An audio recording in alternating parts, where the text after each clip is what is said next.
I'll keep you warm, don't worry. By the name, I go with Gabsile Shabalala. Yay! Those who do not know me, Regang TV show me. If maybe unale SABC 1, you can catch me there, SABC 2, SABC 3, ETV. If you don't watch local TV, you can also catch me on Netflix, on Love, Sex, and 30 Candles. I'm going to be your host for today. I'm excited. But I'm going to ask you guys for one thing, all right? I see you're excited. I'd like all of us to stand up. There's nothing I can do. I can't start anything without inviting my God. Amen. You're going to join me, right? We're going to have a very good day. We've got nice speakers. We also have a professional singer who's going to be coming up now. But before we do all of that, I want you guys to join me. DJ, please take down the volume a little bit. Awungithi omsindi siyo omsindis angizwi izandla hayibo akupha amadoda mangizwe le bass yebo omsindisi hayi omsindisi yo uwe olithemba lami olithemba lami one more time oh msindisi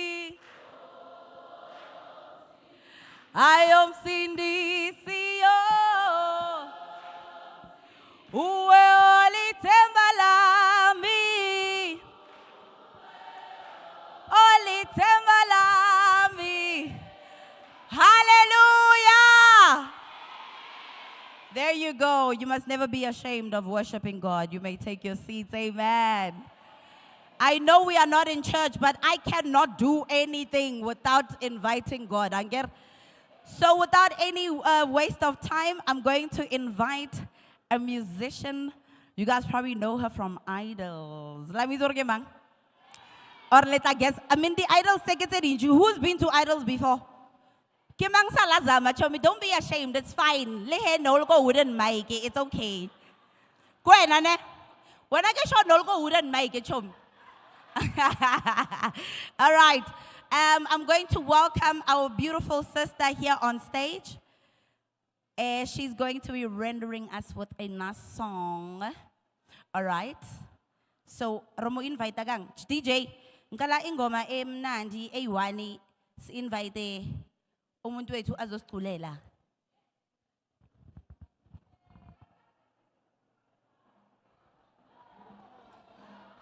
All right. While she's busy preparing, Kimang Majaivan, Kinaga Majaivan. I want someone to challenge me. Oh, za. Nakono Jaiva, yo. I can't dance.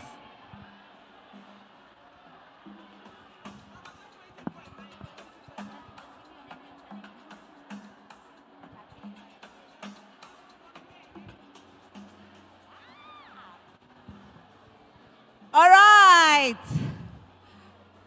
So, this one, you guys know her very well because Hatswe anyway, Hatswe Soshanguve like me. Otwa kasia how chomi kasia how by bitang. Leratong. Everton ton.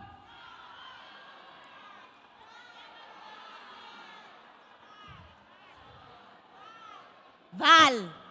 All right. Please help me welcome your very own Lucia.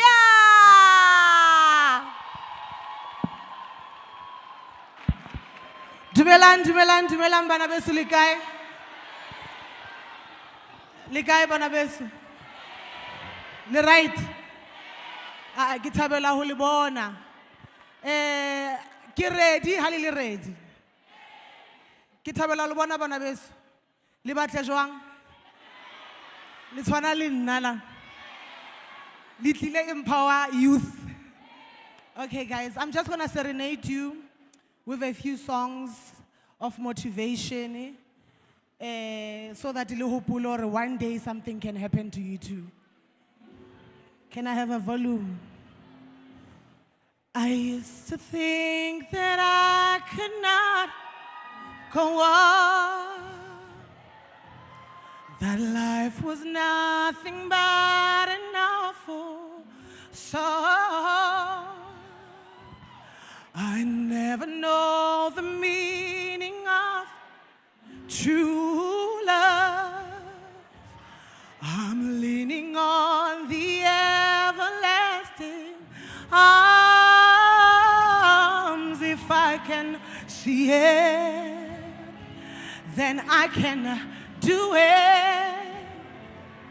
If I just believe it, then there's nothing to it. I believe I can fly. Oh, Laitiba, I can touch the sky. Think about it every night and day. Spread my wings and fly away. I believe I can soar. See me running through that open door. I believe I can fly. I believe I can fly. I believe I can fly.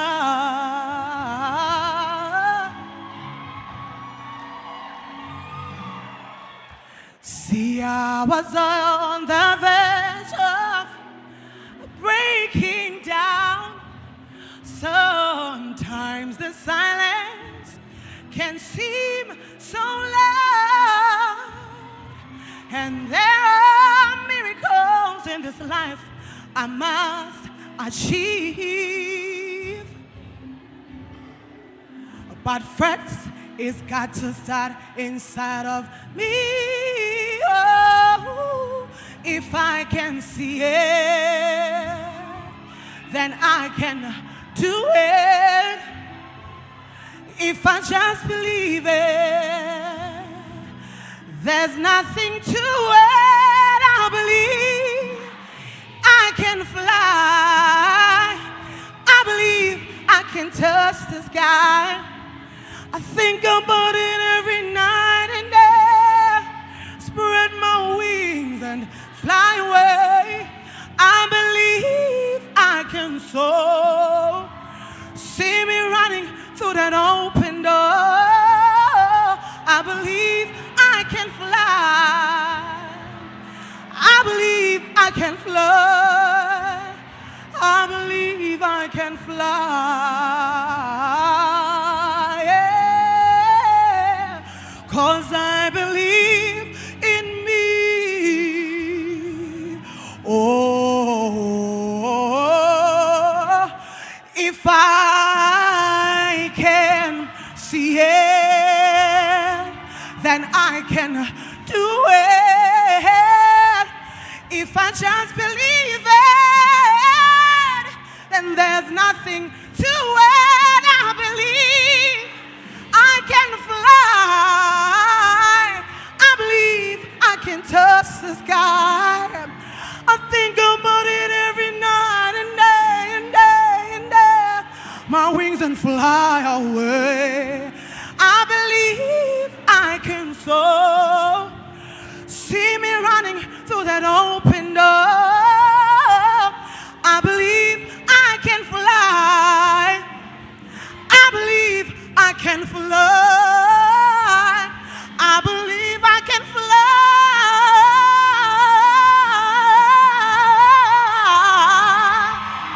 I can fly. I can fly. I can fly. If I just spread my wings, I can fly.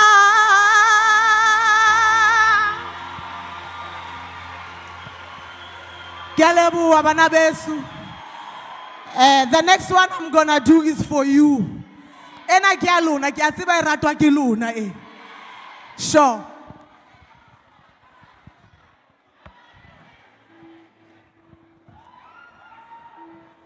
I hope we'll get it.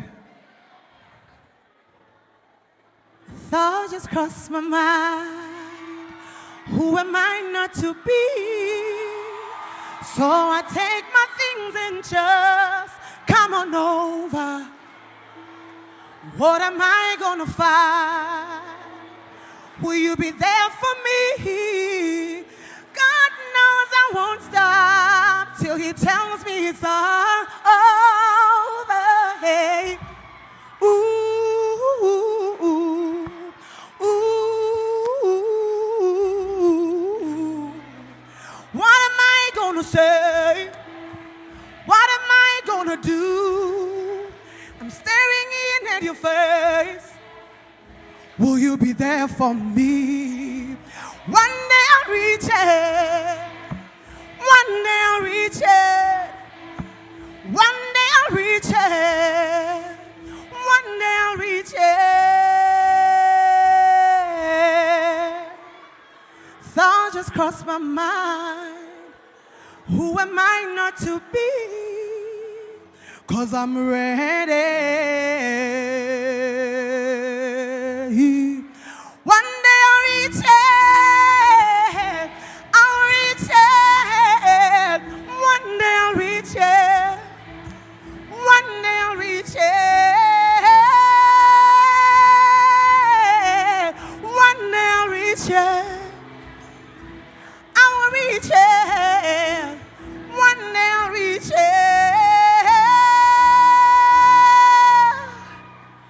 Thought just crossed my mind. Who am I not to be? 'Cause I'm ready. One more couple kitamaye. One more couple kitamaye. Sure. Ah, la jala, la jala.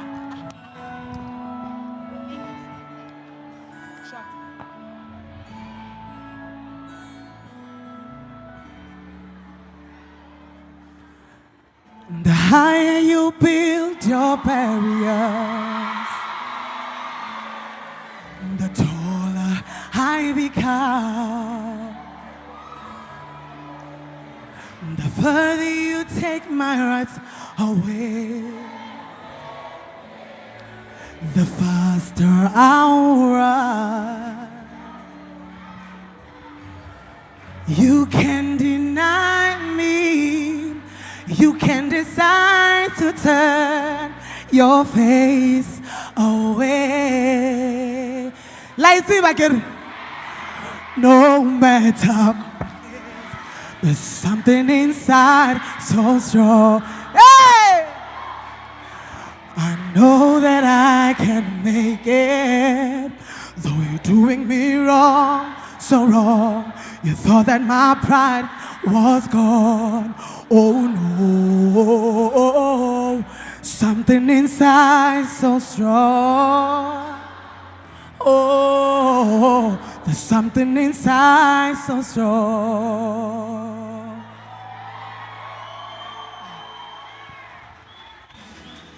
The more you refuse to hear my voice,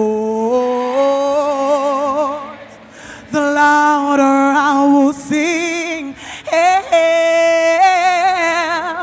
you hide behind walls of Jericho. Your lies keep tumbling down. Oh no, deny my space and time. You squander wealth that's mine. My light will shine so bright it will blind you, because there's something inside so strong. Elbow! I know that I can make it. You thought that my pride was gone. Oh no, something inside so strong. Oh, there's something inside so strong. Brothers and sisters, when they insist we're just not good enough, we're not good enough. Well, we know better. Just to look them in the eyes and say, I'm gonna do it anyway. I'm gonna do it anyway. I'm gonna do it anyway. I'm gonna do it anyway. Sizophigelela, sizoqinisela, sizophumelela, helele. Sizophikelela, sizophumelela, sizoqinisela, angeke bangiqede namhlanje. Something inside so strong. I know that I can make it. Though you're doing me wrong, so wrong. You thought that my pride was gone. Oh no, something inside so strong. Oh, something inside so strong. Oh, Galabo, there's something inside. Yeah.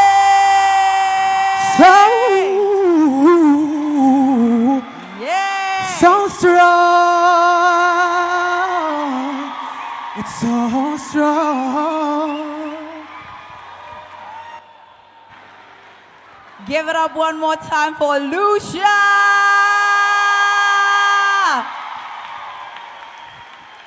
I think hanga bona dipina tsa ropetseng tsona, a ropelletseng tsona, they all a pattern.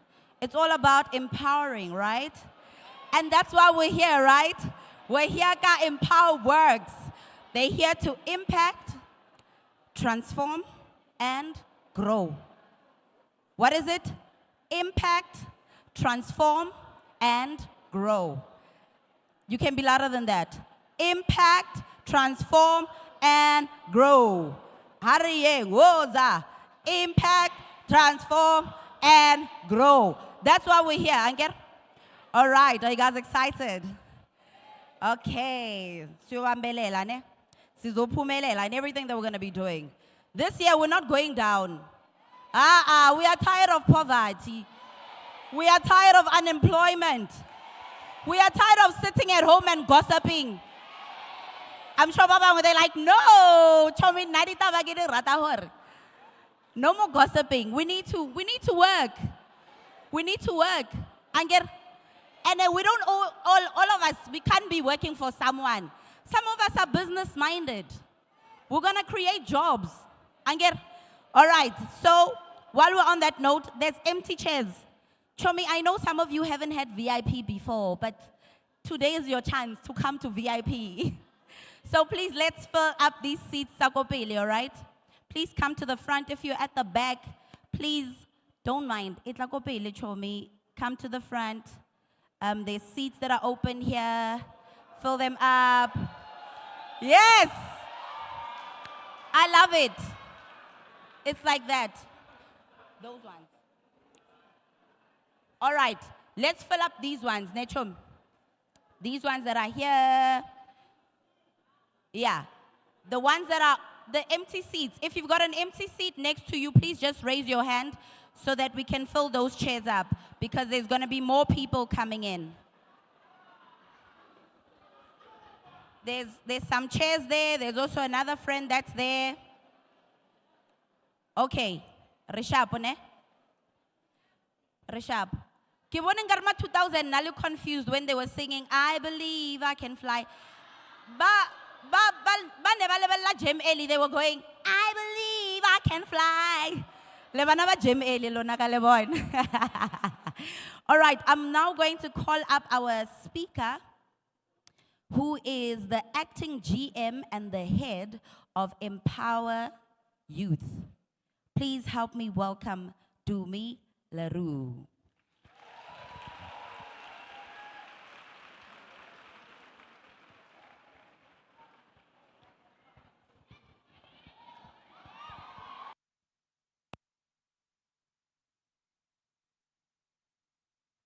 Sanbonane Val, Ngithi sanibonani Val. Niyaphila kodwa. I'm so happy to see you guys. Huh? Kaze ngajabula unibona navuka nje bathi siyakule ndawo esingayazi kuthiwa soyenzani kodwa siyavuka. Ngibonile line mangidlula la ngathi yo abantu abasha ba serious kulonyaka. Ne? All right, so thank you so much guys for coming through. As our MC said, igama lami mina ngudumi. Kahle ngudumsile. Ne? Dumsile. And then my surname is Leroux. So I am the GM for EmpowaWorks, which is the company who owns EmpowaYouth. Ne? So EmpowaYouth, yes, is a platform, mara ine kaya. It's got a home where it belongs, and it belongs to EmpowaWorks, which is the owner of the EmpowaYouth platform. So umsebenzi wami mina lana is really to come in and give you guys more information about who we are and what the next 5 days is going to be about. I'm sure Aniko Shone, who knows about EmpowaYouth? Let me see from a show of hands.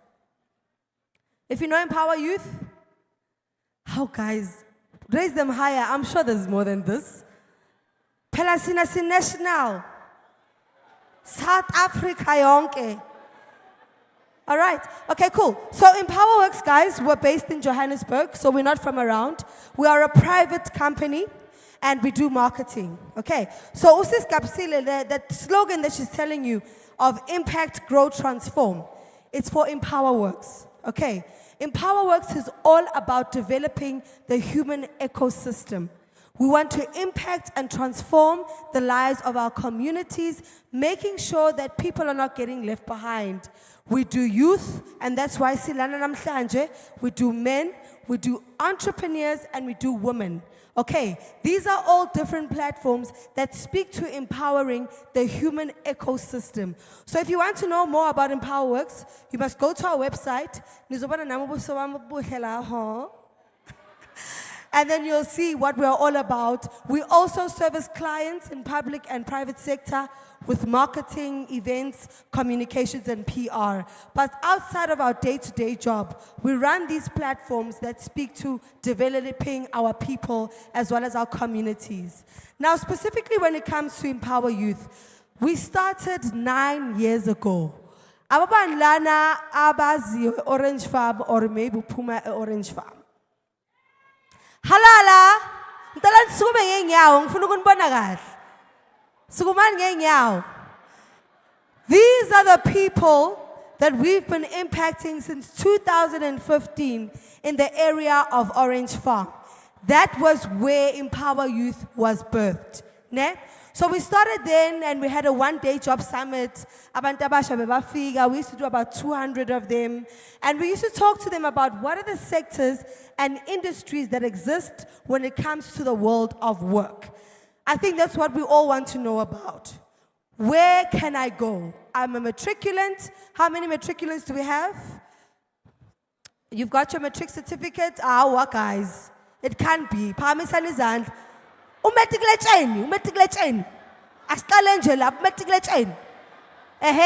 So you've got matric and you're wondering, you know, I've applied to tertiary institutions, I'm not getting a spot. I don't even know what I want to do because when I was in grade 9 and grade 8, I was saying, I think I want to be a pilot, I want to be a teacher. And for some reason, we always all think about the same industries. Umuntu bangambuza ufuna ukuba yini, uzokutshela ufuna ukuba udoctor. Uzokutshela ukuthi ufuna ukuba pilot. Actually, ukuthi ufuna ukuba maybe even a nurse or a teacher. Because our thinking has been so limited to a certain number of industries. And that's why EmpowaYouth exists. We need to expose you guys to the full ecosystem of each and every industry that you know about. So yes, you may want to become a doctor, but maybe, hey, the maths is not medicine, ne? There are other fields within medicine, within the medical field that still allow you to get involved. You might not end up being a doctor, but you could always end up being an assistant nurse, which works within the medical practice. And again, that's why we exist. And in 2015, that's where we started, just giving information sessions around what can you do and where can you look to as a young person. But because of growth, we impact, we transform, and with Empower Youth, we inspire, we connect and transform.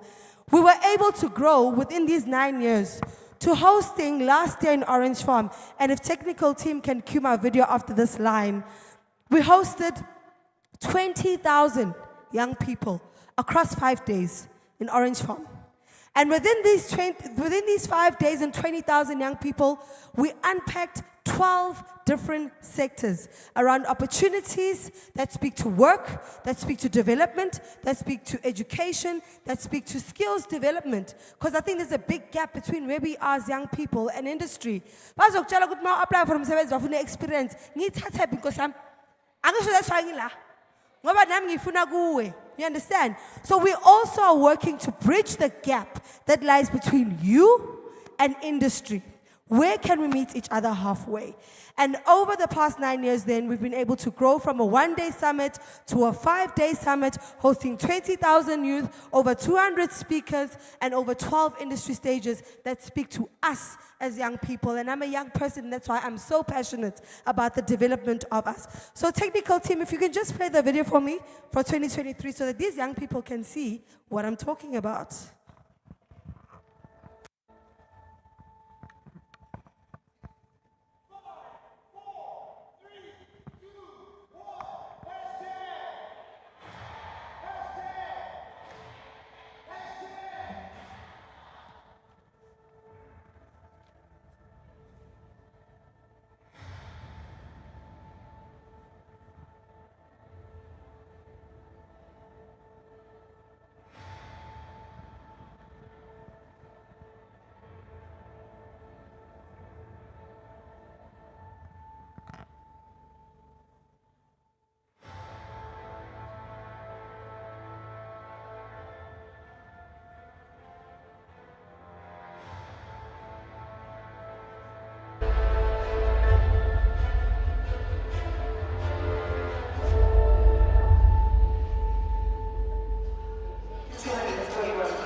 Every year, more than 10, 12,000 young people are impacted by the programs. Before the end of this year, 2023, we will have visited the Eastern Cape, the Northern Cape, the Free State, and we will be left with one province to visit, being the Western Cape. And whatever my heart desired was available, but I had to change to get to that place. But because what we are tell you is this: remain consistent in showing up. So be yourself, protect yourself, and whatever ideas that you have, don't give up. There's a Transport Education and Training Authority, TETA, that offers scholarships and bursaries. Young people are not inspired. They're not learning. We are putting down money that's going to help with digital skills. Every year, career analysis will offer 10,000 opportunities to young people. Fund the work bridging the gap between education as well as employment and employment opportunities. It's either you maximize today or walala wasala. And what our aim is to help you to realize your dreams. We are the future leaders. You are the force of tomorrow. The aim of EmpowaYouth, which is such a progressive initiative that is aimed at advancing the interests of young people. And so to be able to partner in this initiative,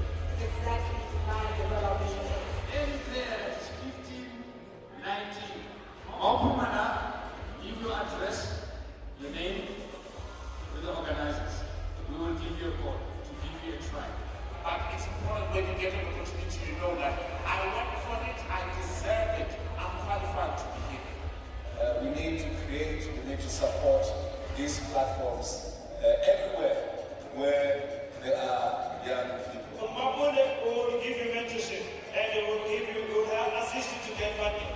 There is appetite for our stories, and we need to start telling our stories as authentic as they are. Be clear about what it is we want for our lives. Every single day, it is your duty to take care of you. So you are going to have an opportunity to get a picture about business ideas with where we are going to avail a number of bursary opportunities for you to come and apply. Empower yourself with knowledge so that you know what skills you need to be able then to go and close that type of plan. You need you to dream. You need you to get employed. You need you to start a business. And we are excited to be having individuals and partners like EmpowaYouth who have decided that it will come from their hearts. But what helped me to go ahead was to always be willing to learn new things. Elevator pitch. You will use for everything, your whole life, in any situation. How do you for sure? How do you cut out? You know, just need your mind and you need an idea. So my message to you is hard work, perseverance, resilience, and put God first. You can have a basic solution, but you need to make sure that you are constantly updating yourself.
Halala.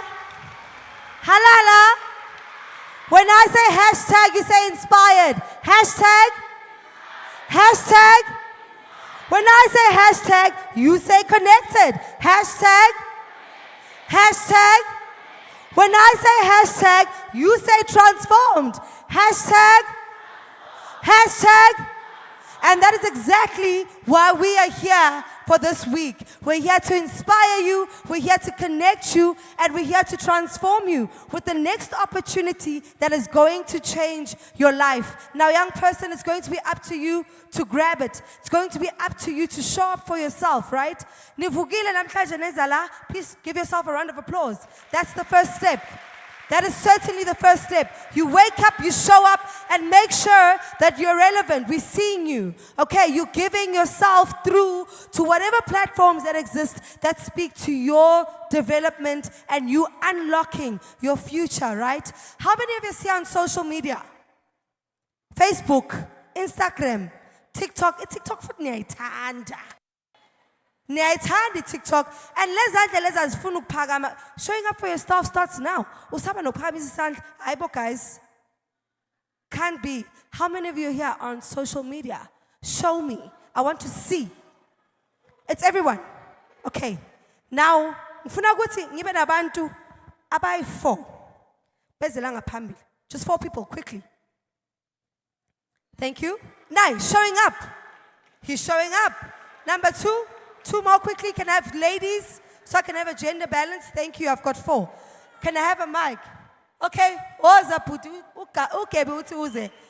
Usize MC, ne?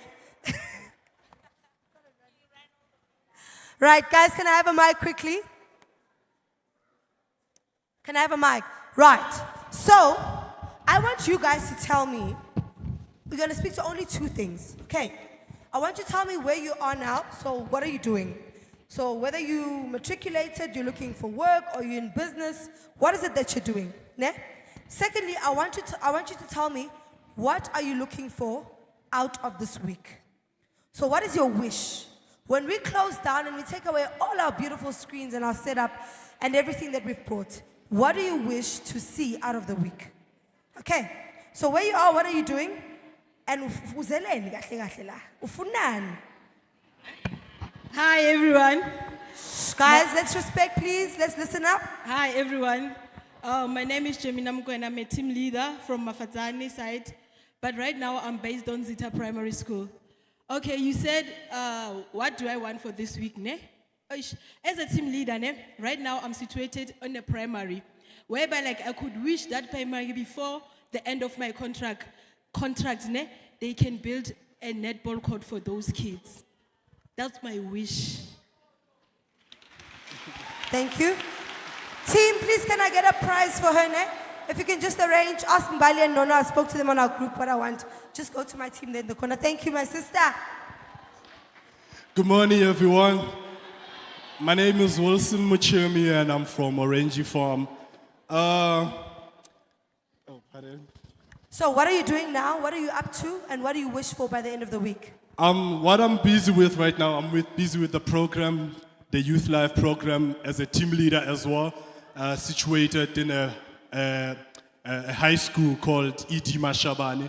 A very high school that has been given bad reputation, one should say, but us coming within the school has uplifted them so much. So it is my wish as well that the Youth Life could just, coming from the 7th, let me say the 7th, that they should just come to that school that we are situated in and just see how we have changed the situation within it.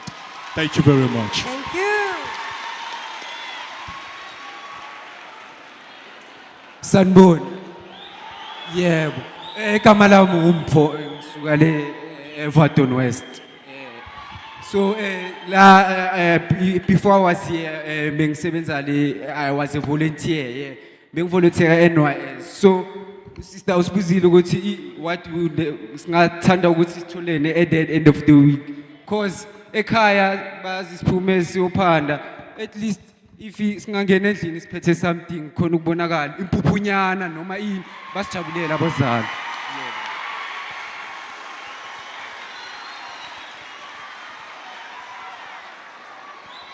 Oi.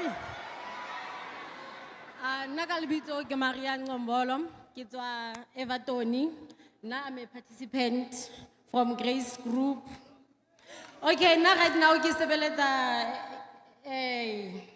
NYDA, SA Youth what mara beside that Hi guys, excuse me. Okay. Besides I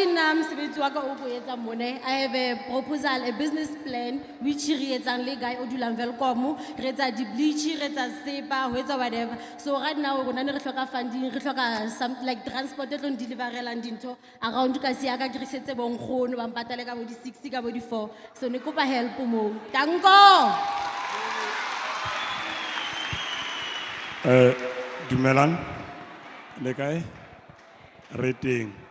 Kalbito haye ba rata go ke special. Ke na le mabitso a 3 auswaka. Godfrey Philip Thabisong kole ke sfane. Ke tswa hona zone 17 ha ke party ya bana ba feme. I'm a sports coach. I'm an artist. I actually promote artists. Ane? You're an artist manager. Yes, ma'am. Again, you came to my yard, so that is my yard. Yes. Okay. Yeah. Now we must stand, guys. Yeah. So, what is my expectation after Friday? Ke hloka funding ya kit. You can see rugby, eh? Yeah. Right. So, I get ke hloka equipment.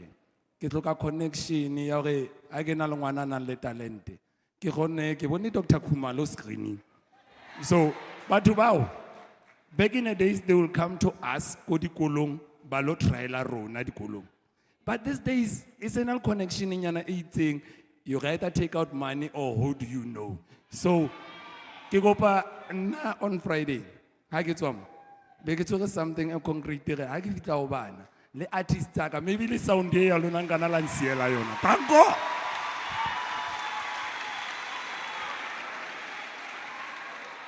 Sanbona.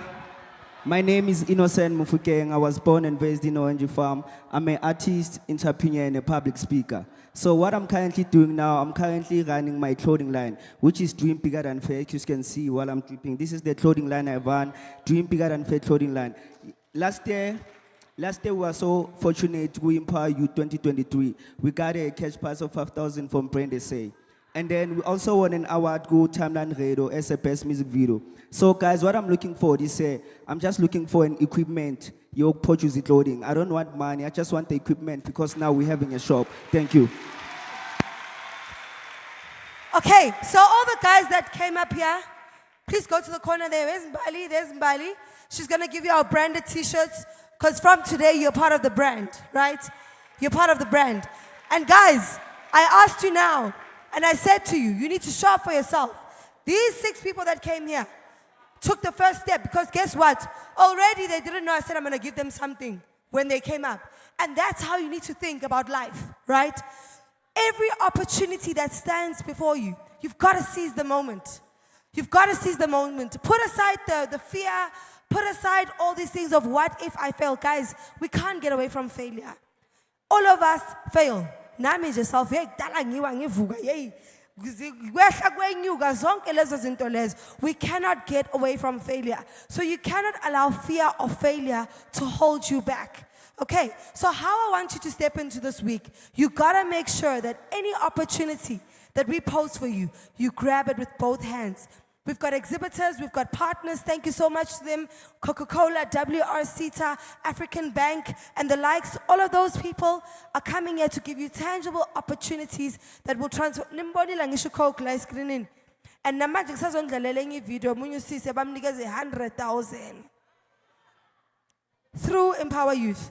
And then at the end of my talk, I'm going to introduce a man who's going to come and speak to you. Ngoba nithanda kabi ukuzwa straight from the horse's mouth. Nifuna ukuba babo Thomas angisho lekhola ka ubona so kitole bontsha that we are not a talk and chalk. Okay, so the young man is going to come after me, but for now, I still want to play 2 videos for you that speak to beneficiaries that have directly benefited from Empower Youth. And these are only 2 out of the 7 provinces that we've been to.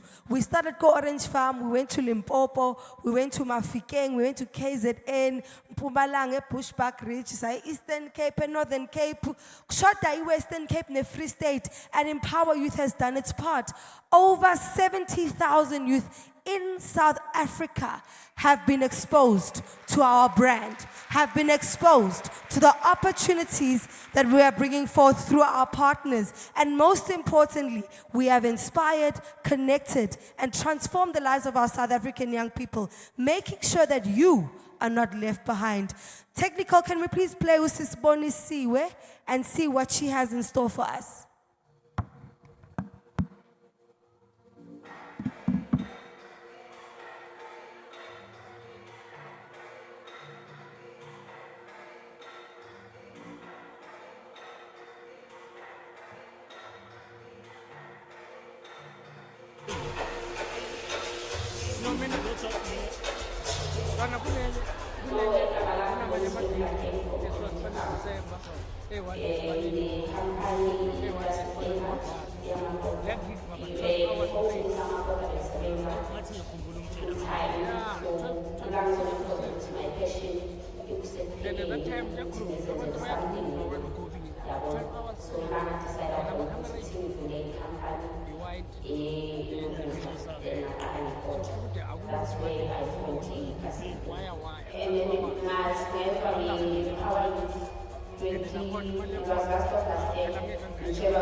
And then until my prayer this year, I was so happy, chatting and listening. Hallelujah, because I was inspired from last year. motivated to listen and to take notes to see how to improve our businesses. Because when I hear that, I get into business, yeah. And then you like decide upon it, it's okay. Same thing, so we had a competition, you put up on it, like whenever she had a high, so we just get into competition, you put up on. And then you get another step out, and then you competition, you put up on it, that's where I met you start the business. I didn't even go to the business, but we like it. So we like it, we like it, but I didn't have to care about it. This is in Washington, we made competition. Yeah, I pitched, my pitch was supposed to be reminiscent, so I did not even 20 seconds. I won 300,000 Coca-Cola worth of the infrastructure. Energy of positivity which we're going to engage with all of the opportunities this week. Ukuzichaza kaMamanga nesibusiso sikaMama esazazi sakhile kakawatha wazazi alfa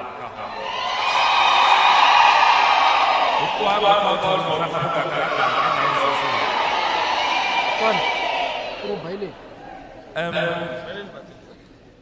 I am a product of EmpowaYouth. To give more credit and give more weight to that. I am number one, an award-winning author, an award-winning entrepreneur, a business owner, and I am a product of EmpowaYouth.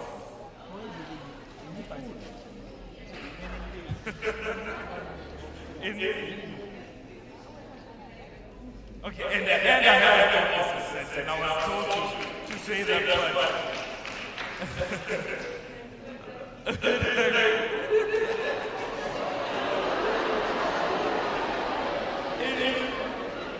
In 2021 was the first time I come to EmpowaYouth. And I was at home sending proposals that were passing. I was unemployed at the time. Yes, I had my LinkedIn profile in which I tried to leverage hand-to-mouth sales at the time. And one day I saw an ad for EmpowaYouth on Facebook. And I was like, I'm doing nothing anymore. I am going to attend. I had no specific outcome in mind when I first attended EmpowaYouth because I did not know what it was. All that I knew was, as a youth of South Africa, you apply and attend and participate to as many things as you can because you never know where your next opportunity is. So first of all, I got to attend EmpowaYouth for 5 days in Orange Farm, and I was not ready for what I saw.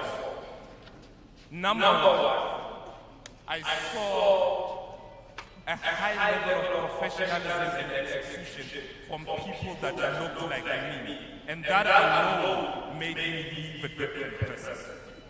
There were so many things that I took out from that week, from information that I was exposed to from the people that I met, but there were two highlights in 2021 that I took, in which 2022, 2023, I was still part of EmpowaYouth. I don't think I was stopped because of what I gained from it. But in 2021, there were two things that I took home with me. It was a mentor and it was zeal. It was grit. It was trust. You know, it's something that cannot be transferred to you unless you are open to receive it. That's what makes you take those decisions that a lot of your peers are failing to take. And there's some lessons that I took from EmpowaYouth that I want to share with you as you head into this week that you need to keep in mind over the next 5 days. You're going to meet a lot of people. You're going to be exposed to a lot of high-level individuals, industry leaders, people with the wealth of knowledge and experience. But there are certain fundamentals that you need to keep in mind when entering this week. Number one, you are here for you. When they ask you what do you need, don't say the youth of civic engagement. No, you are here for you. Talk about you, because you don't know who's listening who might reach out to you. So let you show up for yourself, represent yourself, and talk for yourself. That's the one thing that you need to know going into this. The second thing you need to know is we don't know who we're sitting with. There are people that when we first attended the Orange Farm EmpowaYouth Summit in 2021, we meet each other in offices and summits. We meet each other in so many high places that you become shocked that these are my friends that I'm going with. So if you're sitting next to someone and you haven't talked to them, talk to them. Let them know who you are, what you know, who they are, what they do, because that's your network. And that's the network for me that has really expanded my reach, not throughout Gauteng, but throughout South Africa. And that's the power of empowerment. The last thing that I need you to do as we go into this week is everybody who speaks here, know their name, know what they do, know their occupation. You don't know where you're going to be. Life doesn't end this week. Next week, we'll all be gone and life is going to carry on. And you might meet somebody who is here on stage. And you don't want to be there sitting in the corner thinking, no. You might meet them somewhere, and that might be your opportunity to do your elevator, to say, hey, this is my name, I'll ask to show you at EmpowaYouth. That's how you get buy-in to somebody. So think about what you want, listen to the speakers, identify those who you want to connect with, without wasting any more further time. My friend, what's I say? Please, let's grab this opportunity. This network is really powerful. Welcome to the Empower Center. I welcome you officially.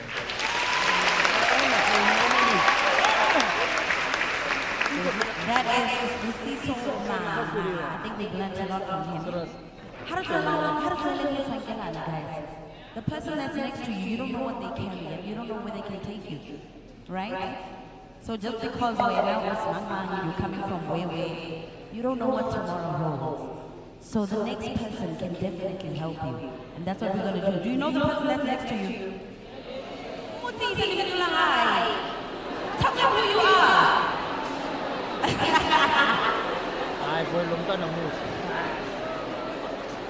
10 seconds left. 5 seconds left. 2, 1. All right. Now you know each other, right? You know each other's names. So going forward, now you're going to tell them what you do. Don't be ashamed to say I am unemployed. That person could be your boss tomorrow, or you guys could start a business together. So let's stop being ashamed, all right? Carry your shame or your shoulders. I can take you something, trust me. It's not even shame, guys. All right, I don't know if I should call all of you to come and speak with me up here. Do you want to MC? Thank you. Okay. I'm going to call on Osulufelo Makai.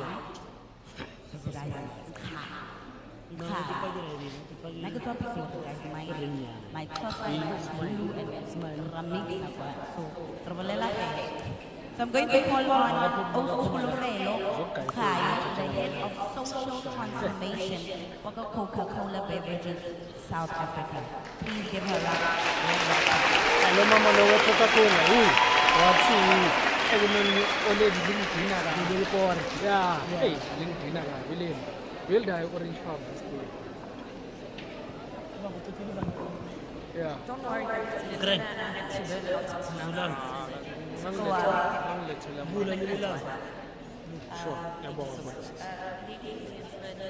Esteemed guests, the really dynamic youth of Sibukeng in the heart of the bar. I'm really honored and privileged to stand before you today as we celebrate the spirit of youth, you know, aspirations and the progress thus far. As they said, my name is Fulufelo Kai, and I am the head of transformation for Coca-Cola Beverages South Africa and Gandhi Salute. Today we gather not as individuals, but also as community united by dreams, by aspirations, as I said earlier on, by shared commitments to shaping a brighter tomorrow. As we stand at this juncture, we are 30 years into democracy. I know most of you were not born.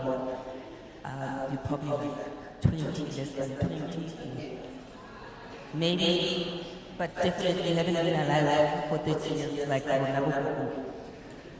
But we are reminded by the challenges that we face, but most importantly, the opportunities that await, such as the opportunities we get at Empower Youth Week, and also the power that you possess as the youth. You know, you guys can make positive change that will change South Africa. So as the Coca-Cola Beverages South Africa, our purpose is to refresh the country and make this country a better place for all. Our approach is centered around people and most importantly around our communities, and we also are trying to find the best way for us to achieve our sustainability goals. So the answer really for us to find, the ways to reach our goals lies predominantly in collaboration, such as these, and co-creation of sustainable solutions. Importantly, we want to create, a greater shared value for the business and for all, so that we all can flourish. So one is that, as Coca-Cola Beverages South Africa, we are committed to driving economic inclusion. And within our economic inclusion framework, we look at employability, so making sure that we employ the youth, and also looking at entrepreneurship, and I'll touch a bit on it later on. However, we believe that education remains a pivotal enabler for South Africa to change. It opens doors, it helps the youth gain knowledge and get the skills that will help catapult them to the next level. And as such, Coca-Cola Beverages South Africa has embarked on a program called Study Buddy Fund. And this fund is to assist, learners to access higher education, for tertiary education. But not only does it, provide fees, tuition fees, accommodation, meal allowances, but it also, looks at the journey holistically. We walk the journey with the youth that we are empowering through the Study Buddy Fund until such time they, leave the varsity and move on to the next level. So to date, with this program, we have invested over 8 million to the youth through, this fund, and we have empowered over 100 individuals or students through this program. So empowering the youth, ladies and gentlemen, is at the heart of our mission as Coca-Cola Beverages South Africa. As a result, we are committed to partnering and supporting SMEs, so the small, medium, micro enterprises, especially those that are run by youth. They said earlier on, you must take the opportunity to speak to people. Do that this whole week. The team is there, do talk to them. We do a lot of work around SME support, especially in the townships and rural areas. CCBSA has launched an initiative called Business in a Box, which you'll hear about at a later stage. This program is really geared at helping SMEs that are running their businesses in the townships, informal businesses. We provide business acumen, business development support, access to funding and equipment, and the reason why we also invest in business development support is actually to ensure that the businesses grow. We can't just give you, equipment and access to funding and say, good luck, Godspeed, we walk the journey with you. So Business in a Box is a curated, business support program that Coca-Cola has embarked on. To date, we have empowered over 800 youth and women entrepreneurs and invested over 150 million. So how is that? It's a lot of money. The other part that I want to talk about is our World Without Waste ambition. So as a Coca-Cola business or system, we have embarked on what we call World Without Waste.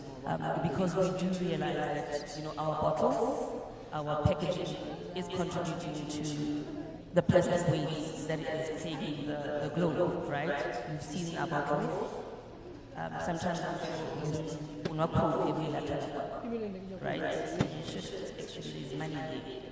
But before I get to that, I just wanted to just touch on the goal. So as the Coca-Cola system, we want to make sure that every single packaging of ours is recyclable 100% by 2025. We are doing really well, I must say, which is next year. Everything must be recyclable. We also want to get to 50% of recycled content in our bottles by 2030. So, how many of you guys have seen the Bonacqua bottle? Bonacqua. Made in Bonacqua, right? If you look at it, you can twist it. And we've lightweighted it to ensure that it's fully recyclable and it has 100% recycled content in it. But our ambition is to make sure that we move other bottles to 50%. So that's our ambition because we believe, not only people matter, but our planet matters. The last bit is, collection. So we want to collect 100% of the bottles or cans that we put out there, or the equivalent of it, by 2030. So making sure that we are a responsible citizen. And we want to work with you that value waste to help them run their businesses and ensure that they are collecting. And we do that through partnerships with industry. We do that through partnerships with, like-minded individuals and companies. As I said, we have made some good strides with our ambition. I spoke about the bottle, Bonacqua bottle, and then, in the township, I'm sure you've seen the Coca-Cola bottle here 2 liter, which is returnable. So that's our way of ensuring that we are being responsible citizens. We also partner through regulation, which is the extended producer regulation. We partner with PROs, those are producer responsibility organizations, to ensure that we are collecting our waste. So we don't do it by ourselves. We know we can't do everything by ourselves. Through partnerships and collaborations, we'll be able to do that. So I spoke about waste collection. How many of you guys separate your home? Separate your recyclables. Do you even know what recyclables are? Do you know you can make money out of those? So why are you doing that? It's not sexy. Not sexy at all. But we work with a number of SMEs. So businesses who then start collecting. Then we help them set up their businesses such as epicenters, together with the municipality and other corporates and PROs industry. We help them get to a point where they're running their businesses by providing skills development, capacitation, equipment, so that they can get to some place. So I would urge you guys to know that trash is cash and you can really make something out of it. We work with the African Reclaimers Organization. So the people that pull trolleys are called waste reclaimers. Some people call them waste pickers, but actually reclaiming waste. Some of us think they're crazy. Some of them are local boys, but most of them are actually doing a really good service for us. And they're making a lot of money. I mean, you find one making about 2,500 a week from waste. This is learned, guys. Opportunities, right?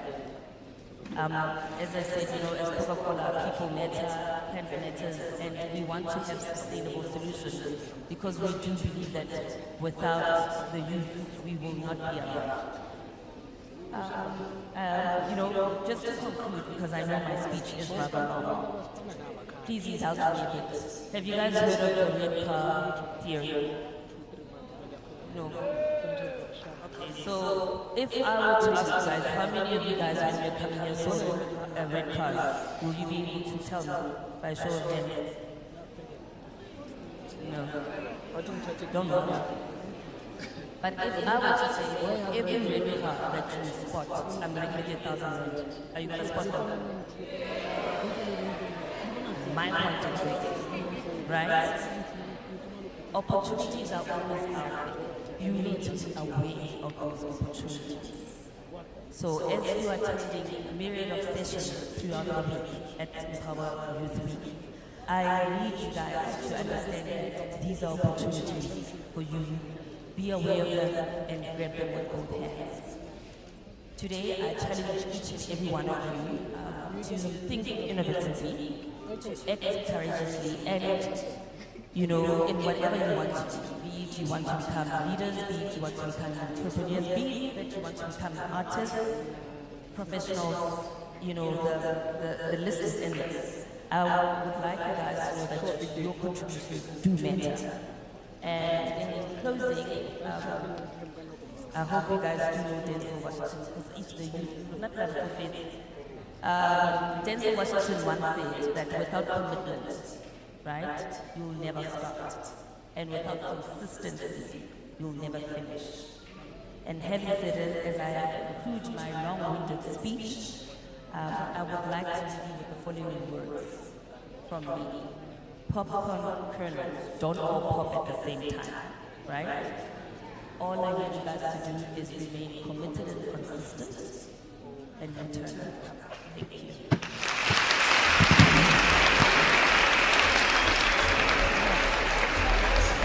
Remain committed and consistent. The cake is too big for all of us. And it reminds me of the Bible verse that says that my people perish because they lack knowledge. And that's why we're here today, to get some knowledge. And I didn't know that you could make money from the trash stuff. I mean, and they my friends. And I'm like,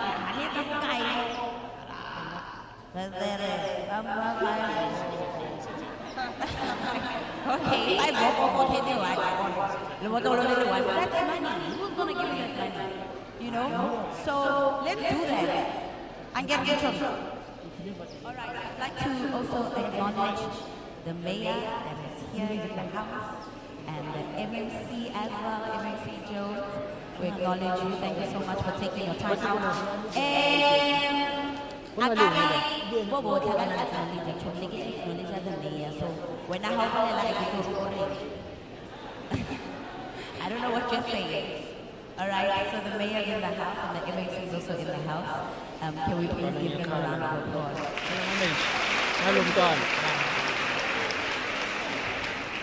I'm going to ask the driver of a Grey Polo Vivo KT15YMGP.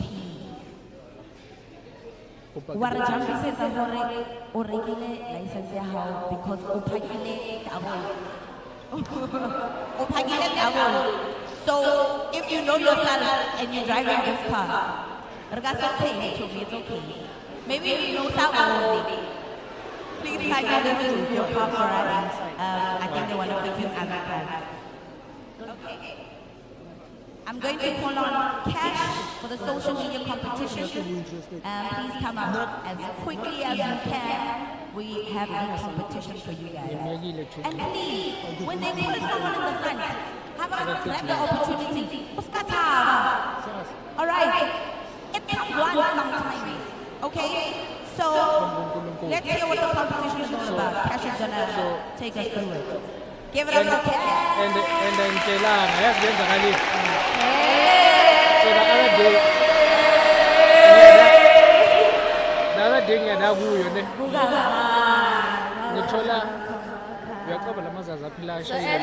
my name is Cash.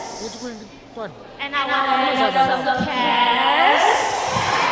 But you need to work for it.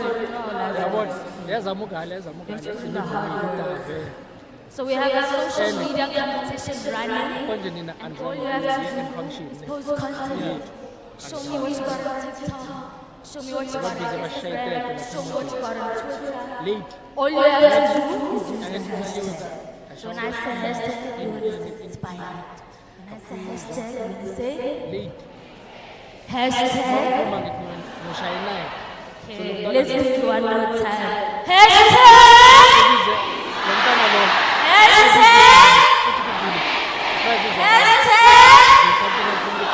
And what else? We are in the van. Did you see that I said hashtag Bugavan? So when I say hashtag, you say Bugavan. Hashtag! We see you on social media. Maraman. All right. Are we winning anything? Manje We can just ngathi hashtag we want to win. manje ngoba I want to win. Are we going to win something cash? boy. Oh. Ngoba lo mntana lo bebanga. We're winning cash. Ane phela uqeda ukuphira manje kusebenzela Please, let's do a TikTok. I'm willing to do a TikTok video with any of you guys. And then we'll share, we'll split the money when we win. Yabona. So manje. All right. uPhilip Please help me welcome. Sasa. Applause, and if we may we kindly please also stand up for the MMC Jones. Manje mina ngiyamtshela ngithi mina wami uthatha mangeza ngizama khohla uyabona Sanibona. ngiyabloka vele Dumelang. indawo yami seyabana. It's so wonderful to be here. Now listen, I hope you will agree with me.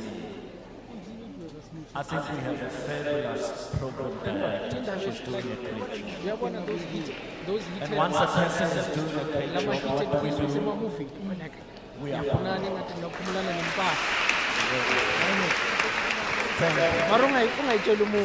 program. Thank you so much. It's so good. It's so good to be here. Empowerment, the sponsor, you guys are fabulous. We have seen the way empowerment is done in places like Orange Farm and other places.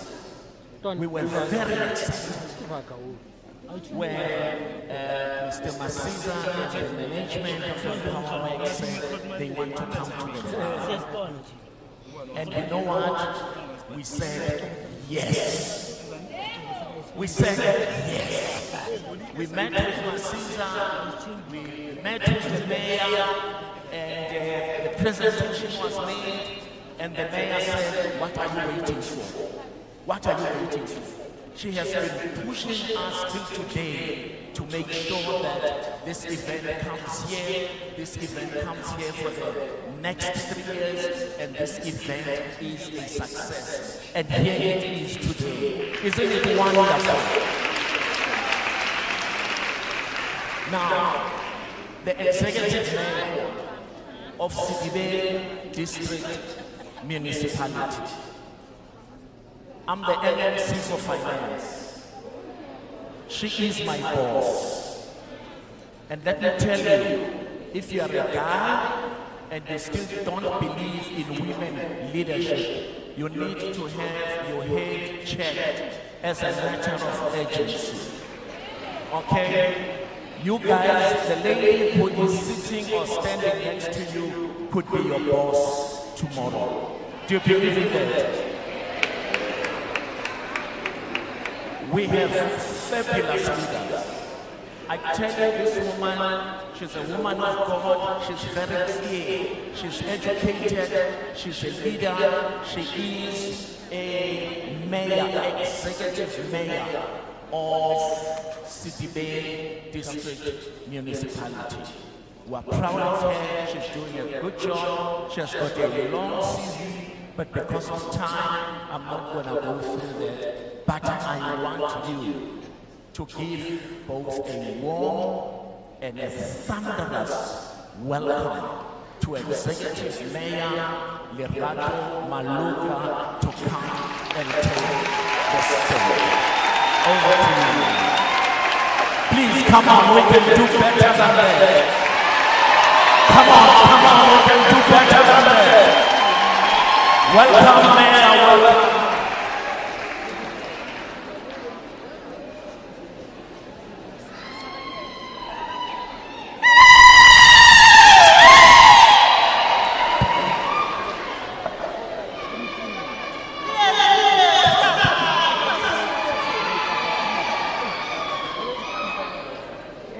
Thank you very much, MMC.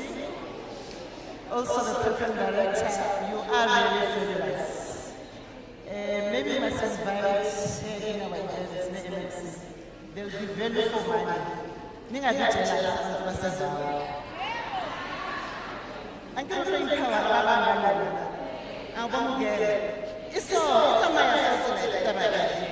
we must be together and learn from each other.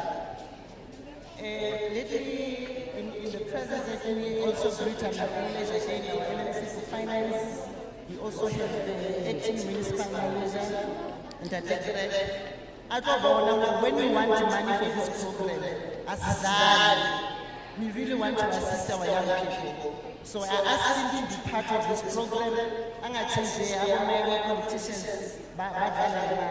This is money that we need to spend for our kids, for you guys, so that things can happen for you.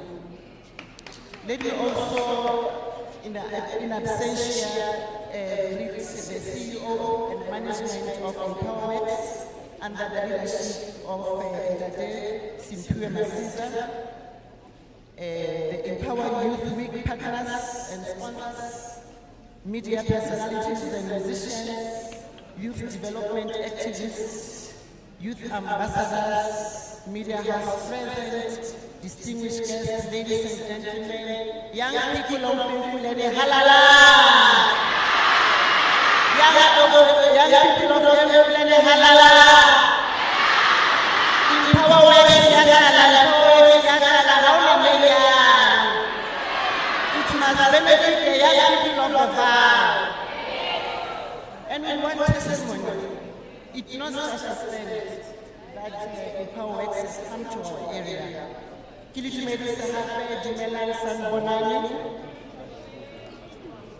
One of the popular quotations by Franz Omanamene is, I quote, each generation must out of relative obscurity discover its mission, fulfill it, or betray it. I close quote. This I found very relevant and befitting to kickstart this event. The generation in the 30 years of freedom have a mission to be empowered, inspired, connect, and transform their lives from shadows of yesterday's years of disempowerment of all costs. Unemployment, crime, discrimination, racism and technology, inequality and poverty. Program Director Franz Fabian provides us with two alternatives: to either fulfill the mission or betray the mission. The national and the Gauteng provincial government and Sidibeng district municipality have committed to fulfill the mission to enable our communities and its youth to be inspired, connected, and transform their lives. This question that remains for youth from sector of society is, are they willing to fulfill the mission, take ownership of the opportunities that both public and private sector offer?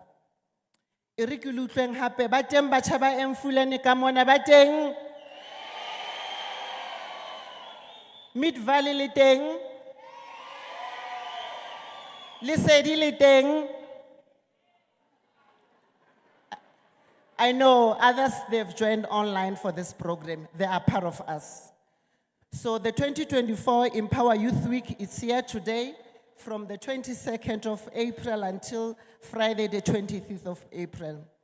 I'm reminded by a song by the late Kwaito artist Umandoza Ati Uzoitola Ganjan Uhlele Khoneni. Nikhumbule that song from today, ne? So the 2024 EmpowaYouth Week A number of key socio-economic interventions from government are here to offer empowering legally and constitutionally ways to hustle. The 2022 census was released last year, and you have over 1.1 million residents in the district. 70% are the ages of 15 to 65. Over 60%, 6 in 10 are unemployed, and the most affected is the young men and women present here today or will come to participate during the entire week. Over 40% of our residents are poor.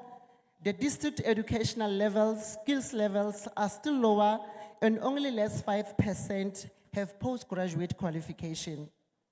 Our economic growth is negative, and many sectors have not recovered since COVID-19.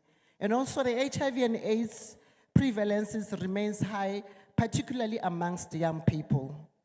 Ladies and gentlemen, the 2024 Empower Youth Week is one of the public-private partnership to address these socio-economic challenges in our region. In the next 5 days, each caters for different interests, skills, and passion to allow you as a young person to be inspired, be connected, and to transform your life and livelihood.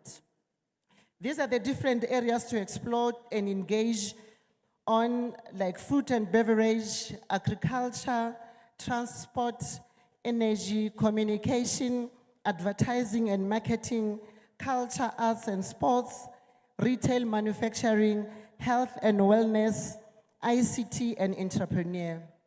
We have a whole host of leading speakers and voices, experts from both government and private sector, as well as amazing lineup leading entertainers to waiting to the acknowledge and connection with you received during the Empower Week. Young men and women of Sidibeng and our guests, Empower with You Week is not the only solution we are providing to tackle the youth socio-economic challenges in Sidibeng. We also work jointly with the provincial and national government on the following intervention, to mention but few. The Val Special Economy Zone to promote the industrial development as a mechanism to intervene in our steel industry and the related sector, to revive tourism and to look at a high growth industry and the new industries such as Val River City and the Aerotropolis, which have received 1.4 billion pledges from American City Bank, South Africa. Currently, there are 4 investments ready to break the ground in the next 12 months. The mitochondria, the fuel cell in Mfuleni, the Blue Drop Energy in Lesedi, and also the Alica manufacturing plant in Midval. The Val SZ is intended to foster private sector investment via domestic and foreign direct investment and secure the land parcel in the 3 local municipalities available for these massive game-changing projects. The Val SZ has also signed the MOU with our 2 universities so that we get skills around the Val, so it allows young people to get opportunities in this investment. Also on the 6th of April 2024, the Honorable Premier of Gauteng, jointly with the National Department of Labor and Higher Education, launched the largest labor activation program, Crash Nolova Job Skills Program, to tackle our skill shortage and unemployment in the 5 corridors of Gauteng. This program is an extension of Nancy Spani launch last year. Halala Premier, halala. Nancy Spani, are you there? Nancy Spani, are you there? Maralin Tabisi Karalisho. I must also mention that we have also partnered with the Department of Forestry and Fishery on environmental projects on greening and cleaning, so that young people get to also run this awareness to foster a sense of responsibility towards environment. In management resulting in poverty alleviation through unemployment, we have created job opportunities of 1,006 young people just to look on issues of environment. And the program director also mentioned that, and the Coca-Cola that were there, that waste is money. And you are aware, but what are you doing as young people? Please challenge us. Illegal dumping. What are we saying? Because from waste we can get in. If we shall no way. Lastly, in the spirit of the district development model, we intend to expand our public-private partnerships to open more opportunities to inspire young men and women with a mission to transform their lives. This year we started with Empower Youth Week. In that spirit, let me take this opportunity to welcome and acknowledge the partners and sponsors for this week. In no particular way, EmpowaWorks, Prime Media, Coca-Cola Beverage South Africa, Bitvest, Protecoin, Bitvest Prestige, Wholesale and Retail Center, most importantly, our local municipalities that have allowed the district to also engage with young people in our area. This week's series of events is the testament of the private-public partnership to fulfill the mission to inspire and empower our young men and women. I urge all of you to remind and invite 4 young people during this week and today. I'm pleased to officially open and welcome every single one of you to the 2024 Empower Youth Week to be inspired, get connected, and to transform our young and women lives. You are more than welcome to Sidibeng in the Valley. Vuga, Valley, Vuga. Vuga. Nyabong.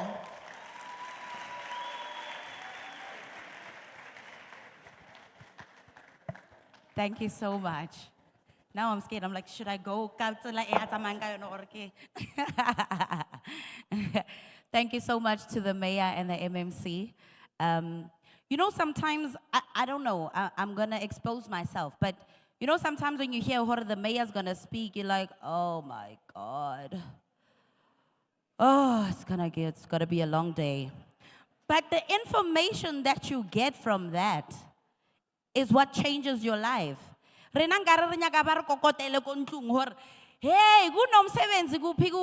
no, guys, you come to places like this and you get empowered.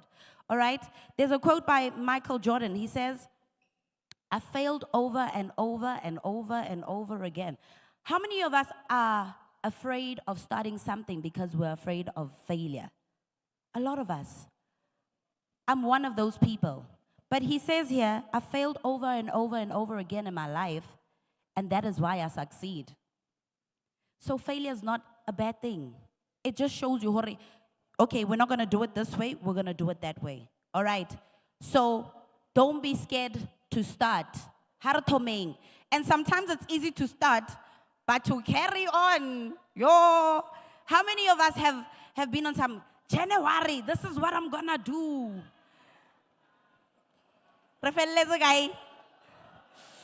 Lynn told me, I was like, why is it January? I'm going to do a dance school. I'm going to go to these white schools and I'm going to teach the children African dance. No, April. But let's not be afraid to start. Without any further ado, please help me welcome the CPO of NAMSA, Abuti Tsetle Diteko. Please give him a nice warm round of applause.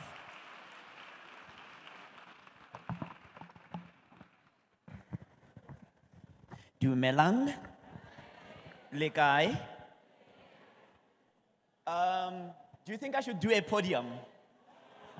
That's for mayors, ne? Anyhow, let me do the protocol and say thank you to everyone, the organizers, the leaders. If I could have your attention for 5 minutes, you won't regret it.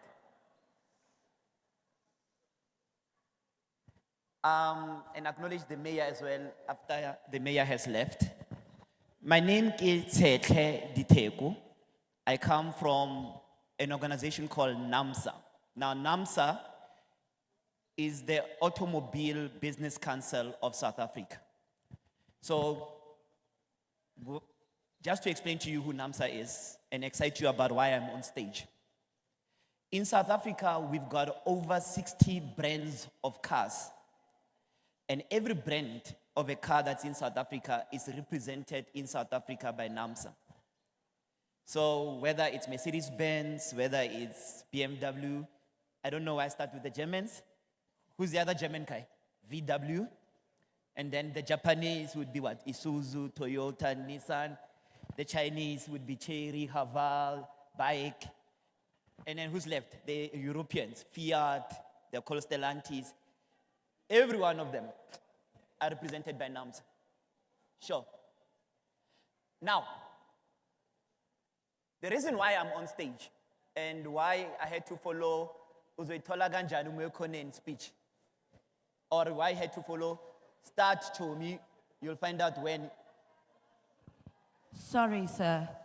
Di Chomi go morao. Lenga se kene lata and then la le rasetsa bathong, ra re rasetsa. Kenang leska rasa. Gena.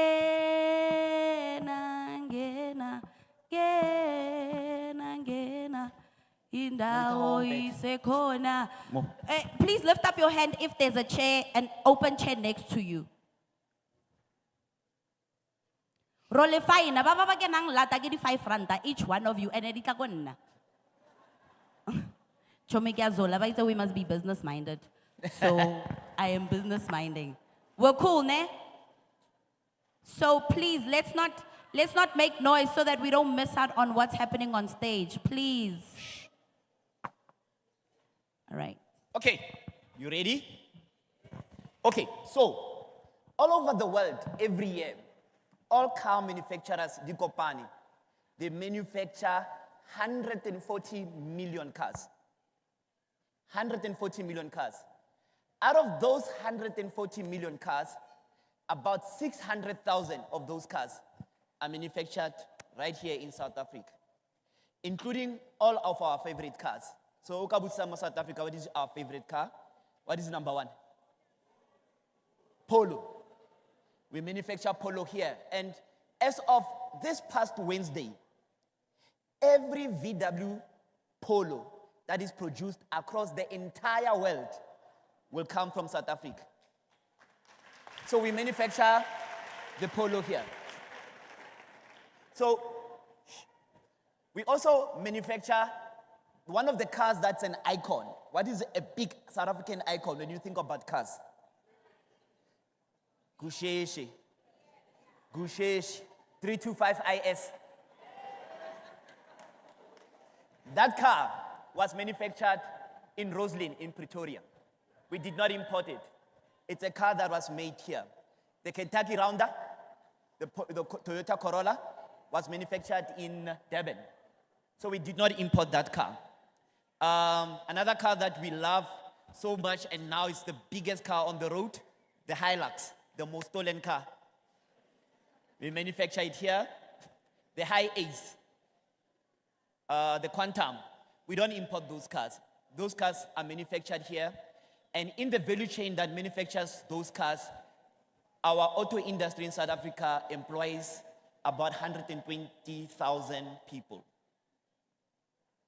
Sure. But we don't find our industry to be sexy. No one who's got grade 10 is thinking, I'm gonna work in the auto industry. All of you are thinking, Eskom, Sasol.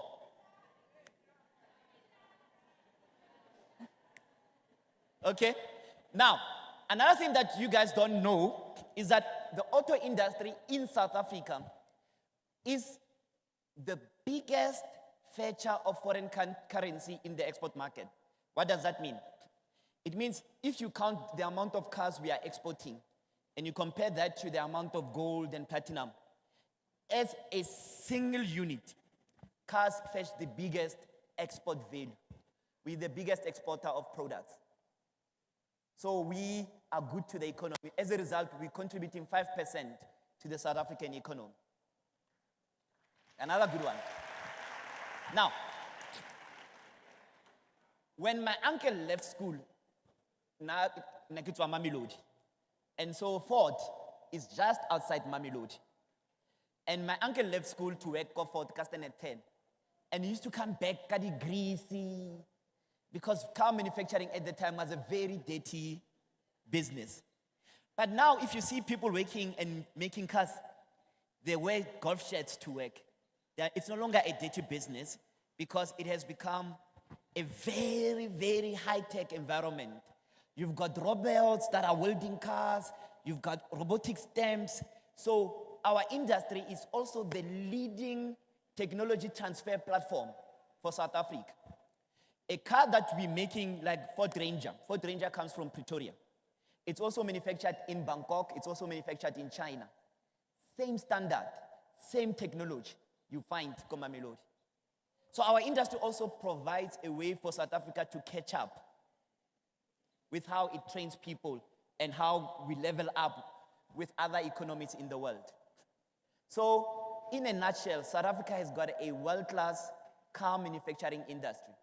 So, we've got 7 companies that are manufacturing cars more, and we've got about 400 companies here that are supplying into those companies. So, let me give you an example. I've got keys to the car. I know a company that manufactures the shell for keys. It's black owned. The owners are 27 and 28. They are in Roslyn. They manufacture the shell. Now, they're supplying a company that produces 200,000 cars a year. And their invoice for one of these things is 500 rands. You know how much business is that? It's 1 billion. Supplying just that. So we are an industry that's looking to guys like you to think about how you get into these spaces so that you can begin to work and design and come into supply chain of the auto industry. Currently, the content in every car, despite what you may have heard in the news, is standing at around 40%. It means 40% that's in a car in South Africa is not imported. Someone in South Africa made it, and they placed it in a car. 40%.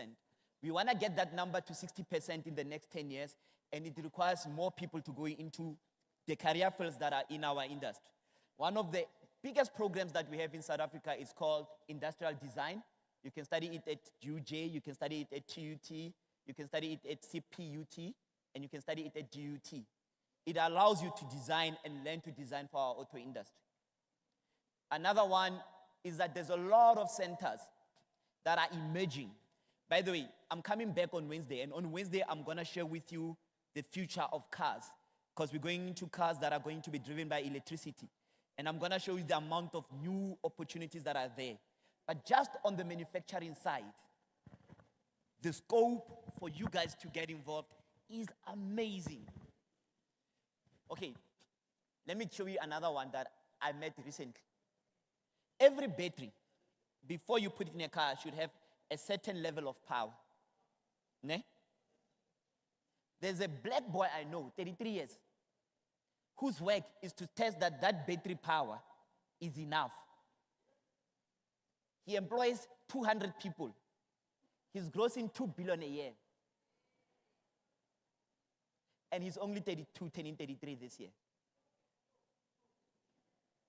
So, when you look at a car, don't see it as something that gets off a boat and you just drive. It's an economy. So, before I step down, the MC has not told me how many minutes I have. Let me add the following few nuggets to the conversation. 1, I told you that we produce about 140 million cars in the world. South Africa only produces about 600,000. That's 0.5% of global production. Not 1%, 0.5%. 5% GDP that we have in our economy is delivered by 0.5% of global production. What does that mean for you guys? Spaza shops make about 6-7 million a year if it's a proper spaza shop. So it's good money, I know, ne?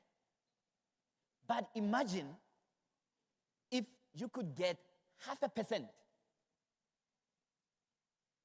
of an industry that's worth $1 trillion versus trying to get 80% of an industry that's worth 100 million.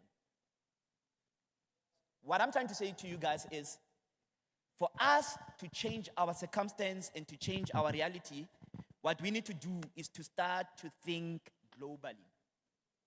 We need to figure out, in this big world, where is my money?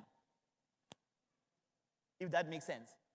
In this big world, where do I find my feet and where is my money?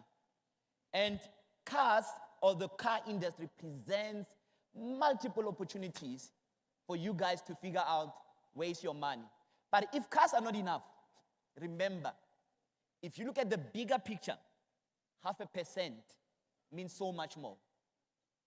If you look at a very small picture and your focus is Sebokeng or Val, you'll be frustrated. South Africa is bigger than that, Africa is bigger than that, and the world is bigger than that. So, if you are young and you've got an ID, I urge you today, tomorrow, go get a passport. $50, let's go to Botswana. $50, let's go to Zimbabwe. But let's not limit ourselves to Val, so way too bad. Let's explore the world. Because there are certain things that you have more Val. They don't have Botswana. And you'd be surprised that they don't have. And you could be making your money go Botswana. And there, xenophobia would be you chasing that lafa when a beggar or boy. But you'd be surprised that when you travel the world, certain things that you take for granted, they don't have. And that's where your money is. So the auto industry in South Africa is exactly like that. It's very small when you look at it from the world, but very significant when you look at it in the context of South Africa. And therefore, it's got a lot of opportunities. So look at your neighbor, and I'm going to step down and say to them, neighbor, think global, act local, then you will build your name. Thank you.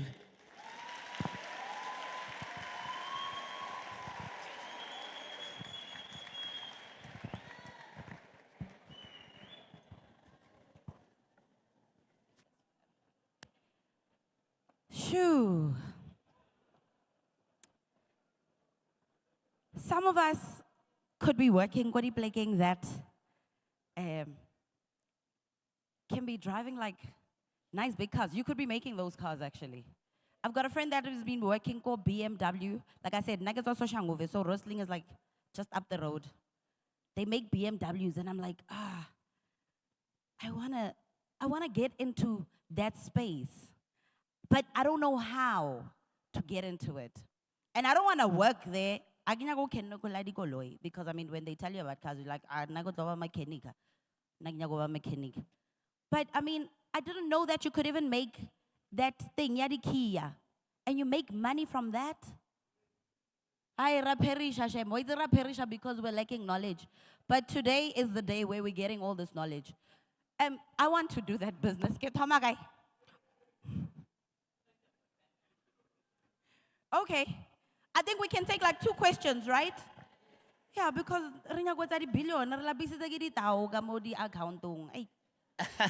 So, to answer your question, so when you look at a car has got car seats, and there's metal frame, and there's leather, there's sponge. We have no reason to import those things. Why would we import sponge? Even the audio tape. There's a lady, an Indian lady out of Durban, that is a supplier of the audio tape in most of your Toyotas. They say, why would we import that? There's someone that makes money out of it, who's local. So there's certain aspects of the car that are hard for people to guarantee quality. So like your braking system, if your car does not brake, we regular booking, quality booking. So certain high risk products require that you meet certain standards for you to be able to supply into them. But there are certain qualities, like if you have a machine that does plastic injections and you are able to do the housing, which is what 500 Rand buys you that housing. It's an easy injection machine. So you could have a guy, I'll give you an example. There's a part, yakoloi, there's a part exactly like that, kamera koloi. Yes. And so when the guy wanted that part, yeah, cheap, they said, we want a part like this. And industry looked at it and said, that looks like that part, Bramos. And then the answer was, yeah, it does. And we went and found where do the guys buy that piece. And then we gave them the contract, and they are black. They are out in PE. But they've changed their business that was making brass support to create that bra bracket, that steel bracket for the automobile industry. So there's a lot of opportunities. Mar, your question around the button is called plastic injections. So you could inject the plastic into a shape. For instance, if you look at the dashboard, all those buttons, they're seen. There's a guy who chromes them. So he takes plastic, puts it in a solution, it comes out, it looks like metal. And he sells those buttons. We don't import those. We get them from local. So, I think I've got a question. Do you guys do funding for such things? Do you like? It's even worse. The type of funding that the auto industry makes is the most innovative of all fundings. So the auto industry has got something called the Auto Industry Transformation Fund. So when you have a project and we think we're gonna buy from you and we're gonna get you to do a product, we also make sure that we buy it from you. So we give you funding to produce it and we buy it from you. So it's both ways. So a lot of our young black people that are supplying into us are funded and we buy from them, yeah. So it's called Automotive Industry Transformation Fund. Automotive Industry Transformation Fund. Transformation Fund. Are you guys writing notes? I need more questions. I know I'm hearing thumbs up. I need more questions from the crowd. Here's a question. All right. So, my name is Mpo. I have a passion for cars, like cars. So last I was there at Joburg to a company of VW. They told me if I was looking for a job, so I don't have a qualification and all. So they told me I should go to Pitori and go there first, and then I will come and apply. So can I ask if I want to maybe find a work there? What can I do? Yes, thanks. I agree with you. So auto industry, this is another reason why you guys need to register with the SA Mobi platform outside. If you've seen them, they are part of Harambe.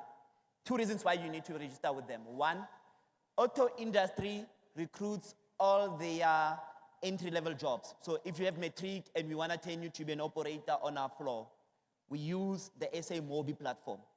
So you need to be on the SA Mobi platform. Even the suppliers use that platform as their recruitment platform, the SA Mobi platform. We train a lot of our entry-level jobs, and then we recruit a lot of specialized ones. But let me give you an example. If you go to our factory and you check our factory, you realize that in our factory floors, you work with robots. And mechatronic is a very big qualification for us. But there's not a lot of people that train in mechatronic. So auto industry is taking it upon itself to train those that it recruits. But SA Mobi would be the right place to see those jobs. And we track, there's a hashtag that you use to track auto jobs on SA Mobi, which I'll get for you by Wednesday. I'll give you how you get to get notices of automobile jobs. Yep. Okay, we can take one more question? We've got one right up there. Up there. I see organizers are eager that I leave.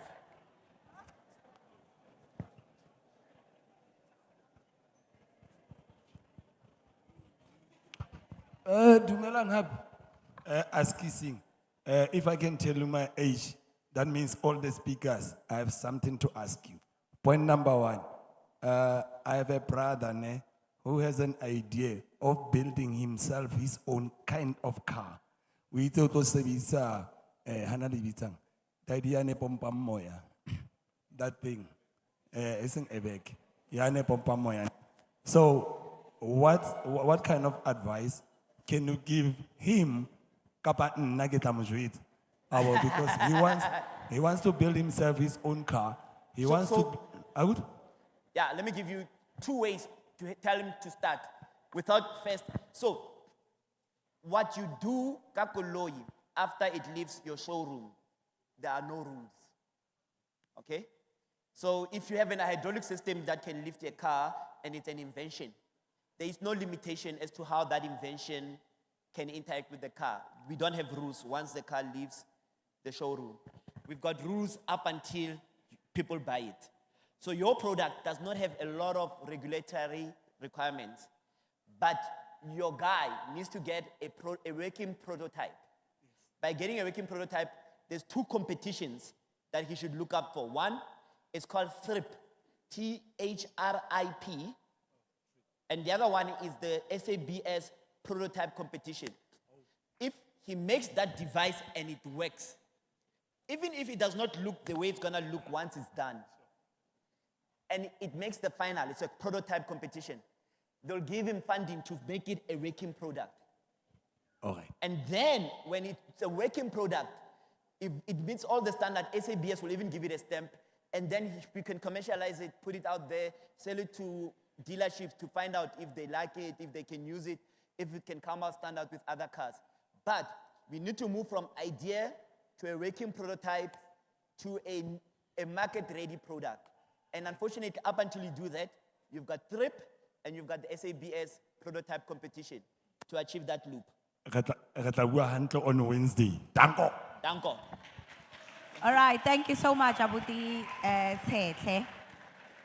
That's what Youth Empower Youth Week is all about. Okay? That's what it's all about. To get information. Walang din know to.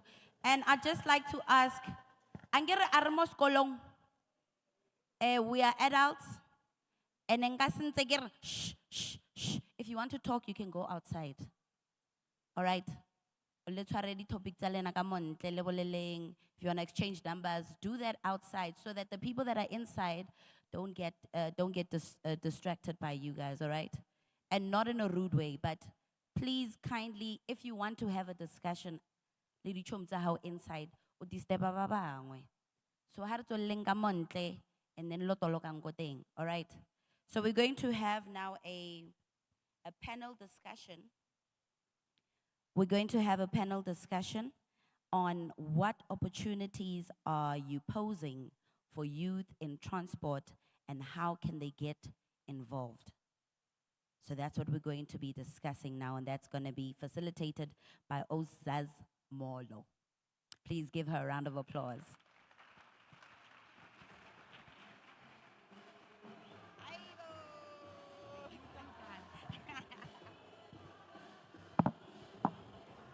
Sanbonani, Val Sanbonani,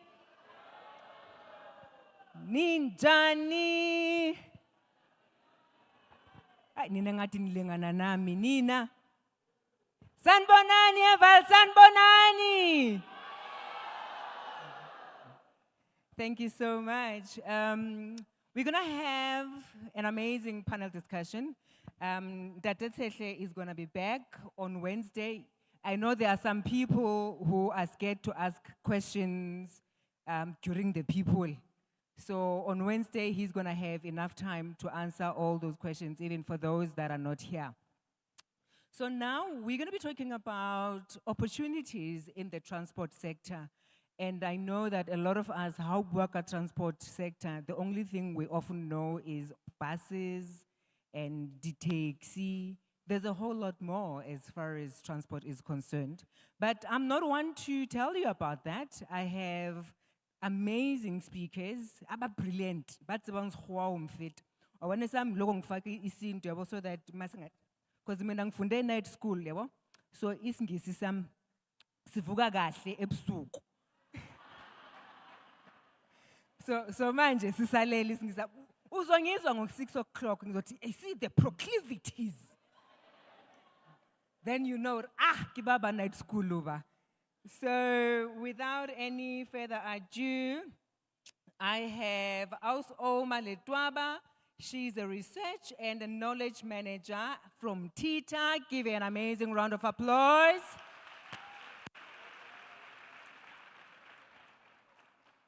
And then we have Buitumelo Mapanya, a training manager from Retail Motor Industry Organization.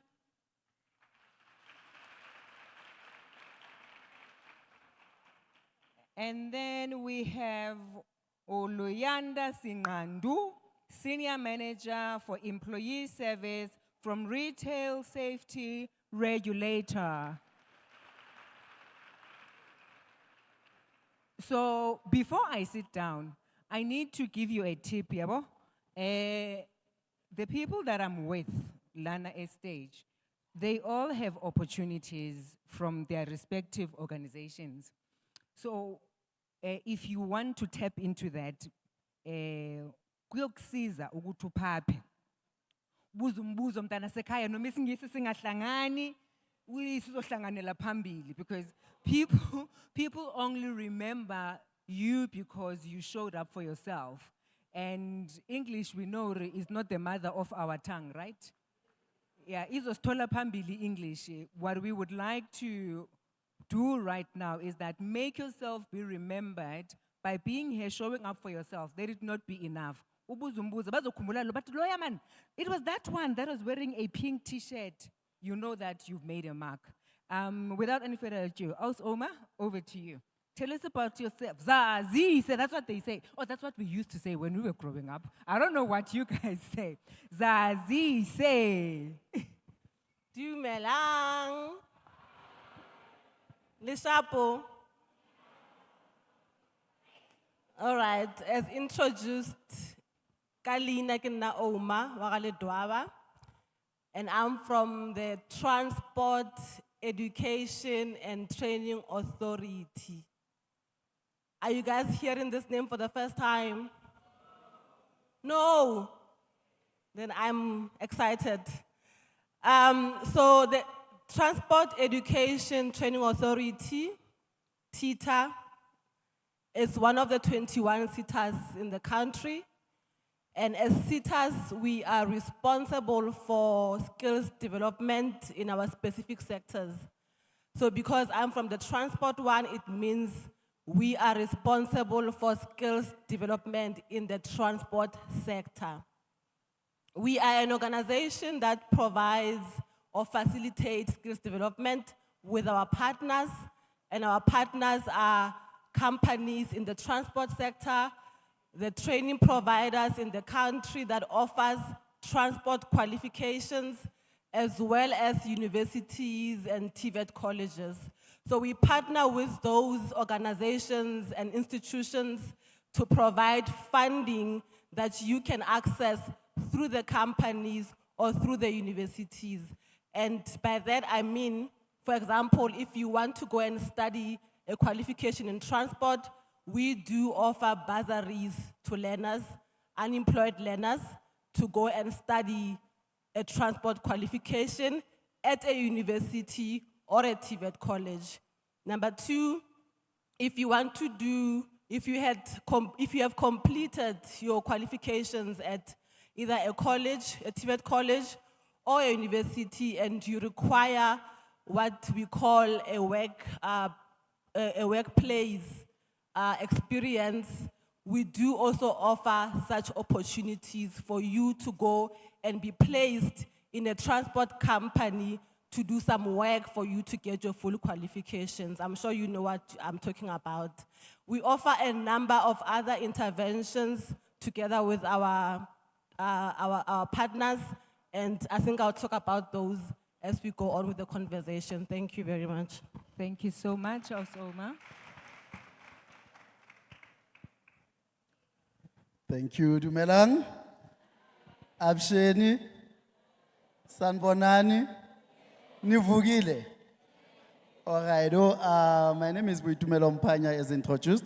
I am from a company called Retail Motor Industry Organization. I am sure most of you have seen the boards of RMI, Kobo Mechanic, your spray painting and panel beaters, diesel injectors, your Bosch. So RMI is the voice behind aftermarket. We ensure compliance with all aftermarket or retail motor industry. So our role in the motor industry is to ensure that people are paid fairly. We also assist our members in putting structures in place in terms of compliance. If you have a workshop, you're a backyard mechanic, and you want to deal with insurances, we give you a proper way and guide you on how to improve your workshop. So with regards to learning and development, obviously there are gaps. That is where we come in with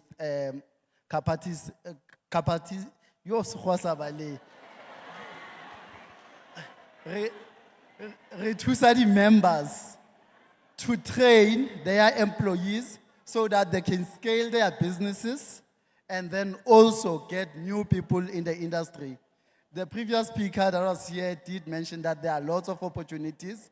And as you know, when we grow up, more especially in the townships, we were told, "Hawana mechanic," and that is where the money is. Okay, without wasting any further time, thank you very much, ma'am. Thank you, sir.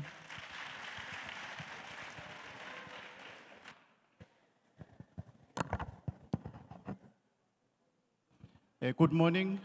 Dumelang, Moloeni. My name is Luyanda Singandu from this Railway Safety Regulator. I think some of you will know it as RSR. So Railway Safety Regulator is an entity of the Department of Transport. So in the Department of Transport, there are about 12 entities that include RSR, the likes of AXA, I think RAF and others.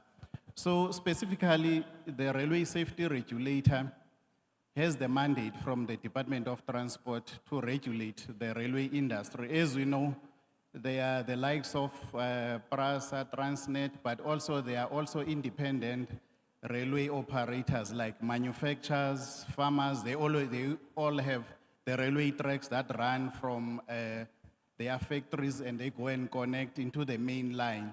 So in order for those companies to operate those one, they must get some permits to operate those locomotives that go into the national line. So the Railway Safety Regulator has some inspectors. Mostly the inspectors, they comprise of the engineering qualifications. So the inspections, they also audit and inspections that are carried out by those engineers. So it's not only related, let's say, to a certain category or qualification in the engineering. So we have civil engineering, mechanical, electrical. I think if maybe there's one that I'm forgetting, but all those one, what they do, they go and do audit and inspections on the infrastructure of the operators so that they must comply with the standards. It's not only in South Africa, but also worldwide. So we do offer also opportunities in the, for learnerships and other, let's say, for learnerships on all disciplines, but I think we'll get there once those questions come in. Thank you very much. Thank you so much, sir. Sanbonen. Ngicela bandla sithule silalele ne? If it's okay with you, if you want to have a conversation, we appreciate that, but please make sure that you go outside with your friend, because there are other people that have been here since 6:30. So that simply talks to how much they would like to participate and be part of this conversation and even get these opportunities. So can we do each other a favor? Because abanye abantwana bavukile ekuseni bazalana. So mawubanga umsindo, you are making it difficult for them to understand what opportunities are there. Ngiyanicela tu. Thank you so much. How nganithanda. So, Omar, I'm quickly going to just bring it back to you. As you were talking about the work that you do as Tita and as some of the opportunities, I mean, you mentioned a couple of things that you partner with different institutions. I have seen how the landscape of the logistics space has changed, particularly as well, I think, in the townships. There's been an introduction now of the last mile delivery. Tell us more about that. What is that, and how do we participate, and how does a young person from Sebokeng become part of that last mile delivery? What is it from the onset? Can you just elaborate on that for us? Okay, I'll first ask my audience, have you guys heard of the concept last mile delivery? Most of Renali Uber Eats. Kana was the other one, 60-60. Do we have those services, most of Arne Chona? Mara Ridiboni in other towns, right? Yes, so guys, since COVID, if you guys can remember, since COVID, especially when we had hard lockdowns, a lot of people moved from buying products, Kodishopong, and moved to buying them online, which we call that e-commerce. Are you aware of that?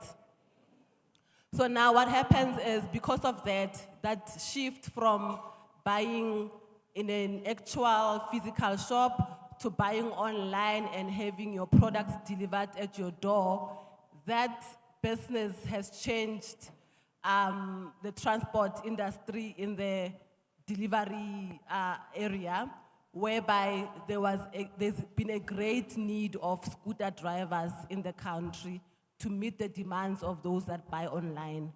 Either they are buying products, clothes, or food.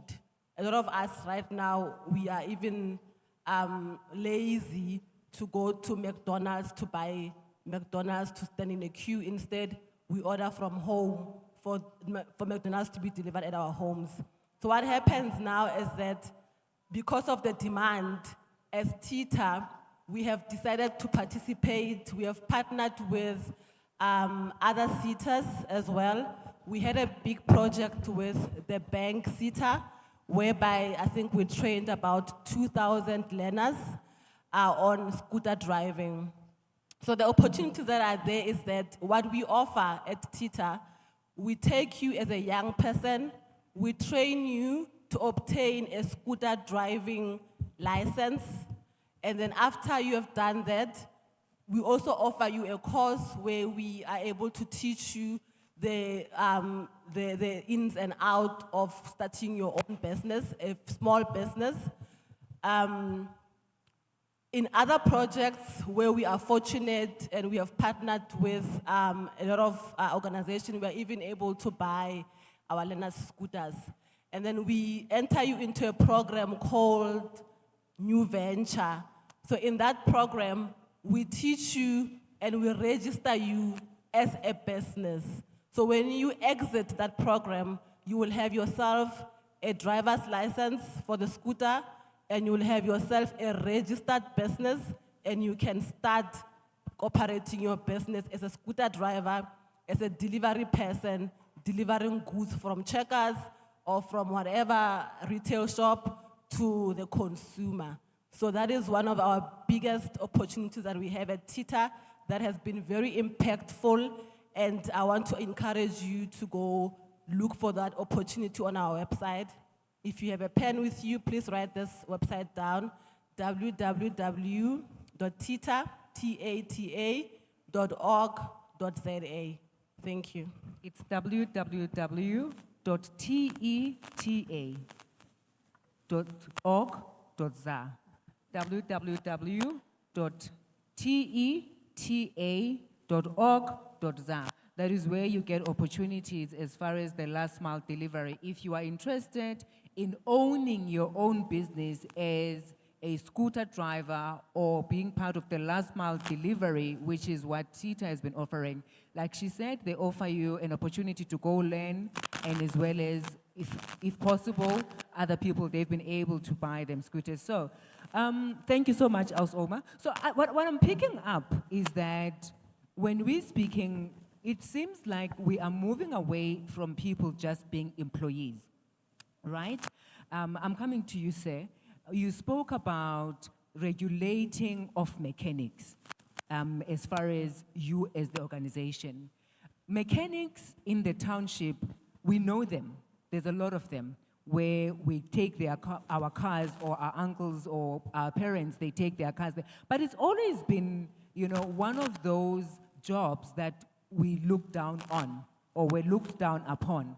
So as a young person, what are the supports that you have in place to encourage young people to get into that sector and make it look fashionable? Because there's a lot of cars that need fixing out there. So what are the opportunities that you are offering as the organization as far as young people are concerned? All right. As an organization, what we have started doing, because we have realized that this is a skill, and to learn a skill, it normally takes about 3 to 4 years. And like you are saying, you are absolutely right. Mechanics, spray painters, we have always looked down on those positions or on those skills. But then we realized later on that that is one of the skills set that can assist in reducing the unemployment in the country.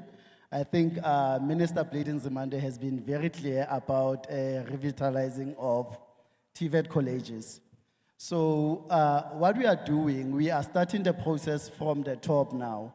We are trying to equip our members and encourage them to employ South African citizens.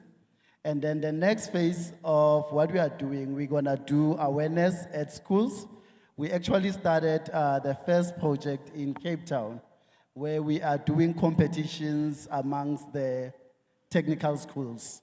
So it's called a Motomax show. We check how many learners can compete and see how fast they can start the engine. So we are starting with the process now, and we also incorporating some elements of the electric vehicles. Okay, thank you so much.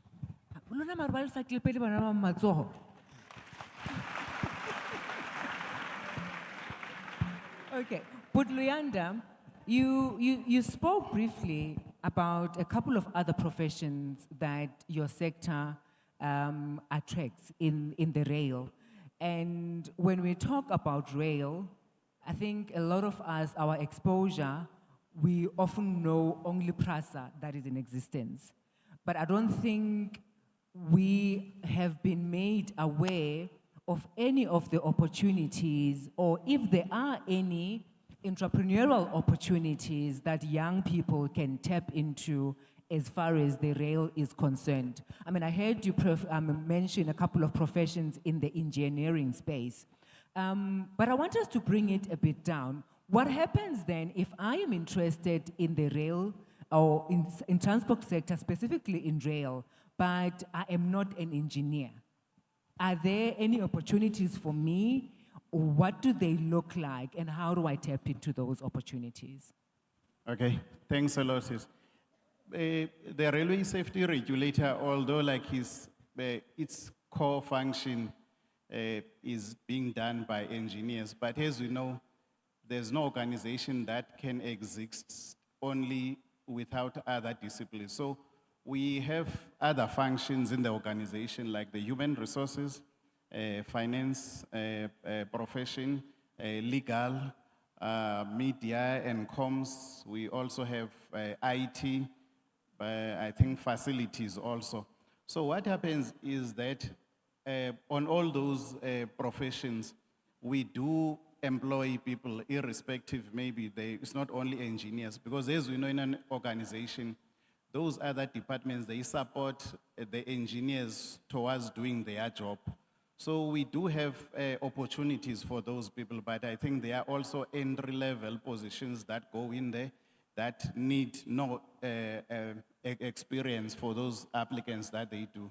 But we do offer all those disciplines, but at the moment, we also have some other opportunities that are tied up with the Department of Transport. So we have an array of those opportunities, not only the engineering side. Okay. So are there any skills development programs or apprentices that you have currently?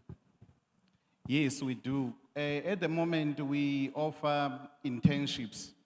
So what we need normally is a qualification in any field. You don't need to be an engineer. Okay. It's just that at the moment, there's been, I think, a bit of a challenge to get engineers on internships because of those strict requirements that they need. So at the moment, we offer only, let's say, on the likes of HR, finance, you can be a graphic designer, you can do maybe secretary qualification, ICT, and all those ones. So we have internship programs. So they take about 24 months. Okay. And we pay a stipend to those internships for that period. But as we know, let's say, it works in a way that if you are on internship, we do perform, let's say, some performance appraisal to check whether you understand what you're doing, so that at least when you beef up your CV to go into the industry, you are a well-oiled machine. But also there are opportunities internal whereby some of our interns, they are employed permanently at the end of the program. How do we apply? Where do we get these opportunities? Is there a website, or where do we go? Are you on Facebook, or what? How do we make sure that we participate in those opportunities that we have? I mean, we heard from Tita that we have to go to their website. Do you have a website that we can go to? Yes, we do have a website. You go to www.rsr.org.za. So what happens is that the opportunities for internships are advertised by the organization between October and December. Okay. So it will happen this year because the internships that are currently in place will expire in the next year, I think around about February, March. So we start recruiting from this year, preparing them for the next year. So we also put in the adverts the disciplines that we're gonna be taking for internships in the following year. Okay. The website, I'm gonna repeat it again for you. It's www.rsr.org.za, right? www.rsr.org.za. Abuti, tell us about the opportunities. How do we tap into those opportunities, and what do they look like? All right. For now, as RMI, the opportunities that we're focusing on is for learners with learning disabilities, because obviously they are not given much attention. But from the member side, we have a drive where we partner with our SETAs, and we apply for special projects where we encourage our members to take advantage of sending people for those courses, or also recruit, and people can now be on the mainstream economy. Okay, who are your members? How do we get hold of them so that we can apply for any of the opportunities? Is it open to the public? If that is the case, how do we then participate and apply? If I'm a young person that is seated here and I am a mechanic, or I know my cousin who's a mechanic and who's looking for an opportunity to grow into that sector, how do I apply for this support and make sure that my business grows and get more other opportunities? So the apprenticeship, in order for you to be an apprentice, Okay. you have to be employed. Okay. So if you know of anyone that is a mechanic, or maybe they've been trading but they don't have a certificate as a mechanic, Okay. they can ask their employers if, there are two ways to do this. So there's the normal route where they can register with a SETA, register an apprentice with a SETA, and then the company will assign a mentor who will take care of that person throughout his career path or her career path. Alternatively, as you know, like I mentioned earlier on, that the apprenticeships or artisans is one of those roles where it's a fallback on skill. When you see that you cannot do anything, you are encouraged, maybe prasoli ko kai kai, ulukisa di koloi. Yeah. And then you start there assisting them, and then in the process, you develop that interest, ya go batla ba mechanic. So if you have been in this phase where you are a full mechanic, you know how to fix, you are working under a company, but you don't have a qualification, you can chat to an employer if they can take you through what we call ARPL, Artisan Recognition of Prior Learning. So that route is between the SETAs and the trade test centers. So that is the shortest way of getting qualified if you're already trading. But if you have interest, you can start with any RMI registered member, seek employment, they can train you and then put you through the system. Okay, you spoke about saying that we need to register with the SETAs. And I'm sitting there and I'm interested in being a mechanic, and I think I like this.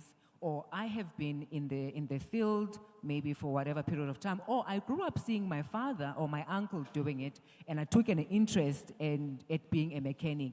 Which are the SETAs that I need to register with so that I can qualify?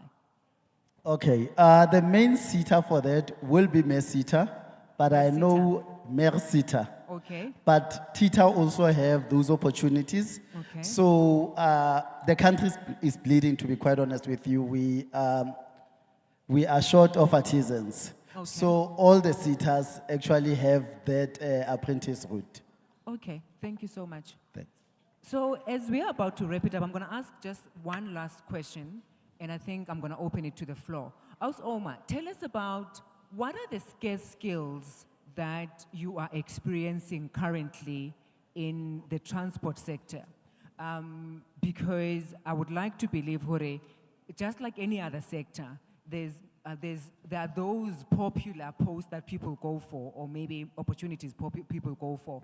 But are there any other opportunities where you see a lack of people going into, so that maybe the people that are here, we can advise them, Hore, instead of you also going that direction, maybe try this direction, and that way we can be able to have better opportunities of you grabbing those opportunities. And I'm going to throw that question to everybody on the panel. If there is something like that in your sector that you've picked up, maybe let's advise these young people as to what are the opportunities, what do they look like, and how can we participate in those scarce skills where somebody who's sitting here is maybe looking at getting into the transport sector, but they didn't know exactly what opportunities are there. Okay, thank you for the question. So as SETAs, guys, we are also responsible to develop what we call the sector skills plan and to identify the scarce skills. And if you guys go on our website and look for our documents, on the scarce skills, what you will find, and it will be surprising for you, as the first on the top 10 list is the truck driver qualification. Code 14, or is it code 16? No. That's why I'm mentioning this, because when we think of truck drivers, we think you must just have a code 14. Okay. There's actually a qualification for truck drivers. And in the country right now, I think we have a lot of drivers that have a code 14 and are already in employment.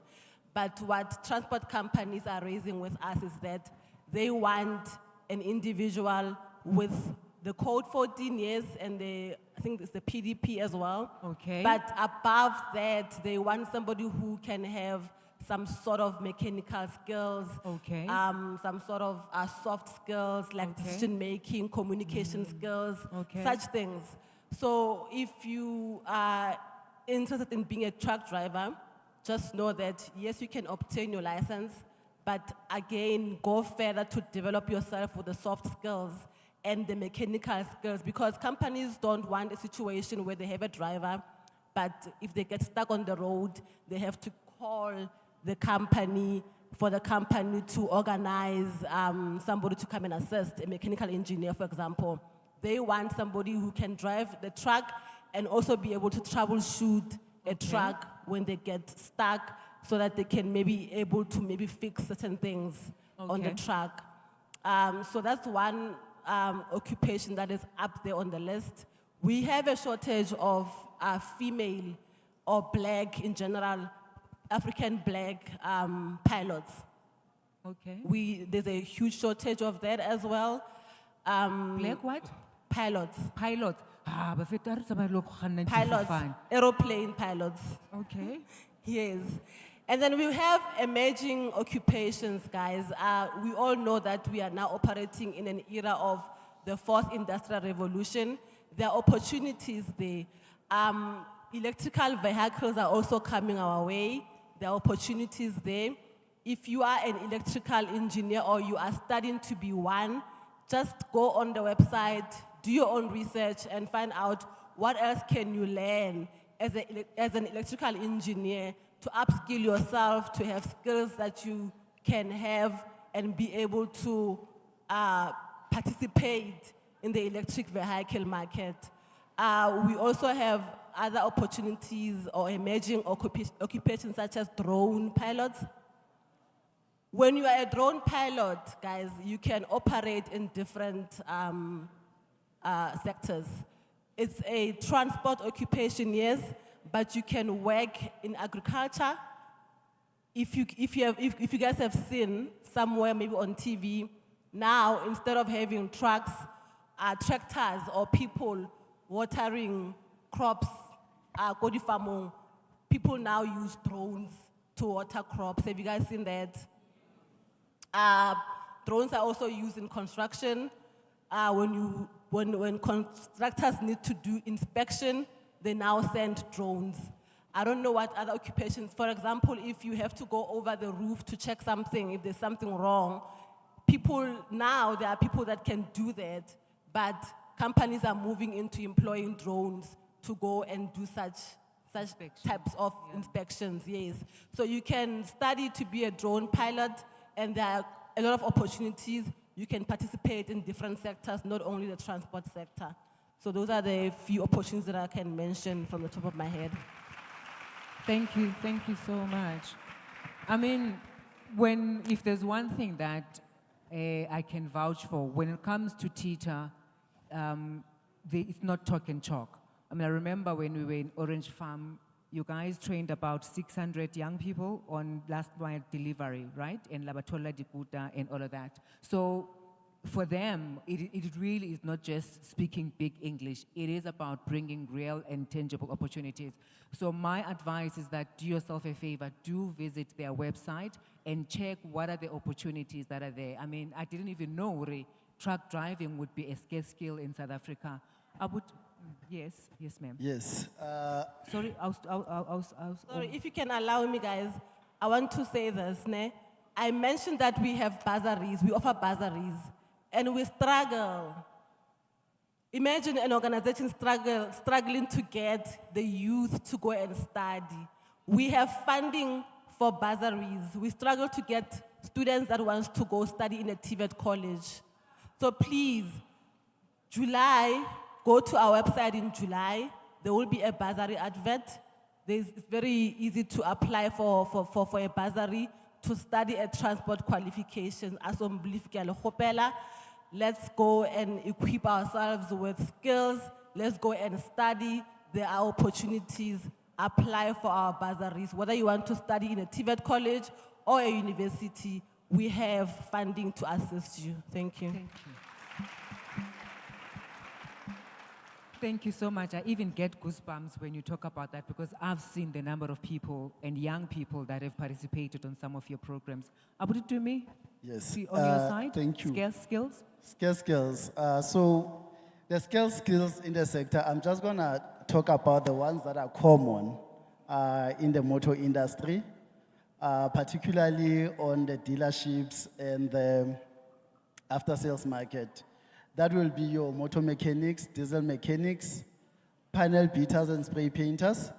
And just to add on what also Uma has said, guys, sitters have money, they want to spend money, but there are no applications. I mean, last year I made a study on technicians.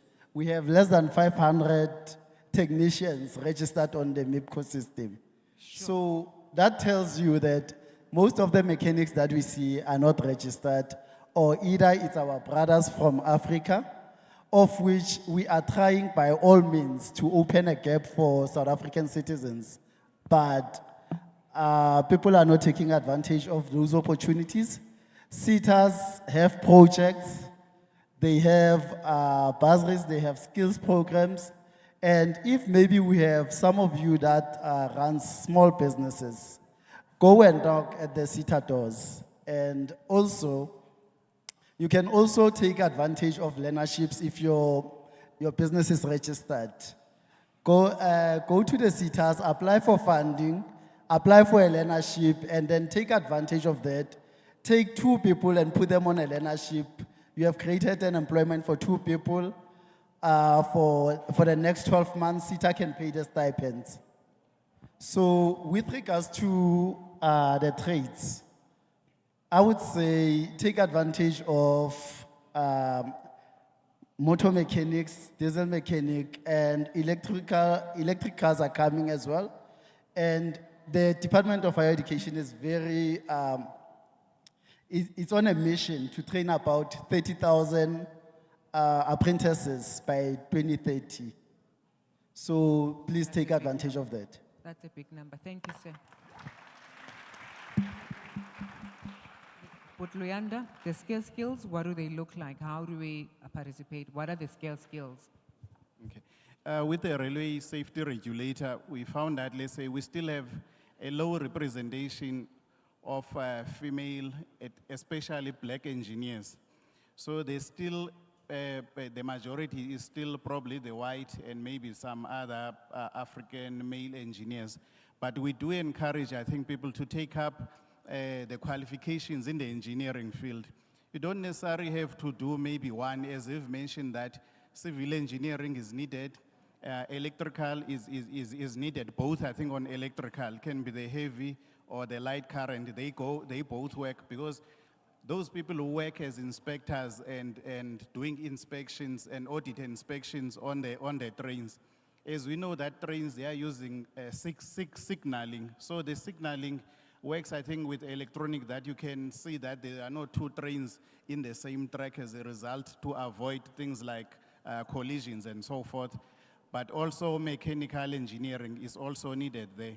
But we do have some programs that are in place, like for example, on the internships, we also do work with the Department of Transport.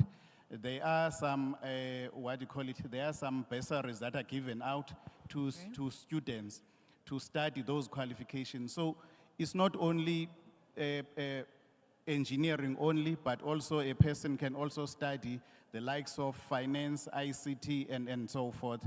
So those are given on an annual basis to those students. But what we need is that the students must have at least a pass mark of 60 to 65 and 60 to 60% and above to qualify for that bursary funding. So it's a complete funding.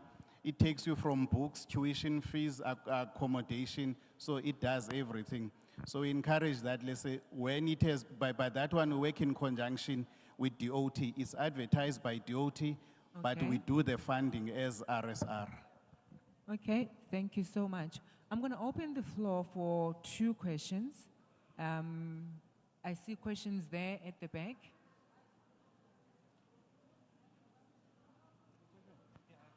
I see questions at the back. Yes, please.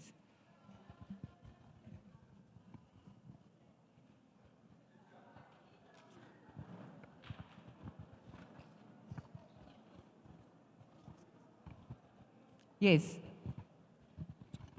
Good morning, everyone. I just wanted to mention that. Stand up, Sisi. So, yeah, thank you so much. So I just wanted to mention to Usisi Parad Nendawo. She said that we are in the 4th Industrial Revolution. I would like to correct you that we are in the 5th Industrial Revolution.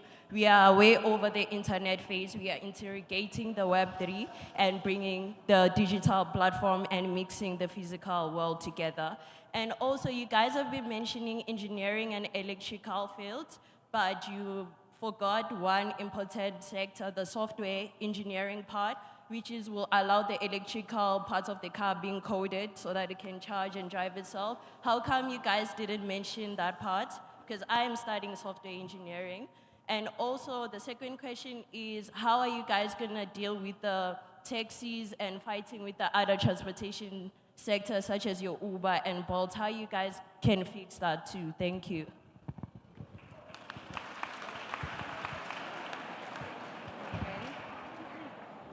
So your question is, how are they resolving the conflict between taxis and the other sectors? Okay. Come quickly. Okay, thank you. Nna ke batla ho botsa Oumane. Okay. O mehlile sekolo like tertiary le university but the links le bazari ne ke kopa yona. Di bazari link ya teng le which college that can I study for transport and what requirements do I have to study those things? Okay.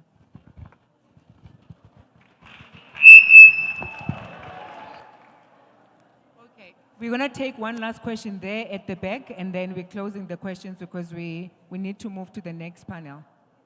There. Morning.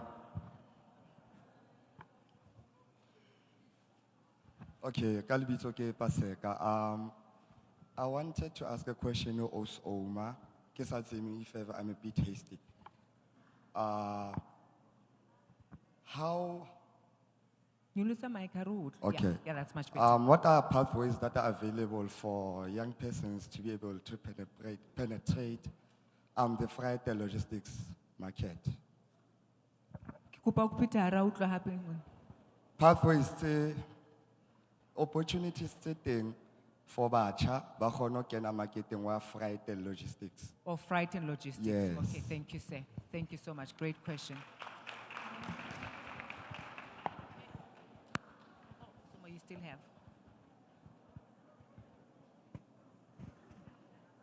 Okay. First of all, my lady, let me commend you for your exceptional knowledge. However, I want to mention that South Africa, guys, is a developing country. Yes, there is now the 5th industrial revolution, but it's now being implemented or taking place in the developed countries. So you cannot say that South Africa is now operating in the 5th. We're not there yet. So,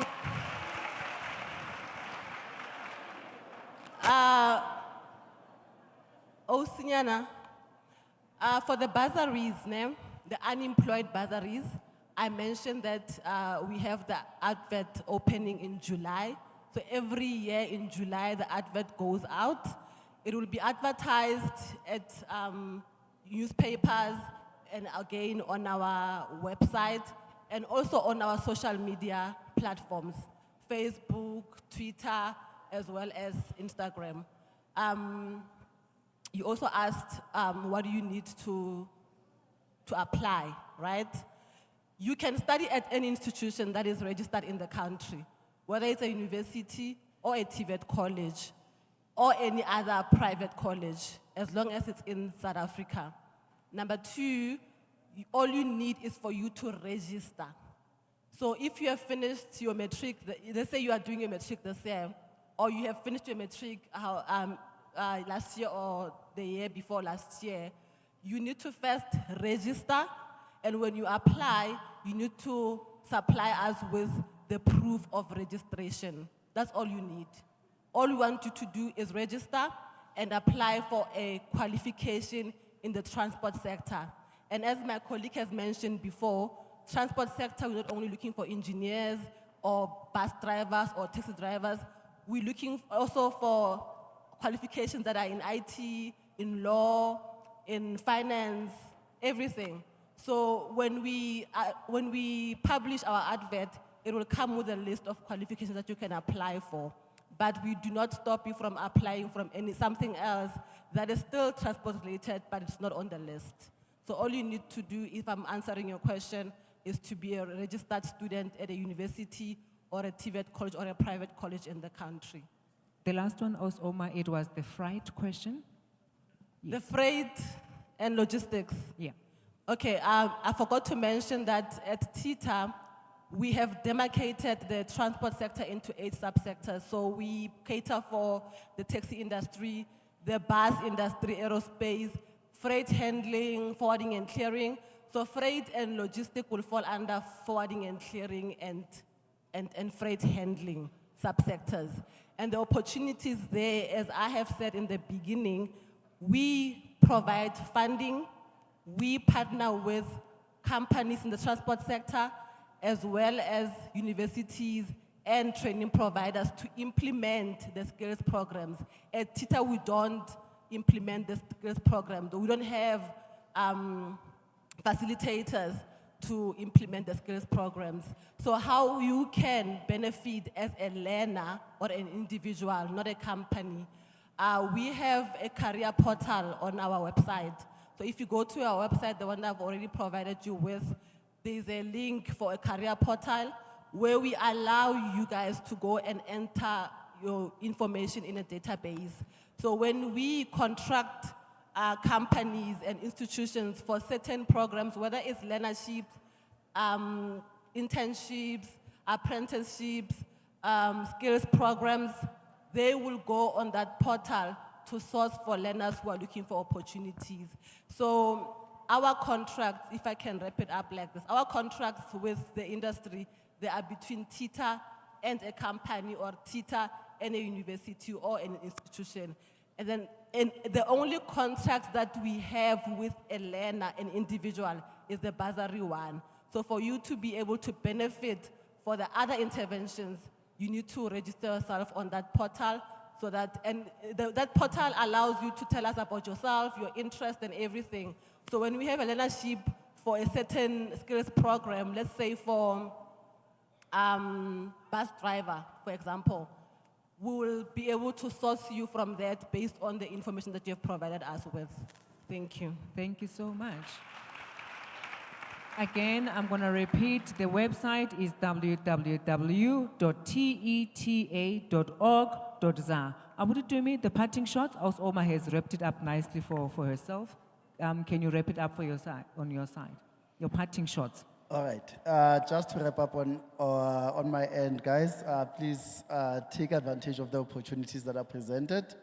And please, if you are interested in being a qualified motor mechanic, start exposing yourself, exposing your interest to the workshops that are closer to you. Even if you can just volunteer, just to acquire that skill, and then try to work your way up from there. Thank you so much, sir. Butluyanda? Thanks. I just want to mention that, let's say, with the railway safety regulator, we also partner with the University of Pretoria, whereby there is a first of its kind in South Africa, a qualification mainly on railway, that you can go to the University of Pretoria's website, you are applying there. It will make easier for you when there are positions in the railway space, not only at railway safety regulator, but in other industries like PRASA, maybe Transnet, and other independent operators. But also look out for those opportunities that we're gonna advertise in October. We go on our website, but also on the social media space, so that at least you'll be able, let's say, to take advantage of those opportunities. Just to repeat the website again, the last time for us. Okay, the website is www.rsr.org.za. Thank you so much. Round of applause for my panelists. Thank you so much, ladies and gentlemen. This was amazing. Over to you, MC. Thank you. Thank you so much.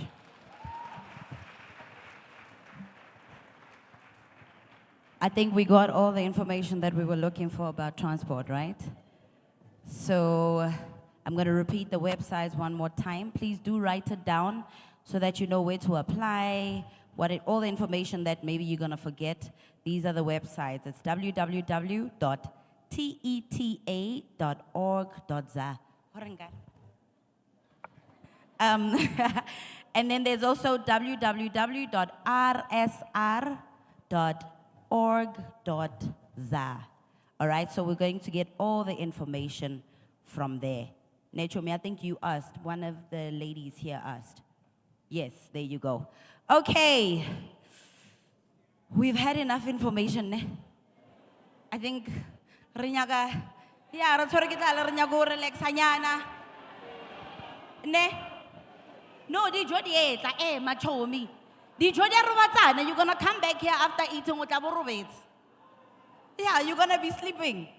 And I'd like to also welcome our guests, our speakers that also walked in while we were busy with the panel. I want you guys to stand up. Please kindly stand up for me. Yeah, we're tired of sitting down. Remeleze ne. Lena le tlo feila go sekolong ke tse emelang a ka re tologang. Emelang. All right. Do you still remember the hashtags? You do? So I'm just going to say hashtag and you guys do the right thing. Hashtag. Hashtag. Hashtag. I love it. Okay, let's get enough at. I'm going to below enough at. So I want you to help me welcome your guys' favorite rapper, Masedi.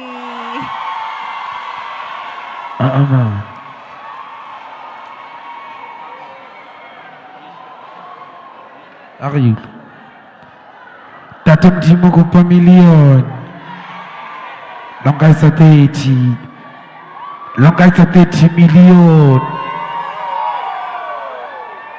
Tatum Jimo Kupa million. Long as a 30. Long as a 30 million. Liska maka lang sa rin yung gukito chincha. Kala. Give a chameleon. Kiani money where you penetrator. I eat with the people that I pray with. God said, these are the dudes that should play with. Top floor. Elevator. Double cup say to a celebrator. In a Silla Costa Gator. Man, Jeezy. It's good to be here, guys. It's good to be here, you guys. And it's a great honor, too. Jeezy, are we good? Jeezy, Rasha, Pugara. Man, New family, nya circulator. Income Pogoto, nya generator. Ya accumulator. It's a lipayajo, we can calculator. Let's go. Tatem di buku per million. Long as up guy. Long as up guy. Let's go maka. Langsung yung kujit chincha kala. Give it a million. Okay, money where you penetrator. I eat with the people that I pray with. God said, these are the dudes that I should play with. Top floor. Elevator. Double cup say to a celebrator. And that's a La Costa Gator. Emma said it's about like a relator. Bani baka money body waiter. Bani baka money ba. Bani bona. So, discover entertainer. I'm waiting on myself to renovator. Let's go. Tatam di mugu per million. Long as I've got. Long guys up guy. Eish, ki batla ho shama ke di bone. Ha sokodisa ke mo tjhentjhe ka mipone. Ba tsamaile body shop ba di tole. Tekisa ka tsoma nako original. Ba tsamaile body shop ba di tole. Tjhelete e ngata. Eish, tjhelete e ngata ba tletle ka lori. I'm sitting at the top, the dominator. Hempesa ka tsa visage sa manini. Eish, bo shop le bo tushang ma Milano. Tafisi ke la le body presto change. Ka Maria fazo joua ka di butsi. Eish, o sabo Timberland. Es rosa jota sta raire di Viano. Eish, di kene backstage ka reverse. Ke dal medical ak se reklo ki ranes. O pile prescription. Ara ke ye sentin, ki ra ke di gusiet. Ke kene magen bin ke order coffee to le stress. Let's go. Tatem di mo ko pa million. Longa sab kai. Longa sab kai. Let's go makala ak se rekne ko ke to chincha kala. Ki be ka million. Let's go, let's go. Kula beke tesiko. Bula putri jave so. Bana pa pada for shop. Chora pa pada for shop. Tupiri di pada for shop. Kompara justa ka shen. Tune ki tabi de ka shen. Bine ki tabi de ka shen. Shine boi Nike ka shen. Anta ka jabasena ka shen. Ke sogari ya auto ka shen. Kosa boi lunch ka shen. Kosa boi dina ka shen. Akaska di khaba ka shen. Kidi foken knife wanaka. Pumula mafura wanaka. Kadi certificate wanaka. Akwa khwatena wanaka. Kadi talla wanaka. Akili pateri ka shen. Ki shaka res ka shen. Akifani ka mashume ka shen. Oh no. Oh no. Oh no. Oh no. Let's go. Oh no. Hey. Merci à vous, my boy. Oh no. Hey. Oh no. Let's go. Oh no. Kill. Oh no. Hey. Kill. Oh no. Kill. Oh no. Let's go. Kill. Oh no. Hey. Kill. Kill. Let's go. Kill. Kill. Kill. Let's go. Let's go. Let's go. Quand la stress sort, coup de paix qui est classé. Pour la poutre, j'avais ça. Bon, n'a pas de faux chaud. Chaud. Chaud. Chaud. Ha, hey, la fait ça. Boy, hey, quand la stress sort, coup de paix qui est classé. Pour la poutre, j'avais ça. Bon, n'a pas de faux chaud. Tu as pas de faux chaud. Tu veux du bon de faux chaud. Quand j'ai pas de faux chaud. Ha, hey, la fait ça. Boy. Quand le stress sort, coup de paix qui est classé. Pour la poutre, j'avais ça. Bon, n'a pas de faux chaud. Tu as pas de faux chaud. Tu veux que tu pas de faux chaud. Quand j'ai pas de faux chaud. Ah, là, fait ça, boy. Elle fait ça, boy, chaud. Quand le stress sort. Hey, chaud, coupe pas le jeu, ça gâche. Tu ne quittes ta vie, de gâche. Il me dit la vie, de gâche. Je ne peux pas Gucci, gâche. Il t'a qu'à passer, gâche. Tu sois gagné, auto gâche. Cosa puoi lanci cashen? Cosa puoi dire na cashen? A kasi ka di khaba cashen. Ki di foket na fi wanaka. Pumula mafura wanaka. Ka di sefiki ati wanaka. A wakwa tena wanaka. Ka di dalla wanaka. A kili pateri cashen. Shakares cashen. A ka fari ka bas cashen. Sho, kitna mureki cashen. Kya rekka ki dali cashen. Kitna masina cashen. Kya senya ki dali cashen. Eno ko pa uskan no cashen. Aku nak buat dampi kashen, aku nak buat goat kashen, kita buat whisky kashen, akika sat kashen, tapi sama bantah kashen, ama serial kian kashen, aki pateli bajet kashen, oma bisa water kashen, akhirnya kapapa kashen, loro bala kamu nanti kashen, lomo siapa kata pula kashen, sho, ku kamu solo kashen, yana hasat kashen, akhirnya kanu khona kashen, nagi patah bona yana kashen. My life is so, boy, sure. Can't lose stress, so. Thank you so much, you guys. I love you so much. Yay! All right, I'm gonna try and be a rapper, Linda. So I need you guys to say for sure, ne? So I'm gonna try. Impact the thing for sure. I'm gonna practice. Impact the thing for sure. Transformation the thing for sure. Growth the thing for sure. Sure. I can be a rapper. I can. I am Papa Delang Mato, yo. Oh, thanks. All right, I'm gonna call up someone from Agri-Sita. Okay, Ritsuhi Langer. Our favorite rapper was on stage, so we've got a bit of energy, right? We still have some energy, but I'm gonna need you guys to be a bit quiet. Chomileagai, etwang kapila, etwang because la rasa. Kona elayona. I think I must go sit there. Kona mol. All right, so we're gonna have someone from Agri-Sita. Please give them the same energy, the same respect as you gave the others. I know it's not easy to sit in here for long, but remember we are here to get as much information as we possibly can, all right? So, harbangle self-control nyana chomi. I know it's tiring, but we know why we're doing it, right? So let's give them a nice warm welcome and also removing that attention. It's very difficult to stand here on stage and try and help someone and that person is busy talking or they are on their phone. Please be on your phone only if you are writing notes, Chomi. Ne? Let's not waste their time. They took their time out to come and help all of us here, okay? So let's do the same for them. I think that respect and that love, and I know you guys are an amazing crowd. So please help me welcome Fani. Kintate Fani, I'm sorry, Teddy. That way. Negerekele yang nyana. Please help me welcome Tate Fani.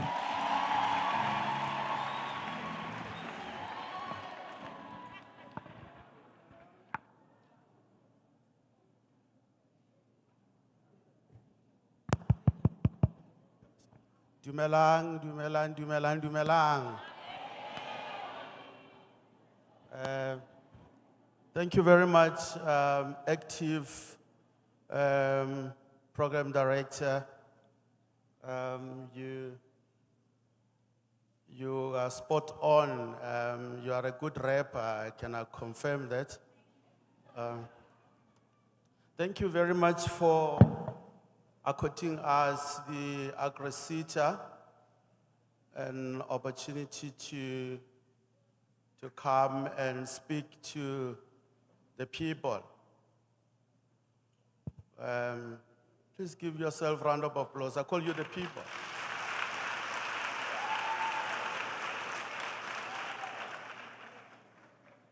South Africa cannot talk about itself without talking about this sector called youth. Agriculture, from which I come, cannot be well defined if there are no producers which use modern technology. There are no producers which bring food into the South African footsteps by means of new and artificial intelligences and available mechanisms that we have. So I find you yourself better placed. I know history tells us that agriculture was classified as the last best. But truth be told, that up to now, agriculture has emerged. It's knocking into our plans, our strategy, our research desks, and telling out this youth sitting around the clock or sitting here today need to access agriculture. For South Africa to compete in global markets, it starts there with agriculture. And because agriculture wears overalls, it's hidden in overalls, so people don't see the value of agriculture merely because it's wearing overalls. So I'm appealing today to youth sitting here to say, be considerate in your career pathways that agriculture is there for you. Nakutsela za khale ne re re a re bona maburu a apere di khaki le di overall, so agriculture belongs to them. Table has turned that we need to venture into those opportunities to look into agriculture. So AgriSETA is Agriculture Sector Education and Training Authority, very much the same as our sister SETAs who was on the platform sharing with you their programs. It is just a technical plowing or farming cattle, but the hard to fill skills in agriculture are there, unoccupied. Agricultural engineers, agricultural technicians, veterinary doctors in agriculture, the researchers in agriculture, people dealing in laboratories of agriculture. So let's wake up and smell the coffee. The coffee is there. Let's smell the coffee and venture into agriculture and then manifest our lives into that space in terms of our career pathways. When you talk of agriculture, you do have bursaries that assist you in your career pathways. That every year in AgriSETA we open windows, but via the institution that confirm that they have admitted you to study in agriculture. Of course, it is not all about degrees and diplomas, but also technical skills, technical know-how from agricultural colleges and many other institutions that can offer the agricultural programs. My worry here, is it not loud? Agriculture here, yeah, this one is very sexy, yeah, okay.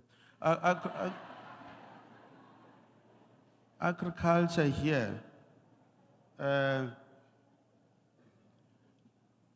the challenge or problem statements that we have here, which I want to share with you, is that government work in silos.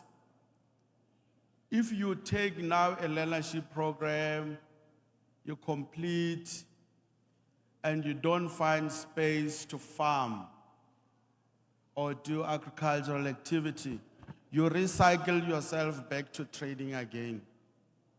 So we are experiencing specialist learners who recycle themselves in learning, but not applying the skill into the economy. So now, what is it that needs to be looked at?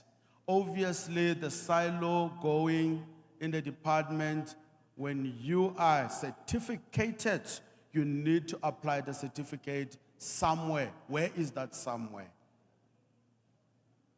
The issue is, where is the somewhere? Do you have a farm? Do you have a plot? Do you have this and that to manifest the knowledge and the competencies that you have acquired? That remains a challenge, remains an issue. So we hear today that we are encouraging all the sectors to move with speed and velocity under this theme of empowerment, to move with speed, to try embrace that coherence on the part of the government sectors, so that that particular value chain of activities is seamless. Because the learners we have produced thousands and thousands to date, but those learners keep on coming and entering the system from the back again. So not moving, not exiting the system and trying to produce and so forth. So we are welcoming you in AgriSETA.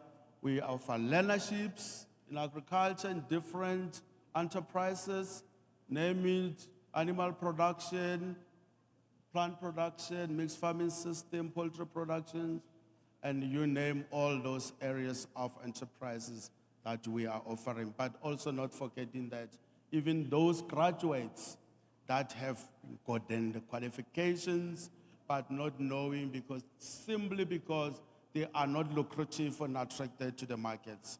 So we are supporting them to advance more practical skills, more exposure into the world of work to get experiential learning.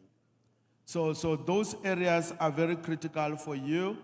And I'm not going to take long of this time, but to invite everybody also to go to the website of AgriSeta, which is www. How many W's?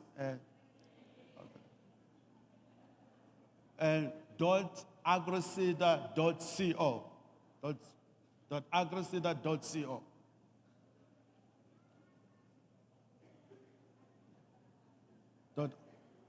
www.agriseta.co.za.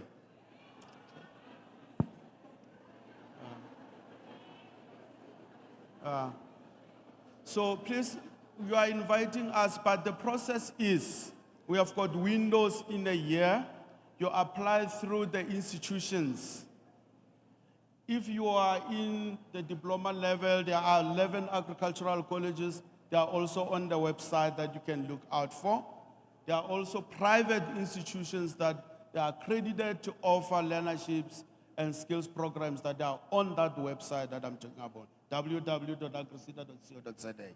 So you look at those.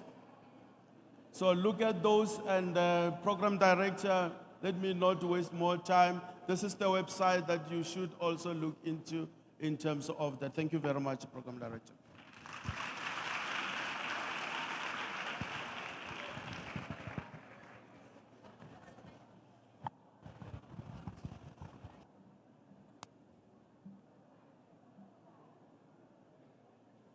Two, three. Thank you so much, Ntate Fani. We will definitely follow that website and check out more, get more information. Mara wa itse ma 2000 na sto tu yang dedi. O ska magalo te kera go TikTok sense o trend or www. Or they're gonna make you a meme, Barry. Wake up. Smell the coffee. The coffee is there. So don't get surprised when your children come in and like, Papa King, when I go TikTok, it's not gonna be your fault, it's these ones. So haven't had the phone, you must know that they just up to no good.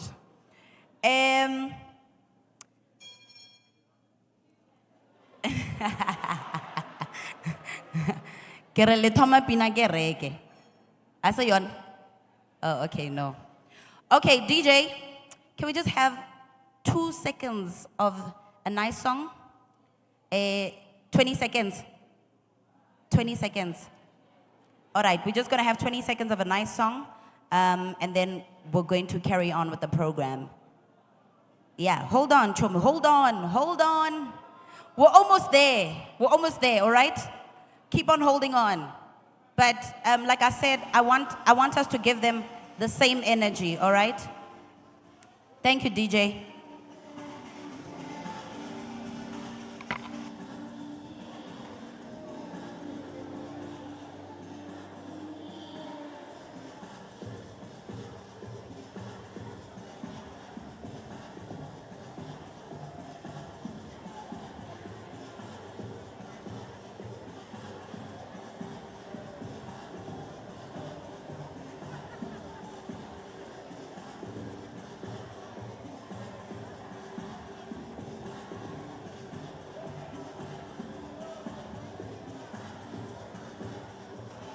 Okay. Okay, we're back. It was just an ad break. Ad break. Yang kan ad break 30 seconds. So nearly we're breaking. Those that are going outside, please kindly do it quietly. Let's be quiet as we welcome Dumsani Dakile, the OOP, Wako Gauteng Premier's office. Sure. Ahoy, hoy. Awe. Opse. Itara.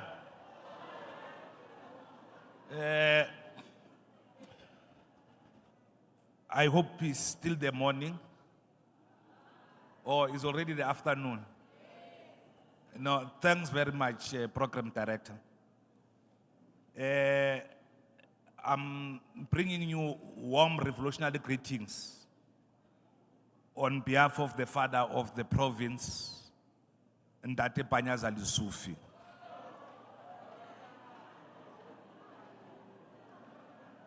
We just want to firstly thank the program director for having invited us to this exciting event. And Seba Ahleje.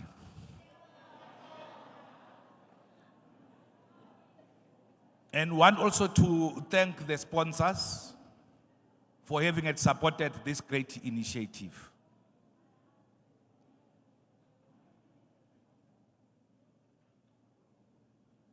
We also have just received the news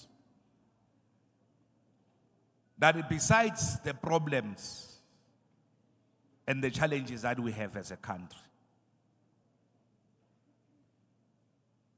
South Africa has been declared by the IMF, which is what is called the International Monetary Fund, as the leading country economically in the entire continent. So, about Egypt, Nigeria, they follow us. As a Gauteng provincial government, there's a program that we're driving. I'm not sure that the is called Growing Gauteng Together 2030 Vision. In terms of that vision, we have segregated 5 corridors with their specific competitive advantages. The most advanced than any other of this corridor is what you call Johannesburg, which previously has been known as an anchor of the South African economy. It has been a mining town, but mining has declined, just like agriculture has declined. And we then resolve that we can't leave Johannesburg to decline like that. What are other alternative economies that we can be able to focus on in order for us to sustain the economy of Johannesburg? We hence therefore declared that Johannesburg is going to be a finance house. That's why if you look at all your major banks are based in Johannesburg. If you look in terms of all your major insurance companies are based in Johannesburg. So the second city that also is leading after Johannesburg is what you will call Tshwane. We have declared Tshwane to be an automotive city. So all kind of cars are produced here in the city of Tshwane. We have just completed now a special economic zone based on the production of the Fords, the Amaroks, and what have you. The third area is called Eguruleni, which is your third corridor, which is in the east. Its main competitive advantage is manufacturing. In actual fact, various studies has been undertaken, and all of them, they confirm that in the entire continent, Eguruleni is the most advanced and leading manufacturing sector than any other sector in the continent. But it is also shrinking, is experiencing serious problems. Over and above that, also with the contribution now of what we call your load shedding. The fourth economy is Westland, which has also been what was called your mining town. It is also experiencing problem. It is dwindling because of the minerals, the gold there. But the attempts for us to be able to refocus and reposition this particular area. The last on the list, I think, is what I'm told that I must come and speak about, which is the Sidibeng, the Val area. Historically, the Sidibeng, this is where major challenges are found. High level on unemployment, high level of poverty, high level of inequalities. Over and above that, it is experiencing new forms of problems, decaying of infrastructure, non-collection of waste, and over and above that is the shortage of energy. And what it is that we are doing, we have declared that there's a possibility for us to build this area called Sidibeng or Val as a new smart city. And building a smart city, it gives quite a lot of opportunities.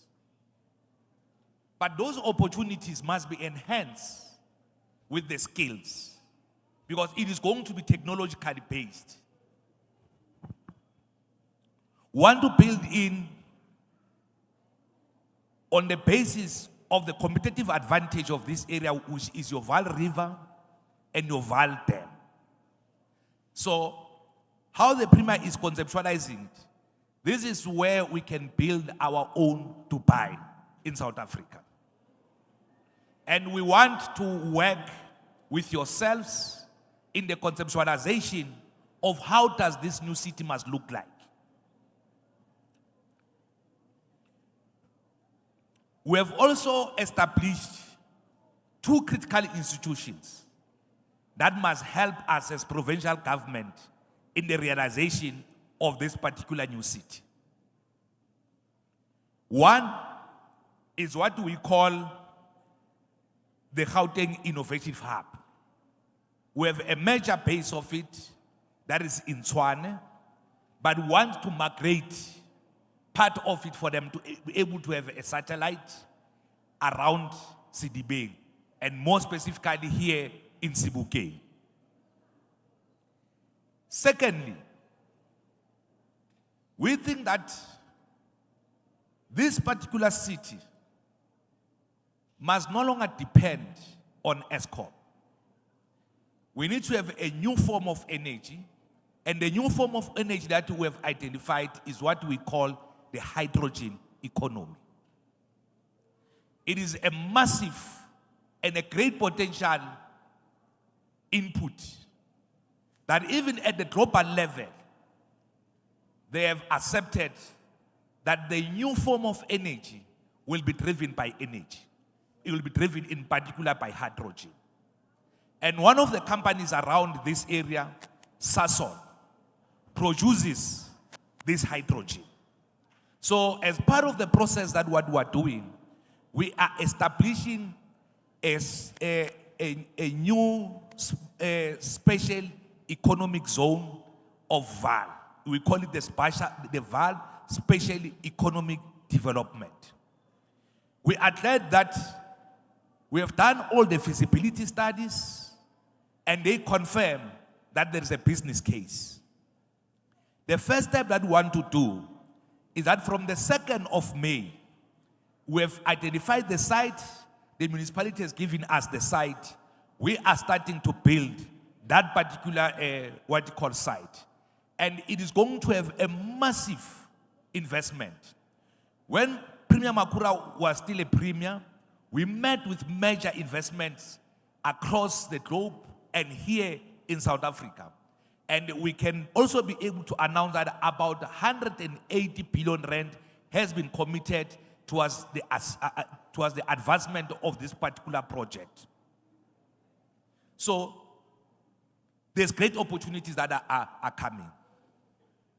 It is also on those bases, because we believe that in order for this economy, in particular for Vaal and for this new smart city to be able to emerge, you require massive new skills in the area. It is on those bases, therefore, that we have a partnership with the Northwest University. We have partnership with all the major higher institutions in this particular area, in order for us to create opportunities for training of new people. Another opportunity that we also have identified is that AMSA, what has been historically a steel producing company. It has also been facing problems. We are in engagement with them. Because the future says, if by 2035, you will not have decarbonized your products, they will not be competitive at an international level. So we believe that we've got also a great opportunity to change how steel is produced in this area, so that we are able to fuse in new skills. We need new people, and that need the youth to be able to carry that particular burden of ensuring that we are able to lift what you call AMSA into the new level. The last part is in relation to the question of the creative and the cultural sector. It has a great massive opportunities, both in terms of creating SMMEs, but also in relation to job creation. And we are paying attention to this particular area. We also then believe that government can work on its own, program director. We can't deliver these things on our own. It is on that basis that we want to have partnership. Firstly, with the business sector here, and they have endorsed us. Secondly, we have partnership with the institutions of higher learning. They've agreed to work with us. But we need human capacity and human resources to solve. And we are giving challenge to this institution that let us not just talk here. Can we have further discussion post this particular program today, so that we can be able to say, how do we begin to identify the youth, and how do we begin to build pipelines so that all of these opportunities can be able to benefit the young people in this particular area. On those particular basis, it is also the reason why the Premier has created what we call the NASI ISPAN. We have already last year started to launch the program. I think that was June 16 last year. We had about 1,800 participants that have applied. But there were quite a very minimum what you call opportunities. But we said we are not going to regret even a single person. We will go out as the provincial government to find money to train and capacitate the youth. We will find opportunities for youth. And we are proud that through our discussion with the institutions of higher learning, we are prepared now over the next few days for us across the province to have 500 young people that must be given opportunities for them to be able to train, so that they can be able to come back and build our institution. If you look at the community halls that we have, if you look at the streets of this area, the potholes and what have you, if you look at the infrastructure that exists in this area, it needs attention. It is on those bases that we want to urge the institution to be able to have a discussion post this particular program, for us to make sure that there's not even a single youth that is left behind. On those particular bases, we want to thank you as we reshape and reposition what you call Gauteng, for it to be one of the most competitive what you call regions, not only in South Africa. We are not only competing with the cities in Gauteng or in South Africa. who are also competing with other countries in the continent, who are also competing with other countries around the globe. And in all of them, we believe that with you partnering with us, we can lead this province to be the most advanced province in the world. Amandla. Amandla. They need us. We need each other to make this work, right? So they can't give us all this information and then we remain the same. We're going to have a panel discussion, but before we do that, I'd like to give away 3 prizes. Yeah, but you must work. Are you ready to work? Okay. I was going to ask you a few questions, but DJ, please just give me a nice song. Kinagawama jive. Bye-bye, Tunyana. Alukho no jive. La tseba. DJ Kopela Pina.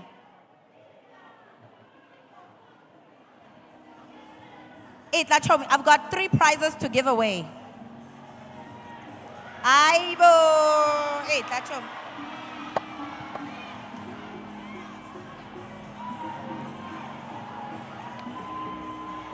Woza. Are.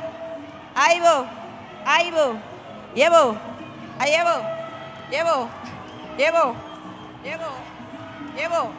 Ay. Yeah. Yeah, yo. Ay. Whoa. Ay, yo. Ay, yeah. Ay. Okay, 5, 4, 3, 2, 1. Show me why now. All right, we've got another 2. Woza. Yeah. Yebo.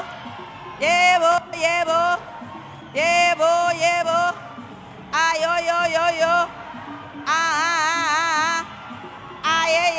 Yeah. 5, 4, 3, 2, 1. Woza puti. Ay, yo. Ay. Ay, yeah. Ay.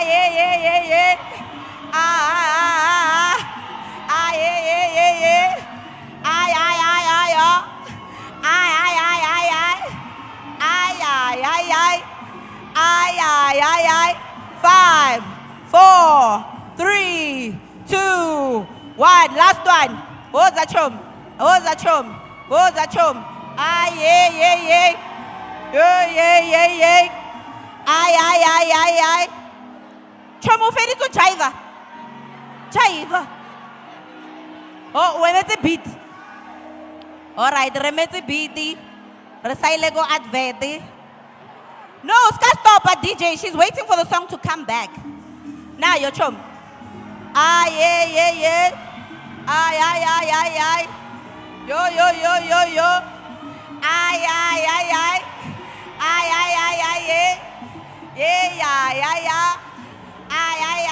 Ay. 5, 4, 3, 2, 1. Woza, yeah. Ay. Ay, yo. Ay. Ay, yo. Ay,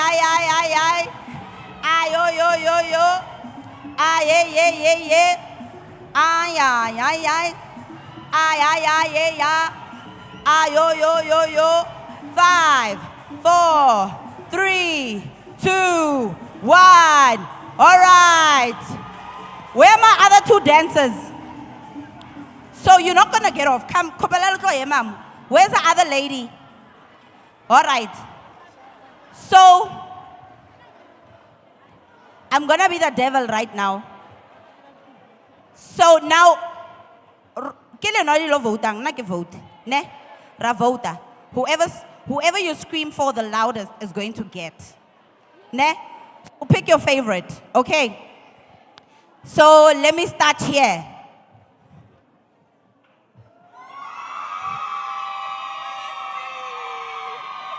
All right.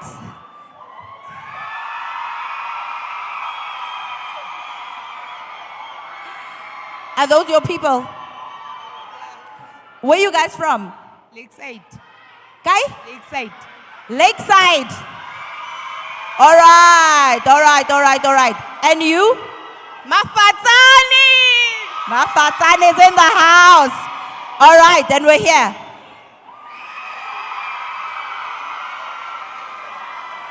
Lakeside. I love it.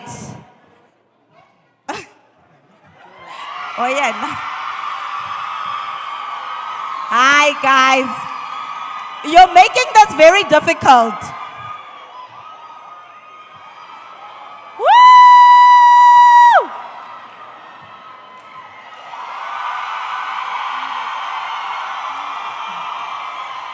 All right, where are you from? Mafatane. Mafatane king galona limiti why let's almost screamel. Let's say lona. And when Mkelele. Mkelele. All right. And when Abudi? I'm from Iron Side. Kai? Iron Side. Iron side? Oh, okay. So there isn't a lot of Iron side, but they love you. So this is our crowd favorite, right? I mean, I only have 3 gifts. So, what is it that you learned today? 2.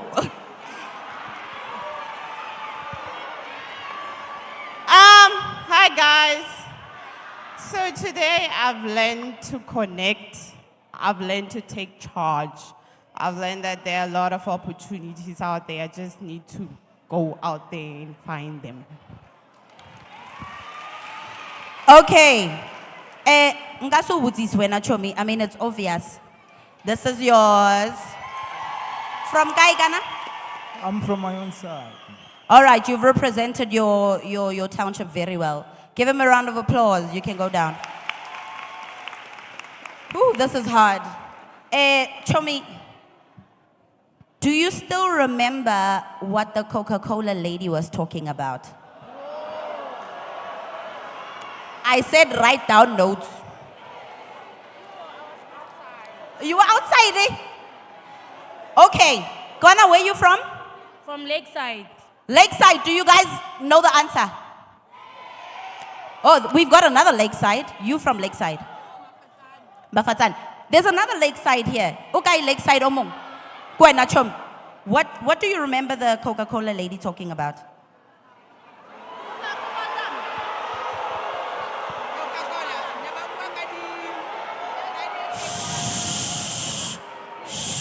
Remember, wait. Let's not boo each other, Anger. It's not easy to stand on the stage when all these eyes are staring at you. You can go blank, guys. It's like being in an exam room.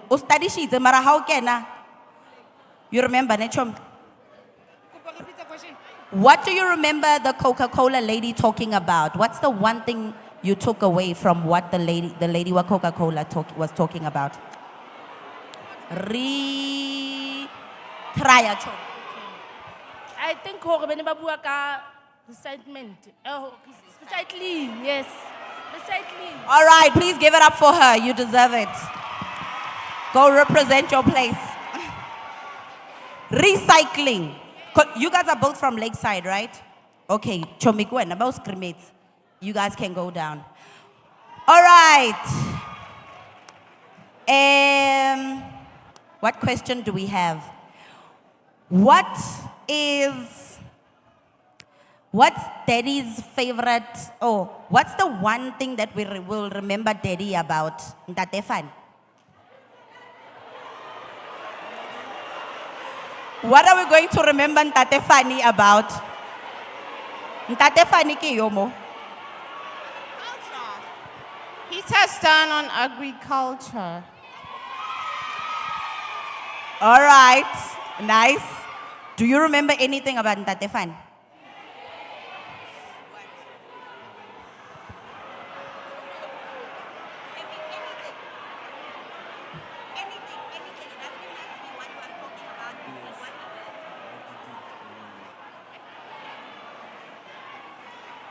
Can you give me Two. Okay, Ntate Fale o buile ka agriculture that we have to register ourselves so that re tlo ba visible. Re tlohelle ho tswa agriculture ka banana side. Then the people who graduated should come to the community and empower the community.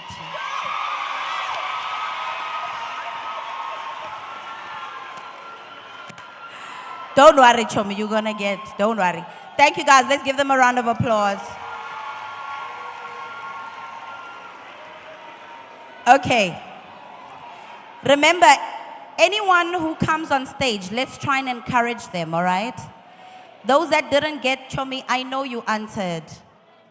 Yes, you did. Mara. I'm gonna get an MC, I decide. Gadal.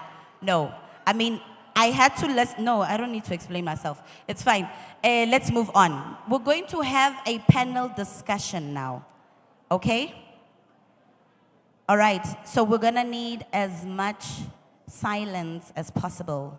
Then I'm downloading my English, my data bundles to English because they're getting finished, but I'm downloading them because we're going to be sitting down with, I'll tell you now. We're going to be sitting down with Jacomine de Klerk. Unfortunately, I don't know Afrikaans. Ik was gaan praat met jou. She's the CEO from Citrus Academy. And we're also going to have Dr. Ngobile Masondo, the senior researcher, agro-processing and product development from Agricultural Research Council. And we're also going to be sitting down with Jabulani Kosana, an entrepreneur from JB Produce. And we're also going to be sitting down with Comfort Chikule. I hope Chikule. Chisikule. That's the one. From Nestle. All right? Please give them a round of applause as they make their way up here.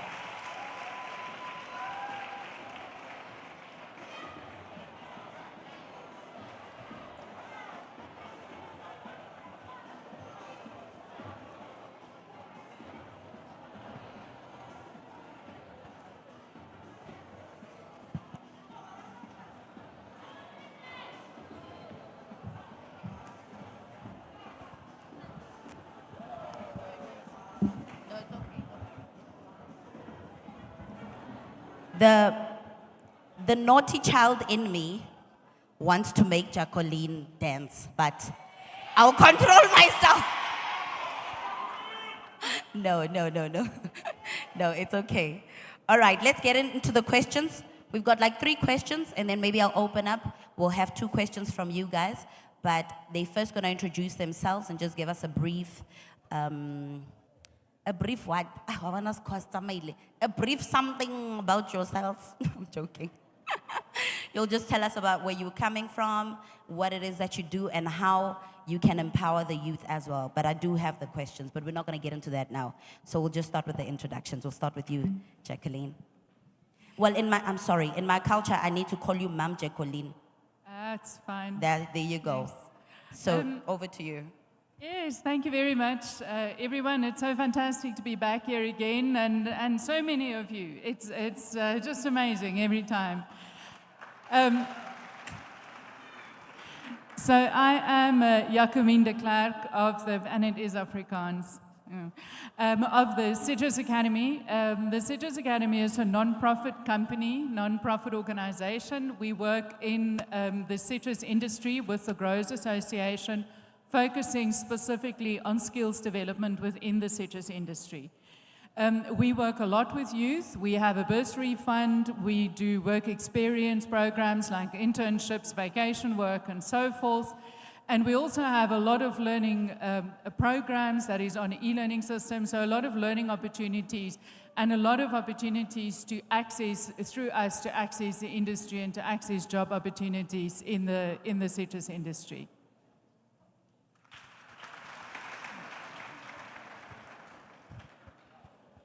Good afternoon, everyone. My name is Comfort Chisikure. I am from Nestle, East and Southern Africa region.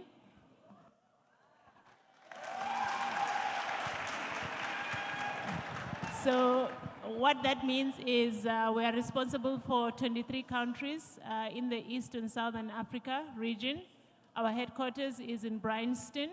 I am the Learning and Development Specialist, so I am also responsible for the Nestle Needs Youth initiative that we run, where we do offer bursaries, we've got learnerships that we run, we have apprenticeships, we've got internships that we have year on year, and graduates that we actually hire as well.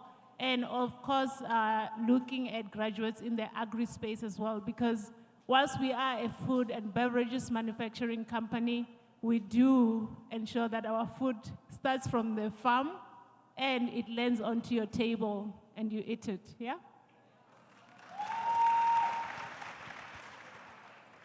Okay, good afternoon, everyone. I am Dr. Ngobile Masondo.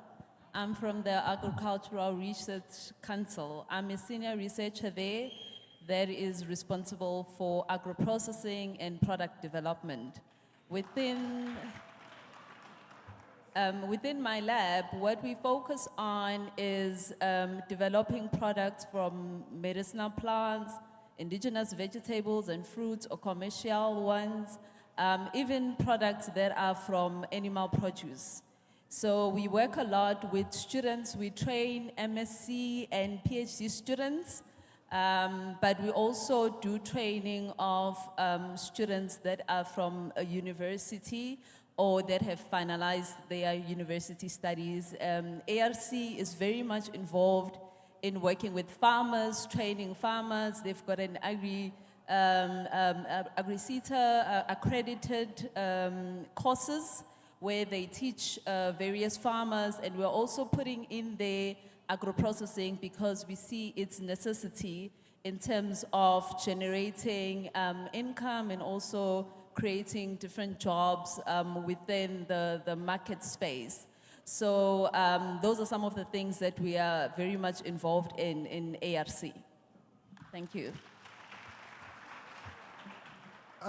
Good afternoon, everyone. My name is Ujabulani Skosana. I'm from Imajazani. I'm from JV Produce, whereby I'm a farmer. We plant plant production, which is your leaf crops, and we also do agro processing, whereby we do our coriander sauce from Imajazani there. I'm also a facilitator and assessor in plant production and in poultry production as well. So yeah, that's me in a nutshell, an agripreneur and an entrepreneur.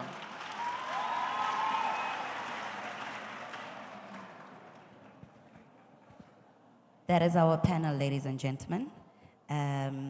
So the first question, any of you can answer this.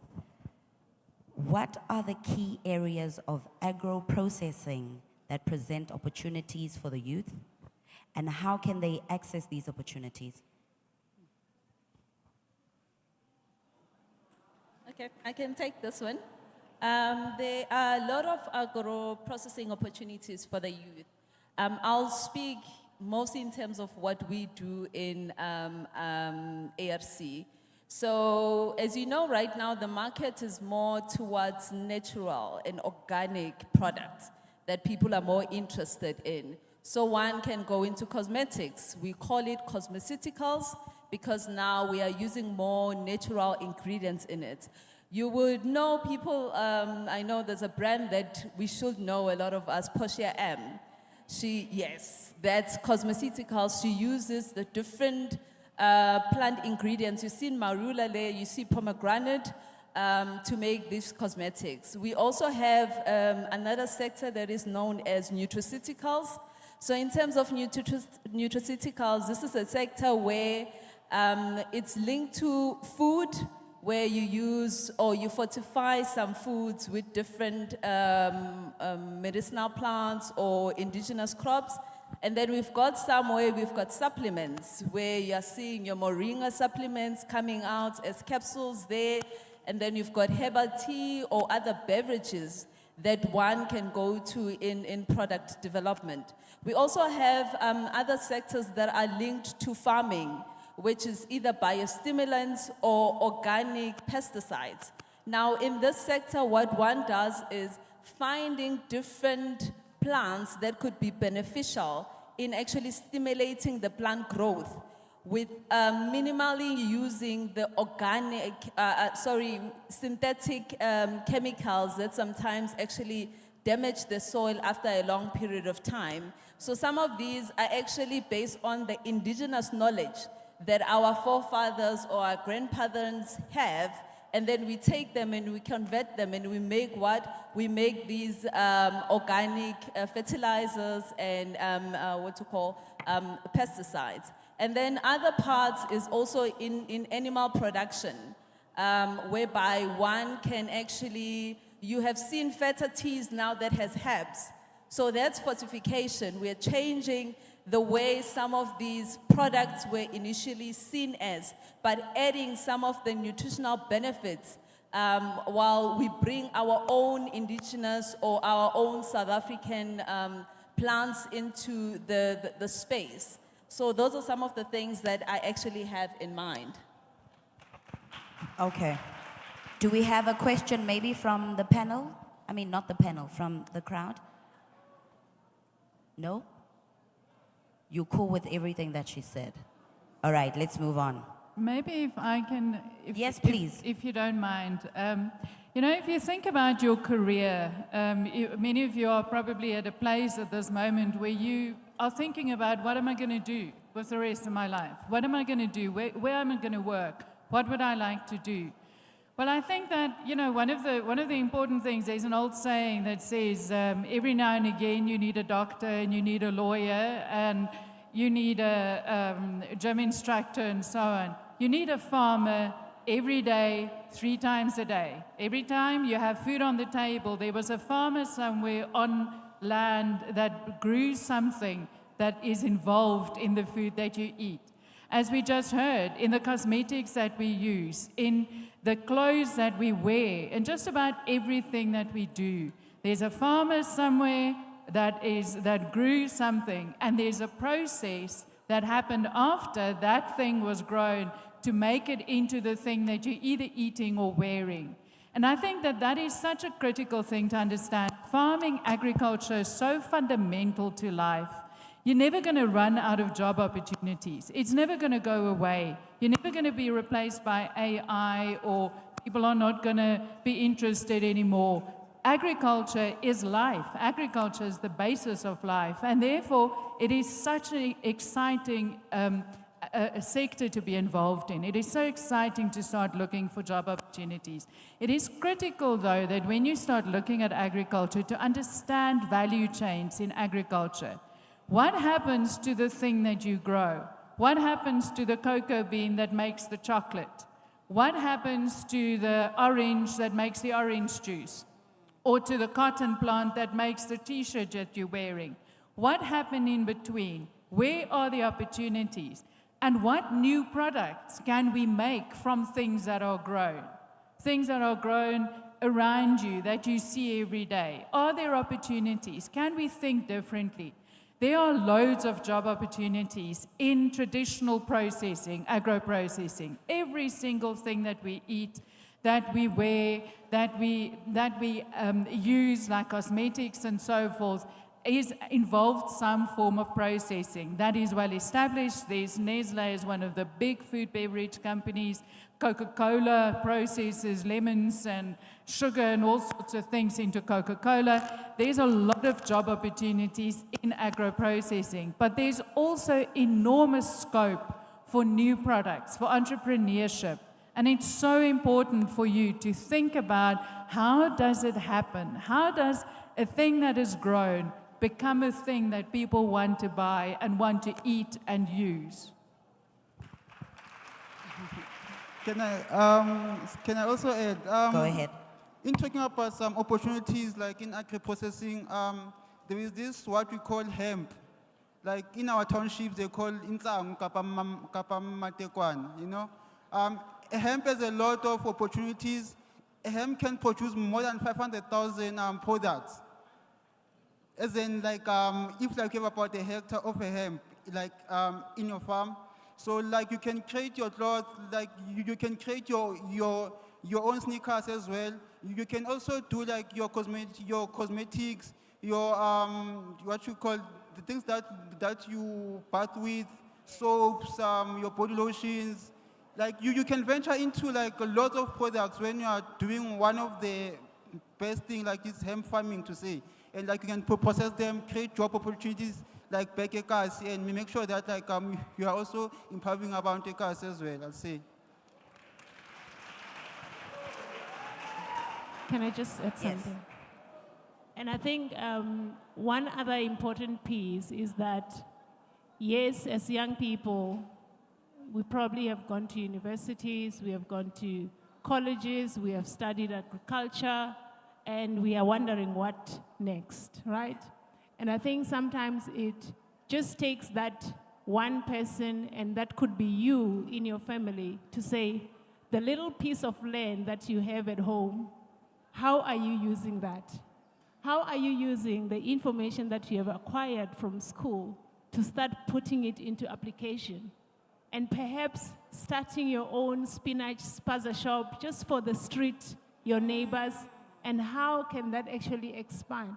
And I think sometimes we lose a lot of time because we are waiting for the opportunities while we actually have it in our hands to create those opportunities within the communities in which we exist.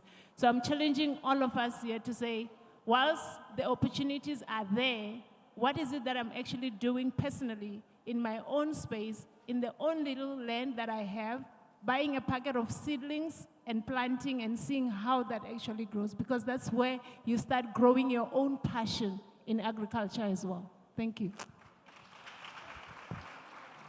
Do we have any questions? Yes, there's one right here in the front. We'll take one, and then we'll move on to the next question.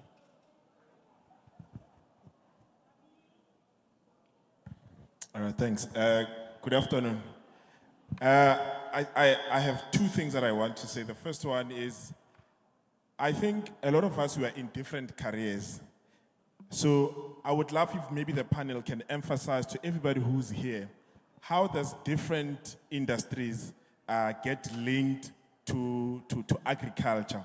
Because in every industry, there's a value chain, you know? So you'd find that there are people who are not interested in the actual farming, but like me, I'm interested in selling, you know? So I know that some people might think that if we talk about agriculture or farming, that's the only thing that a person is going to do, you know? So I wish that the panel can emphasize on that how are other industries or other, you know, job specifications are involved in the agri-processing or in farming or in whatever that is related to that.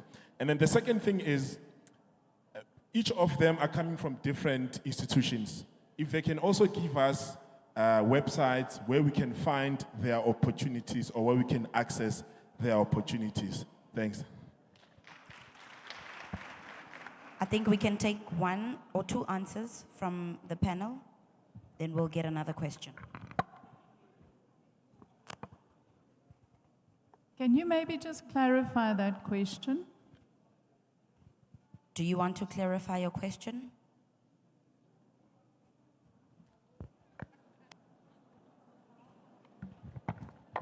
Okay, so what I'm saying is, in agriculture, there's a value chain. Now, a lot of us here, we have different interests. How, in the value chain of agriculture, different industries can be infused? I made an example saying that there are people who are interested in farming and doing the actual farming, growing plants and all of that. But there's a person who's like me, who's not interested in the first level of farming, but I just want to be a salesperson. You understand? And now there's new technology that is coming in. People who are interested in IT, but also have a little bit of passion as far as agri-processing is concerned. How are they going to be infused in that? Is it well explained? Okay, thank you. Sorry about that. Yes, thank you. So it is, in the first place, is it important to understand an agricultural value chain, and it is important to understand the jobs and the occupations that are involved in that value chain. That is something actually that we work on in the fruit industry, that we work on publicizing a lot, to say that in agriculture there is primary production, there's processing, there's citrus industry, fruit industries generally are export oriented. So what you find there is a value chain that goes from farm to pack house to logistics to the port to the overseas market. Other value chains will involve processing, a larger degree of processing and local sales. All of these value chains, though, obviously contain particular occupations, and it's important for you to go and unpack what that means. There's just about every occupation is involved somewhere in the value chain. You can get involved somewhere. For instance, engineering. We are seeing more and more, especially as processing becomes more and more advanced and more technologically advanced. We're seeing more and more need for engineering students, for instance. If you want to get involved in marketing, go and do your marketing degree and get involved at the market, at the Joburg fresh produce market or at any of the fresh produce markets. You can get involved in exports. You can get involved in logistics, for instance. So again, it is important to investigate the value chain and to understand the occupations that are involved in that value chain, to understand how other jobs and from other fields of study, except for primary agriculture, actually integrate into that. Just in terms of contact details, we will post on the social media group, we will post the details of the Citrus Academy, so you can access us through our social media and on our website. Otherwise, you can also just go and look for the website, Citrus Academy.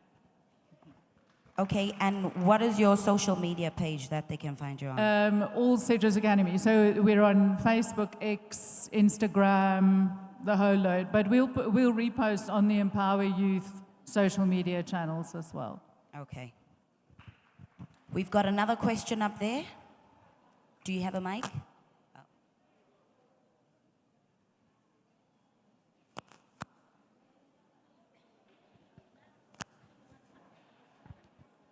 Hi, everyone. My name is Thando Mabaso. I would like to ask from Uputu Wasemajazan. Like, in my yard, I've got a space, and I'm very interested in planting something. But my problem comes when, like, seasonally, I don't know what is to plant in which season and what's to plant in which season. So how do one get assistance from you on what to plant? Thank you.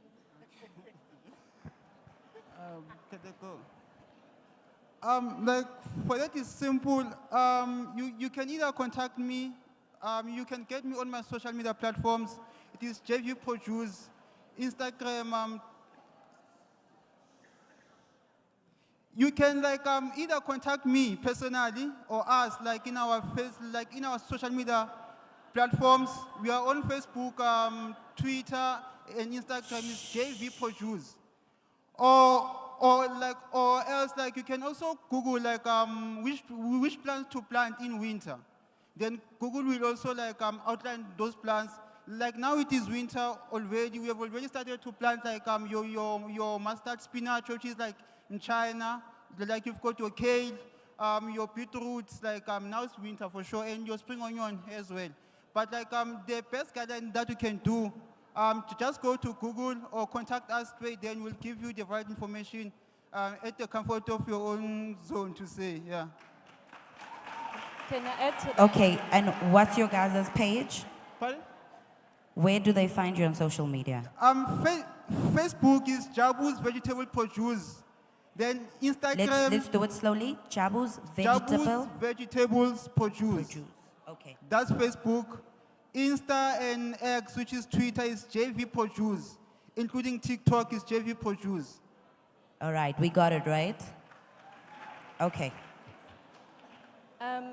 Just to add to what he was saying, so in terms of you wanting to find out what to actually plant when, Google, he mentioned, the other side is SANBI, the South African National Biodiversity. You'll find all the information that you need there. They even give you the specification in terms of the soil that you use, the fertilizers to use, all of that information is there. And then you can also go to nurseries, especially in terms of vegetables. Nurseries, they will explain to you which vegetables or whatever you want to plant based on their seasonality. And apart from that, some of the seeds that you buy from the market, they always have a description for you. When to plant it, how to germinate your seeds, all of that information is there to assist you when wanting to plant anything. You got your answer. All right.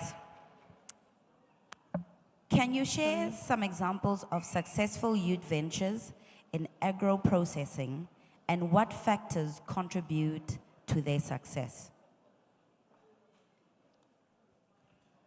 For one, I was inspired to say, by Old Day Jam, if like you can go to your social media, Old Day Jam by Khunzi.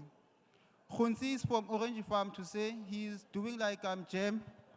Yes. So he's doing jam, like he's processing jam, he's planting tomato and processing it to tomato jam. Of which like what contributed to his success, it was dedication, one, and two, he kept on researching and getting out there to go to institutions such as NYDA, about GAP, I can also think about Innovation Hub as well. They also assisted him like to push his product to where it is today. So the only person that I can think of like right now, it is Sukhunze, All Day Jam. That's one of the best like entrepreneur that I'm looking up to, was the Orange Farm to say, you know. So if only you can follow him and like see and ask him how to do it, or like to get guidelines and everything there, he will open his hands and assist you to say.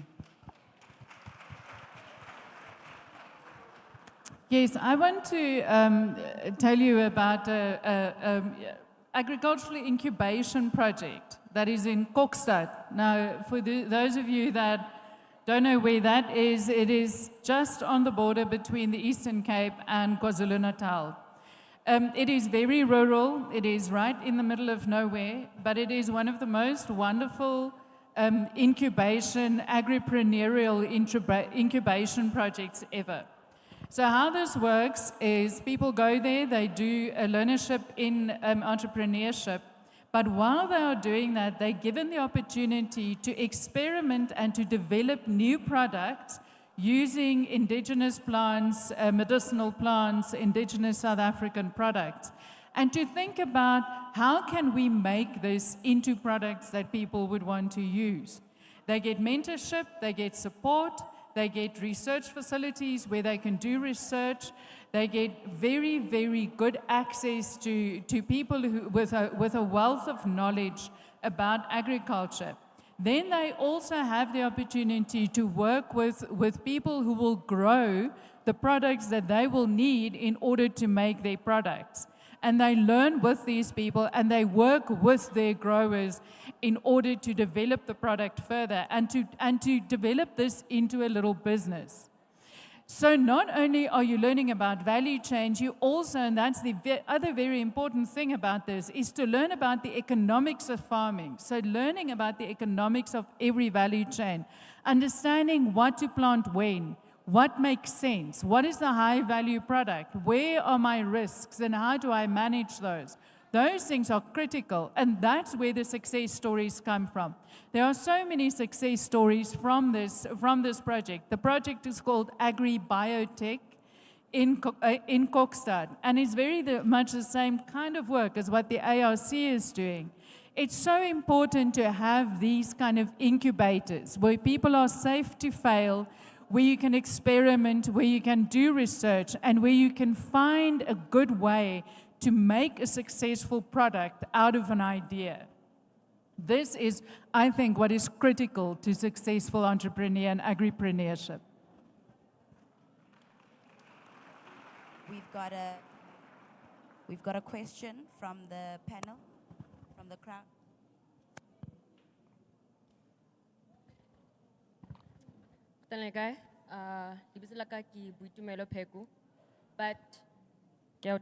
Okay, Kuitumelo Pego.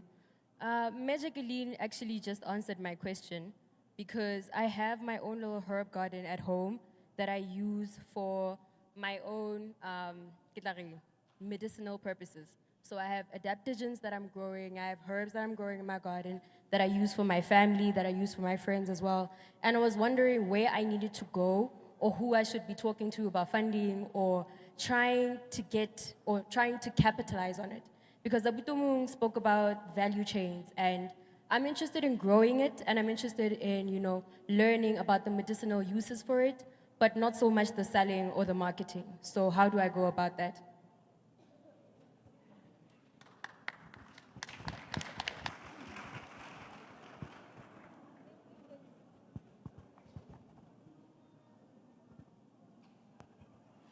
I think if there's anything I missed, please just please reiterate it.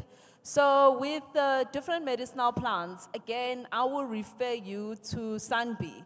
There's quite a lot of research that has been put there because there's indigenous knowledge, the knowledge that our grandparents teach you, when they say take alu when you're feeling this pain, that information is already put there because we are doing research in terms of collecting that information so that we can be able to then use it for our own benefits in terms of developing products. So all of that information is there. And then in terms of product development, there's quite a lot of scope. As long as you know what the product is for instance, is it used externally? And if it's used externally, what it is used for? And then you develop products based on the uses of the medicinal plant. And also then what is more critical in terms of whatever you develop is making sure that it's effective and it's safe. If it's effective and it's not safe, we always never put that product in the market because you might cause some people, maybe it causes it. Maybe it causes irritation to the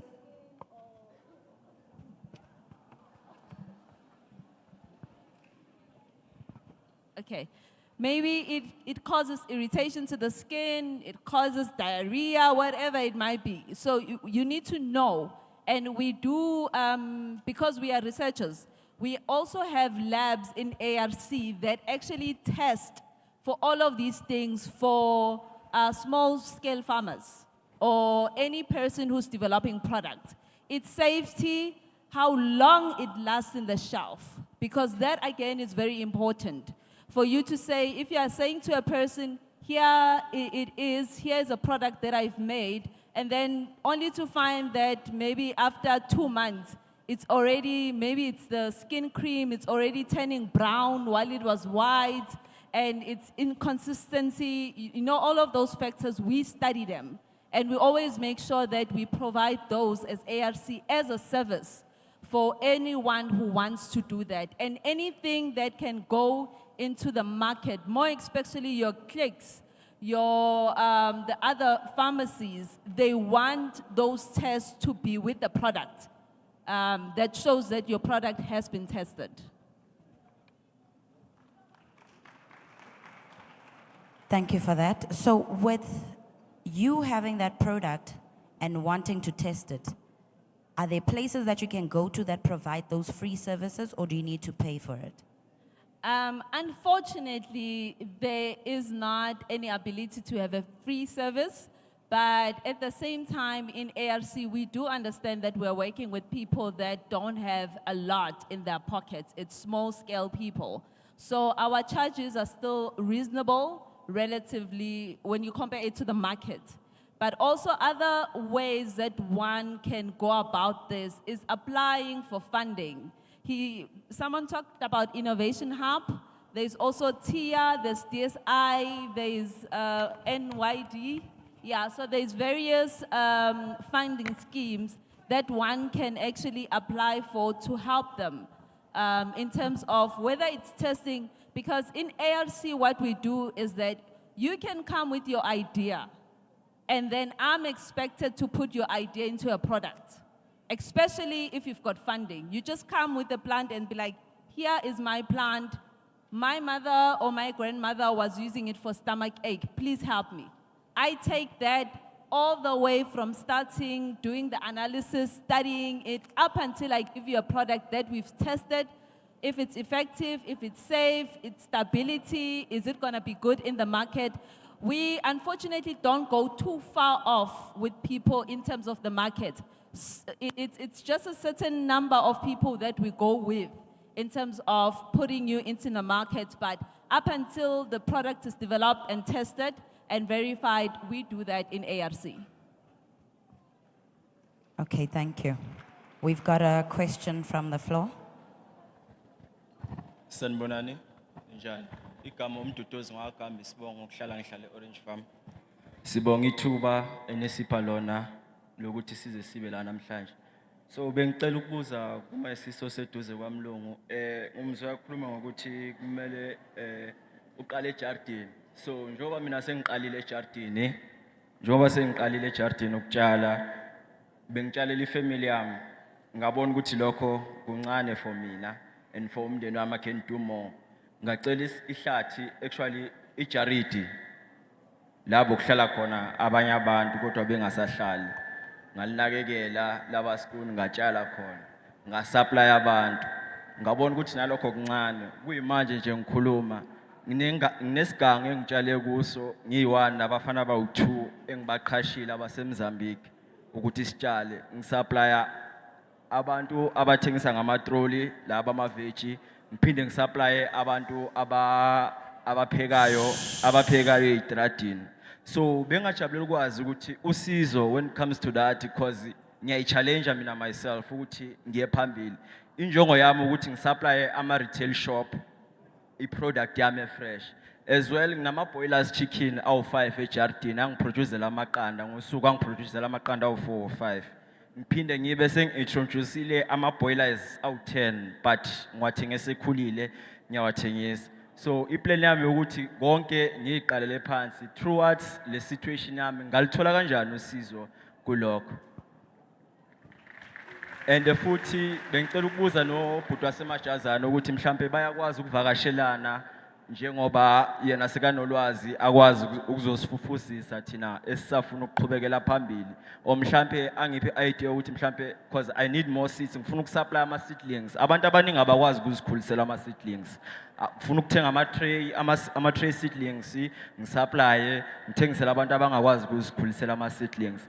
Although kule ngadi yami nguye sesigangeni ngiye ngazigubhela amanzi ngiwasuse ejardini ayakhona esigangeni without any fundings or something, just uthando nalokho okuncane imali engitholayo ngiyabhesha ngizithengele ne-spray esi1 safuna nosizo lwakho ukuthi ngithole ispray ama spring water azokwazi ukunisela kuleyo ndawo leyo.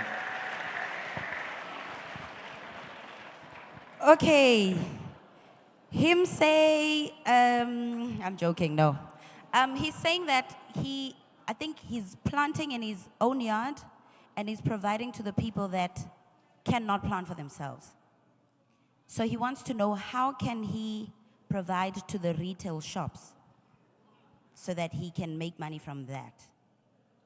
Am I right, Puti? Ngoba isiZulu sakho siningi. Ngiyadlala. Am I correct? Okay. Ah, he told me. No, I'm kidding. It's fine. Let's answer that one, and then you'll give us the next question. Yes. Thank you, Abuti, for the question. So, look, well done on your startup. I think it's commendable that you are doing that for yourself and being able to derive some funds from that. So, kudos to you. In terms of identifying route to market and also maybe seeking further help in terms of how do you create your channel to the market in terms of retail supply and so on and so forth, I would suggest that perhaps you start with your local supermarkets. It will not kill to reach out to the local supermarket to share with them the business or the small business that you have started for yourself. And they can then perhaps conduct an assessment in terms of their quality, specifications and requirements, and the channels that they probably have within their system in terms of how you can become their supplier for the product that you have at hand. So I think the quickest one is to reach out to the local businesses, because they will have protocols in place in terms of what is their quality check, what is their safety check. As Dr. Ngobile has said here, in terms of, especially when it comes to food and things that people are going to be eating, it is important that there is food safety, there is quality checks that are done. So I would suggest that you reach out, if there is a spa, if there is a ShopRite, you reach out to them to say, this is what I have, how can I actually scale it even better to become a supplier into your fruit or fresh produce, yeah? Okay, now let's say that SPA takes him and they ask him to provide. But because now he's the one, he's planting behind, I mean, at the back of his house, where can he get land to plant more food? I don't know where they'll get the land. Because let's say he's got the opportunity, they sign him and they say, we want you to provide, but the land that he's using is too small. I mean, it's his backyard. So where can he go to go get the land? The municipality could be a startup as well. It's reaching out to your local municipality as well, because I think it's important that when you see that your business is scaling up, you reach out to your local authorities as well, so that they can then support you as well. I think the speaker who spoke before us was talking more about how do we enrich the community in that regard. And I think if that is there, you then take that opportunity to reach out to the municipality to say, look, I have got this partnership with this business, this is how much I'm able to produce, but the point is I have got small land, I need more, and they can actually perhaps get into an arrangement of giving you a land or leasing you a land as and how the municipality works, yeah? Just to add to that, I think another way of looking at things is growing together as Black people. You have that land, you've been able to, your next door neighbor does the same thing, why don't you do it together? And the other person, and the other person. And I know from where I come from in Newcastle, they've given people lands so that they can plow there. So they do that collectively. And if it's possible that within a community you form one uniform growing farmers, and then you provide your market, there will be not only a benefit for you because you'll be able to reach the targets in the markets, because the markets, when they say they want 1,000 bags of potatoes and this month you can provide them, next month they're coming with 50, they'll just drop you off like that and go to a sustainable person who can provide. But then if you can't, you know that you can only produce 20 packs of potatoes. Someone else is giving 5, someone else is giving. Within the community, you form a quorum together and then say, okay, it's not only benefiting me, it's benefiting all of us. Then based on the money that you get, you share based on what you were able to produce. That is going to help us as the Black community to move further and faster, rather than wanting to hoard it all and say, I want to do it all. Yeah. Did we get that? There's blessings in unity, so we must unite. Let's learn to work together. All right, we're going to move on to the last 2 questions. Are there any training programs or initiatives focused on building the skills necessary for careers in agro-processing? And how can young people enroll in them? Yeah, I think that one, I'm more into social media or like in the internet. So I do a lot of my research and search for those institutions whereby like I can enroll or like apply for learnerships. For instance, in Orange Farm, there's about 4 or 5 institutions that are enrolling now. It is poultry production, plant production, yeah, mostly, and agro-processing production as well. So what I'd say to you, like, you should maybe consult like our NYDA, Koma Fatsan one. They also to have that information. Then you can also because I'm familiar with with the south of Johannesburg. In Orange Farm, we have what we call skill center. So that's where we get information, or that's where I get information mostly. And again, there are people that I'm following online, on Facebook or whatsoever, that are doing the skill development program. So I engage with them and ask them to assist me there and link me with those institutions as well. So that's how I do it. And yeah, I don't have the formal way. I'd say go to that website, then they will assist you. But I can say, I think with AgriSeta again, they also assist, with the learnerships of plant production and poultry production and whatever that is to do with agriculture. Yeah. Also, other aspects is their careers and degrees that are related to agro-processing. I'll just name a few: your food technology or food science, you've got animal science, you've got agricultural studies. So those are some of the few, but in some aspects, those, they give an overall of the different careers. Then you move forward. We have something we call specializing in certain aspects of your work. When you then go to your honors or your MSc, now you are focusing on whatever you want to do in terms of agro-processing. So you specialize and then you get more knowledge. Different universities offer these, and you work with different supervisors that will help you and teach you. And I would also promote the need to go and do postgraduate studies, especially because South Africa, some of the degrees, they end as a BSc.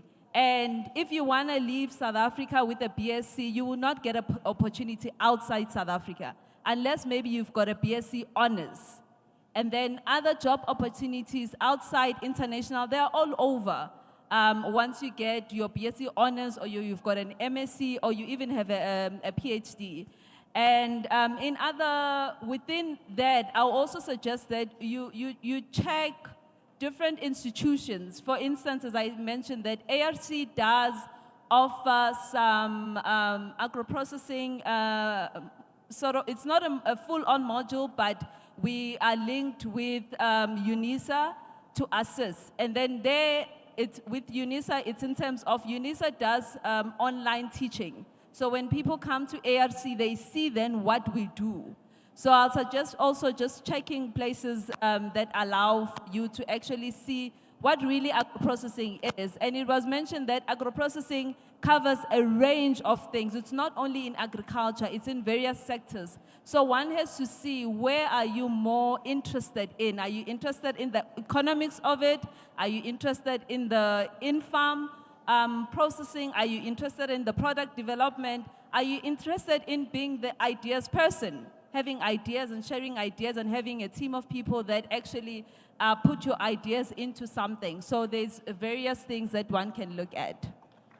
Can I also maybe also just come in there? Once you understand the jobs that you can do in particular value chains and in particular parts of agriculture and agro-processing, always remember there are in many cases many learning paths to get to the qualification that you need for that job. That you don't have to have the money to go and study at university or go to college. It is so expensive often, and it is for many people just, oh well, I don't have the money, so I can't do that job. But there are really a lot of opportunities. Many big companies have learning where they will take on young people and provide them with opportunities to complete learnerships, to learn while they're working, to complete qualifications, and in that way achieve the knowledge and achieve the qualifications that you need in order to do a job. That's very important to understand, that there are many learning paths and there are many learning opportunities. There's a lot of e-learning opportunities these days, and those are a lot cheaper often than class learning. There's distance learning. There is formal qualifications, there's learnership qualifications, there's skills programs, there's all sorts of opportunities. It really is worth contacting possible employers, finding out what programs they have and what possible development programs they have. I'm sure Nestle has a very interesting young people youth development program. That is just one example. These are really, really good opportunities if you don't have the money to go and study full time. Yes, indeed. Just to add to that, we do have these programs that we run with our young people where we provide learnerships. I just wanted to share maybe one website where you can go and find out more information. It's AgriSkills Transfer, agriskills.net. So you can go and just get some more information there in terms of the variety of learnerships that they offer in terms of agriculture. Yeah, thank you. So that is agriskills.net. So that's where you guys can get more information on where to study or what the opportunities that they have as Nestle. Am I correct? Nestle. In general. So agriskills.net. So that's where you get all the information. Do you guys have any questions? Okay, there's one over there.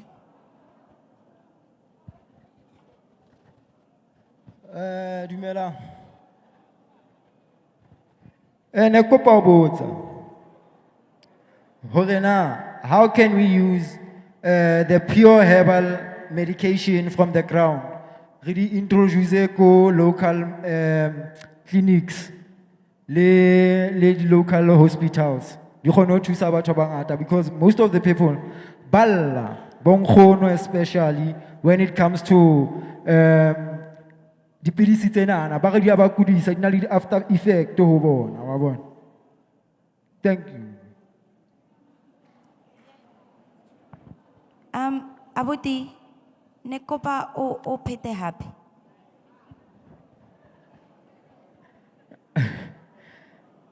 Ne ke botsa fela sister hore, how can we use the herbal medication tse hlahang from herbal plantations hantle tse hlahang groundong ya rona, re di sebedise kapa re di introduce di local clinic tsa rona kapa di hospital di kgone ho thusa batho without any effect ya teng. Okay, so how can we introduce the herbal medication into hospitals? Is that the question? Yes, ma'am. How can we introduce the herbal medication into hospitals? Because grannies are tired of drinking pills. There is that program that is coming in as part of IKS Knowledge, where the department want to integrate herbal medicine with your Western medicine, especially because they've seen it being very effective in places like Asia, where your Chinese medicine and your Western medicine, they are combined together to give that good benefit. That is still ongoing, unfortunately. I think it still would take time, especially for medical doctors to be comfortable with that. And apart from that, when we leave the medical doctors, there's still a lot of research that needs to be done in terms of the herbal products. Why? Because it's happening already. When you take, let's say a person is diabetic, you take your medication that you're given by a doctor, and then you take something that you were given by your herbal practitioner, and you combine it. So what happens sometimes is that that combination becomes either beneficial or it might affect you. Because all plants, we say they've got compounds. What helps to heal you, if it's taken in high doses, it will kill you. So the combination of these things, sometimes, while it's beneficial, sometimes it's not. So there's still a lot of research that needs to be done in that aspect, the combination. And why it might take some bit of time in South Africa or our developing countries is the fact that the herbal medicine has a lot of compounds that are within it. And your panel has one compound that they know, they've studied, they tested it for a long period of time. And some of the side effects, when studied, they don't come out immediately, but they come out later on. To some people, they develop along the body for a long period of time. So, and then some of these medications, they end up being taken out of the shelf. So when we combine both of these things, we just have to be very mindful. If a person is taking a herbal medicine or a herbal concoction, and you're also taking your prescribed medication, it might actually not be beneficial. I'll also make an example with some people that you find that people that have TB, they have TB and then they want to go take something else. Sometimes that combination actually affects the person's recovery and it takes longer. So there's still a lot of research that needs to be done on that. While we know that the medicinal plants are beneficial, but we also still advise people in terms of using them together. And if you're using them together, it's always advantageous to tell your doctor, please don't hide it.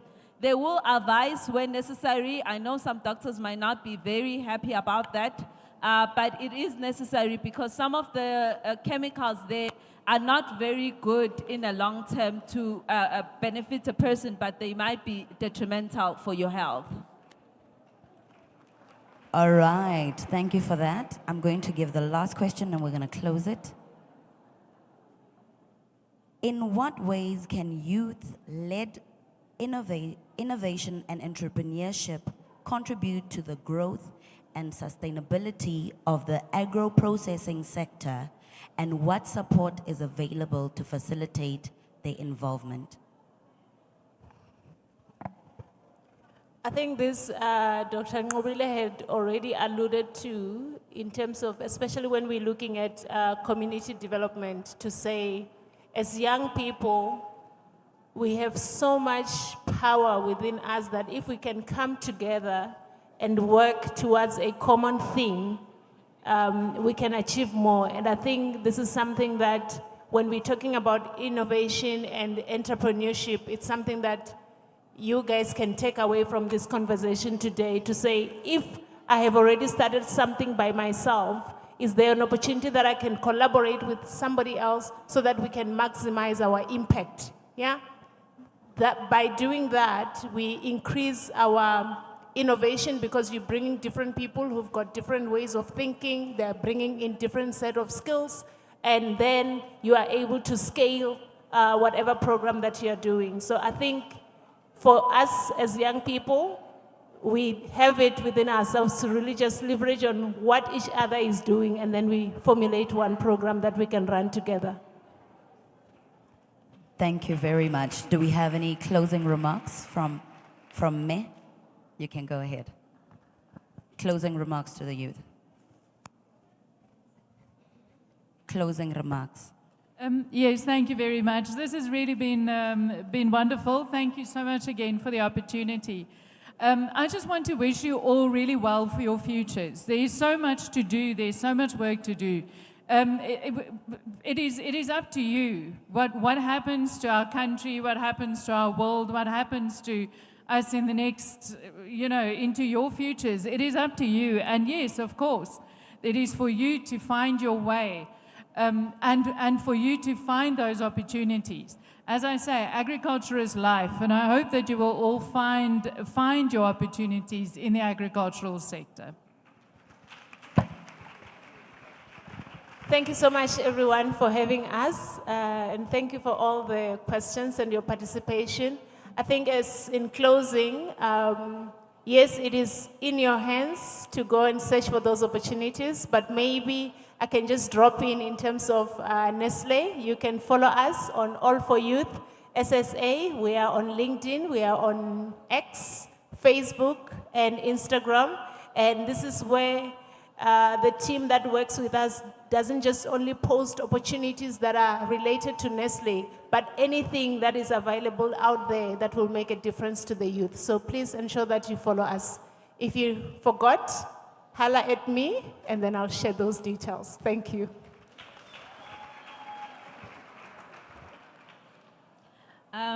Thank you for the invite, and I hope what we have said would actually stimulate and help you in terms of moving forward. Just some few things that I'd like to share about ARC.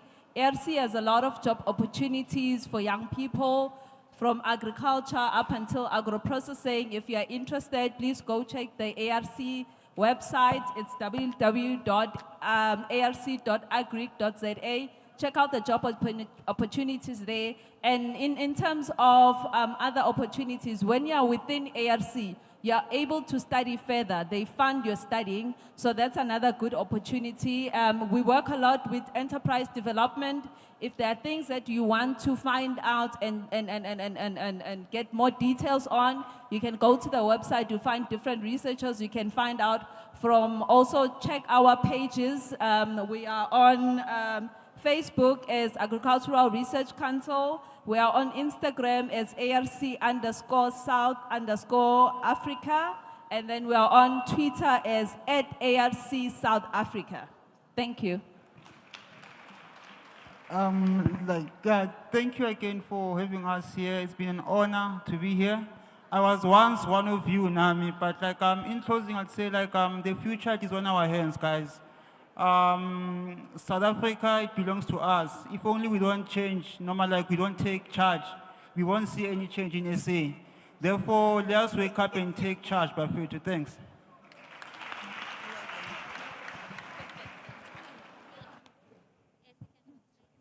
Thank you so much to our panelists. I'm sure we've learned a lot, and they'd like you guys to come to the front and take a picture. And while they do that, DJ, please play something nice. You can just right here on stage. You can just stand here on stage. You're going to take a picture. DJ.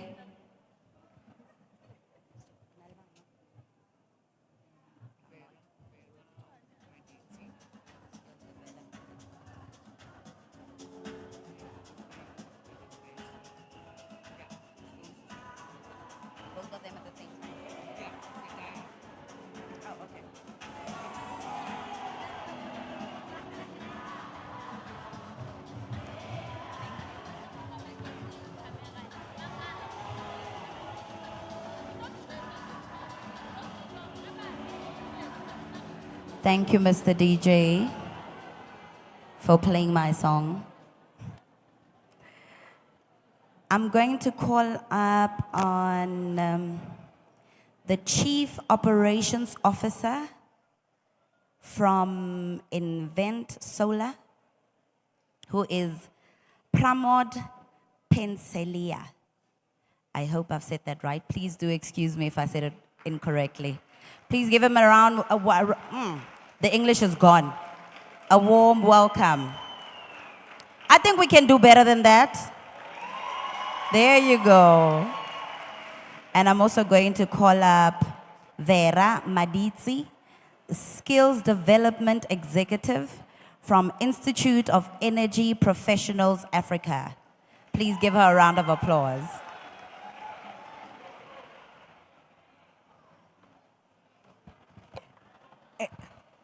And I'm gonna call upon Auntie Zaz Molo.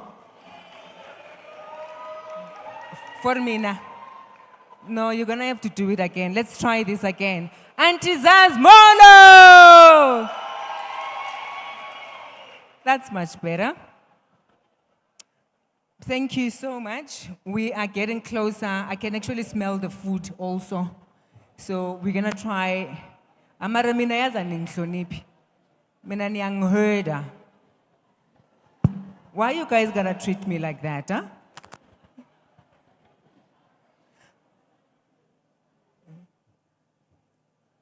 Much better. So, as we're about to start this conversation, I think one of the most of the times whenever we speak about energy, the only thing that comes to mind is electricity, right? So we're not going to dwell on that for now. For now, I would like you to introduce yourself, tell us who you are, where you're from, and as well as if there are any opportunities, what do they look like specifically in the organization that you are in? And then we're going to pick up the conversation from there.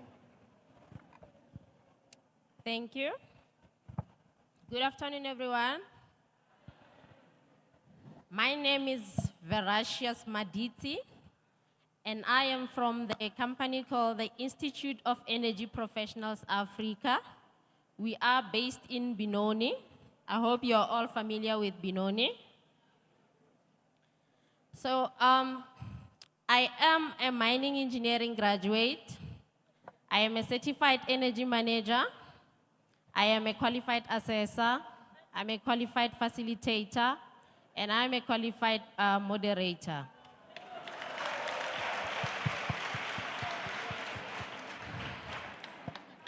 Okay. So as EPA, we are an organization that runs 10 key projects.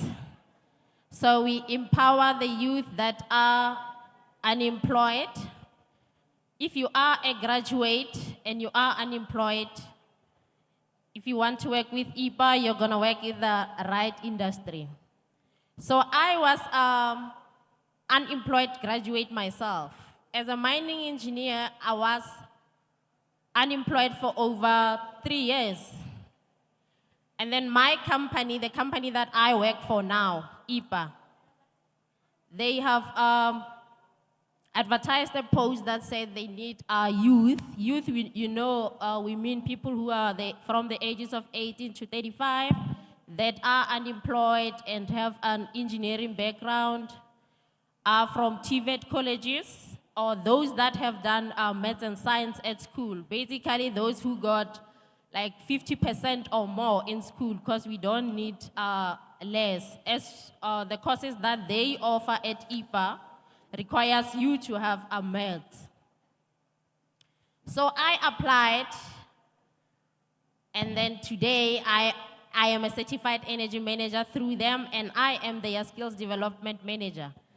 I had an opportunity to go out there and work with the other energy companies after qualifying, but then I said to myself, why should I go out there and work for one company and make a difference in that company when I can stay in the Institute of Energy Professionals Africa and help other youth to be like me and get qualifications so that they can start their own companies, so that they can work in energy industries up there. Because from the programs that we have ran, we have students that are working in Cape Town, KZN. I have others that have traveled this morning to Cape Town so that they can do their energy audits there.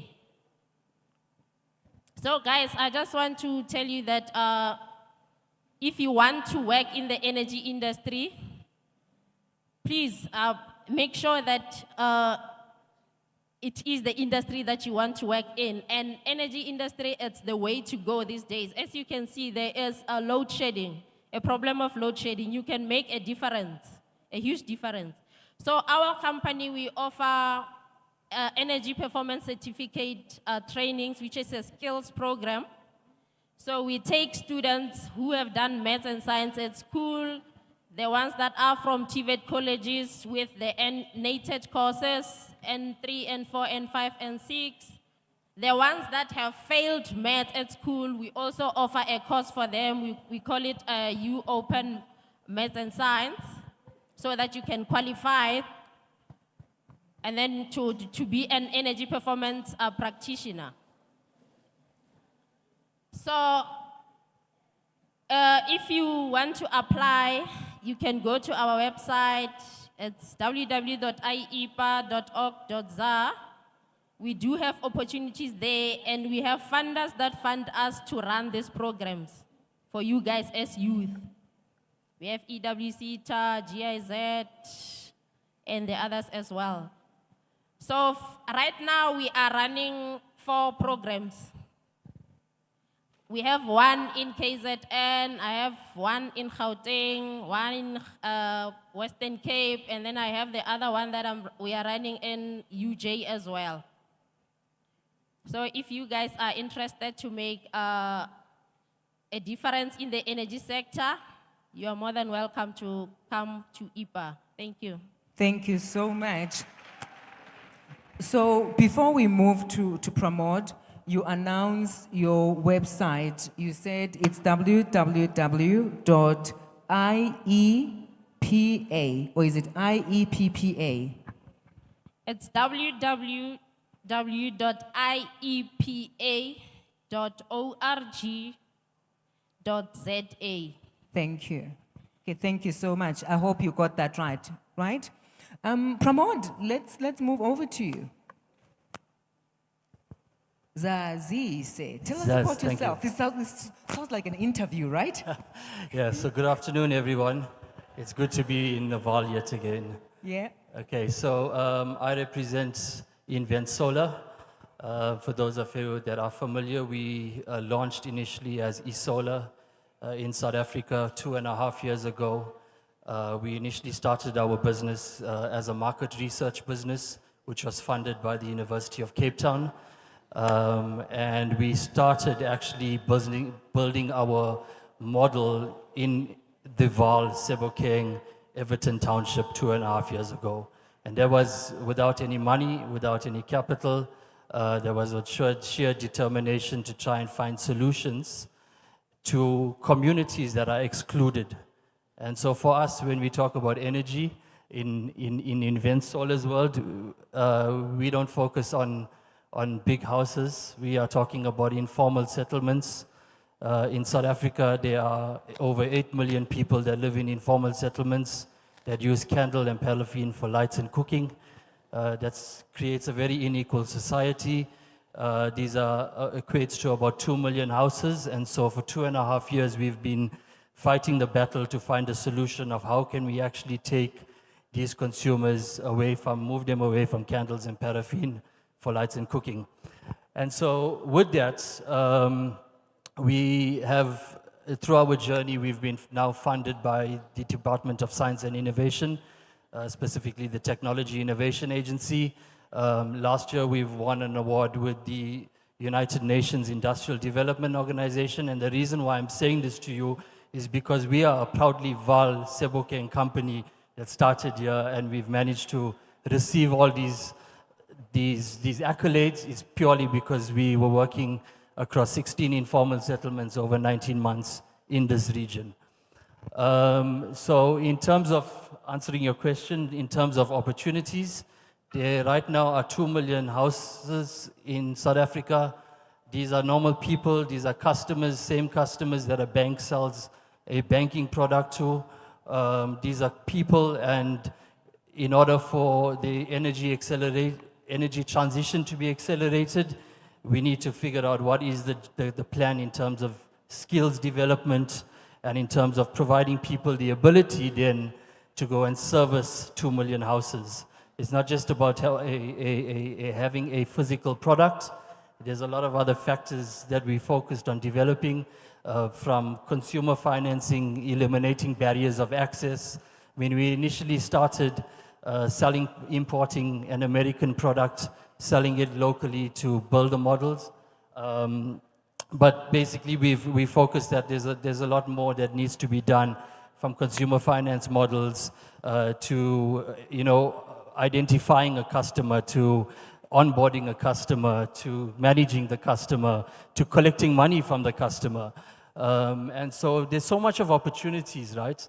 It's just that everyone thinks of an informal settlement and excludes that community generally, right? And so we are a socially motivated for-profit business, and maybe we'll go through in terms of the opportunities that we are now launching specifically in this region in South Africa. Thank you.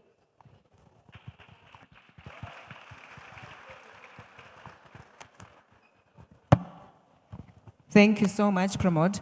One of the things that I have learned about young South Africans or the youth of South Africa is the fact that they are no longer the generation that waits to be employed, right? A lot of them are looking for entrepreneurial opportunities. And when we think of load shedding also, half the time, we think of it as a problem. But it takes only few people who realize that when there is a problem, that problem presents us with an opportunity to come up with innovative ways or also to be entrepreneurial. What are the entrepreneurial opportunities then for somebody that is seated here that are there in this energy sector? What are the entrepreneurial opportunities that are being presented by load shedding or in the energy sector?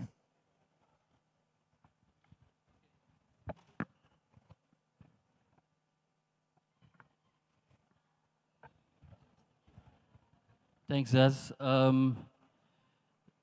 So again, I speak from a perspective of informal settlements and Okay. not houses or in the Kasi, right? Right. And so if you look at Sebokeng or this region alone, there's over 100,000 informal houses in informal settlements, or 100,000 houses.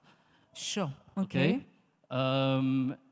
I mean, I can give you some ridiculous numbers, but on the top end, if we look at this, right, the most poorest people in South Africa, 8 million people live in informal settlements. Right now, our analysis tells us, and our researchers tells us that each house spends an average of 300 Rand a month on candles and paraffin for lights and cooking. They spend 300 Rands a month? On average, right? Okay. Of the 300, approximately 120 goes for candles. Okay. Holistically, in our country, 10 billion Rand is being spent in total by this community purely Sure. on candles and paraffin every single year. This is existing money. Yeah. And so, I mean, we don't want to talk about the inequalities or the health issues that's experienced by these homes, or an inequality of an 8-year-old child expected to run the same life as an 8-year-old child living in Sandton today. But Okay.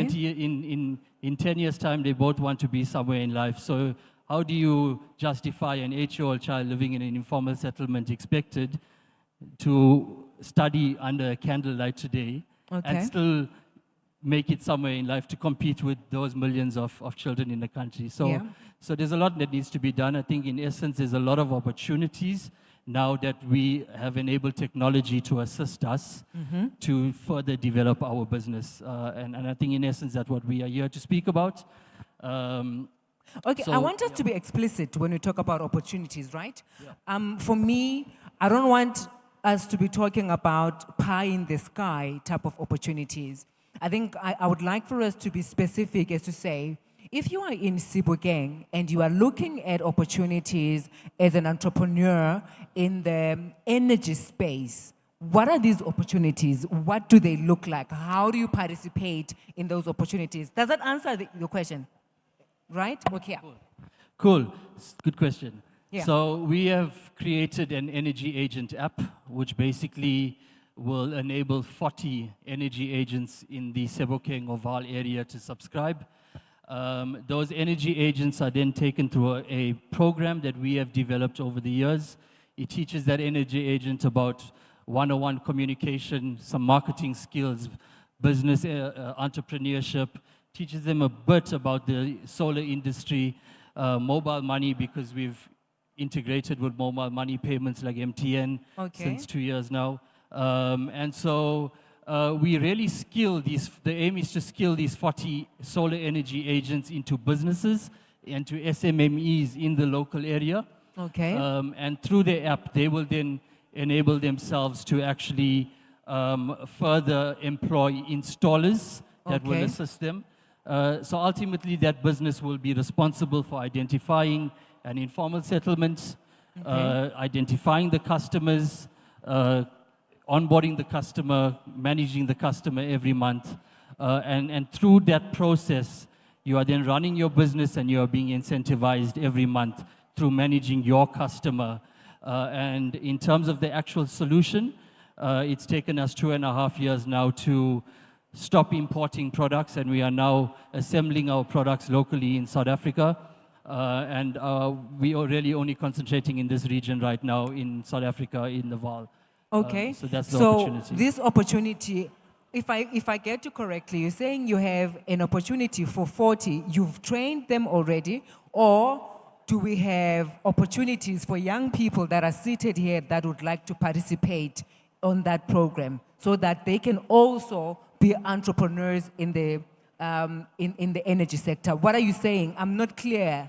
Sure. So we are looking for 40 entrepreneurs, and I think a huge focus needs to be said that not everyone has the entrepreneurship skill inside of them. Yeah. So we don't want to go through the hassle of taking or going through a journey with the wrong person, because then it doesn't complete that model Of what you're looking holistically, right? So through a process, we use psychometrics to understand you better.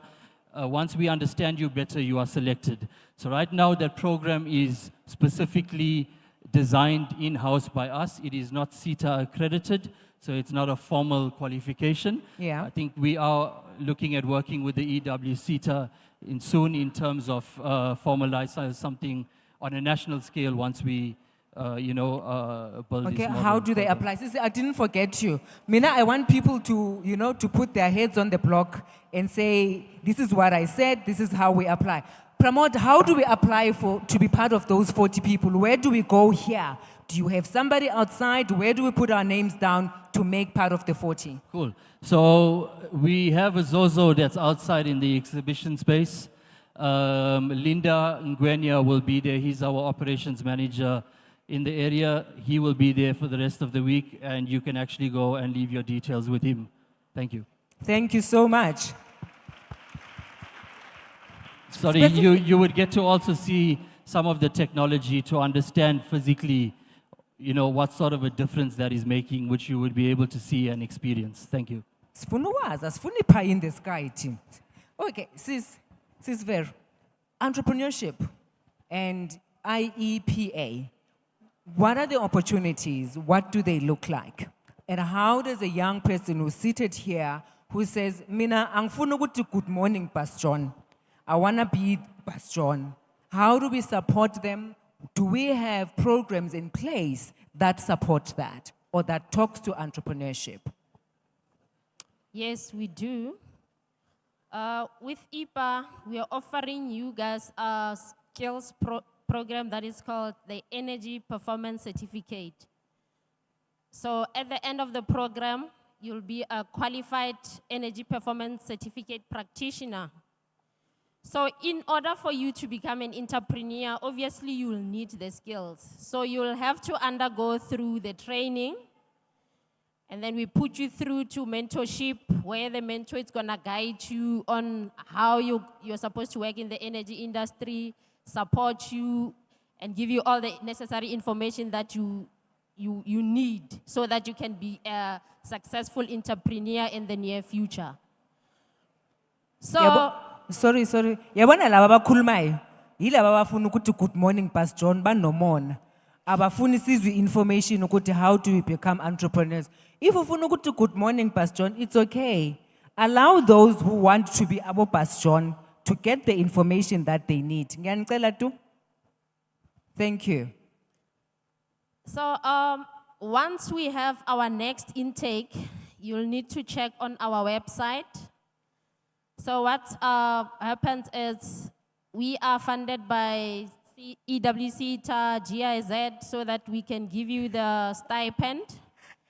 That's going to help you with your transport and your food for 24 months, so that at the end you can be a qualified energy professional practitioner. And you're going to get a certificate from the QCTO. Then once you obtain a certificate, you can be able to become your own boss. You can open your own company and call it Utando Energy Associates. And then you hire your other people that are not working. Yeah. The other youth. you hire them as well, then they work under you as an EPC practitioner. Okay, thank you so much. You know what I like about this conversation, I think since we started in the morning, you realize, you may have heard that each and every speaker that speaks around entrepreneurship, one of the things that they are stressing, it is training, mentorship, and then the skills development. And the reason why I like that, it is purely because I grew up in an entrepreneurial home. And one of the mistakes that we do as Black people is that we start businesses and we never get the formal training. And without the formal training, you who started the business, you started because you have the passion for it, but you don't necessarily have the skill. That simply means when you're no longer there, the people that live with you are now unable to carry on with the business. And then you end up hearing things, that is why business yake thrive. It's because and half the time, it is not even because it is because you did not train the other people that are gonna be your successors. So while we're still on the training bit, what are the skills and the training that I need to possess now to promote to be part of this program that you're talking about? Do I need metric? Do I need mathematics? What do I need? And also, having said that, if I happen to only have grade 10, do I also have an opportunity to be part of that? Because sometimes people leave school not because they want to, but because circumstances around them force them to leave school. Do we have opportunities open for people like that? Absolutely. I don't think there should be a hurdle on our side. Okay. I mean, we are here to try and empower small micro businesses and develop them and establish them.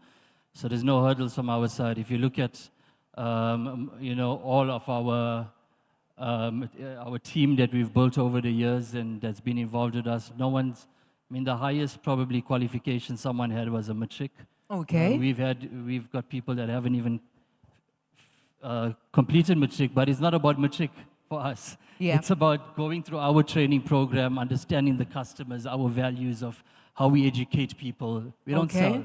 And then through that business, you end up generating an income, so to speak. So did you hear that? You don't necessarily need to have metric to be part of Promote's team. They can still take you in, whether you have metric or you don't.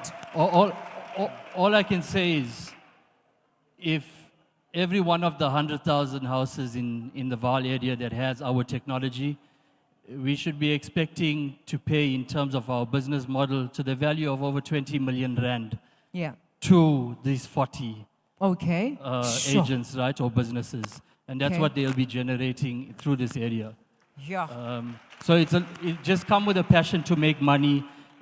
People don't like to work in informal settlements. I have worked in informal settlements, over a long period, and there's just so much opportunity there. We need to go. I love that. So we leave no one behind.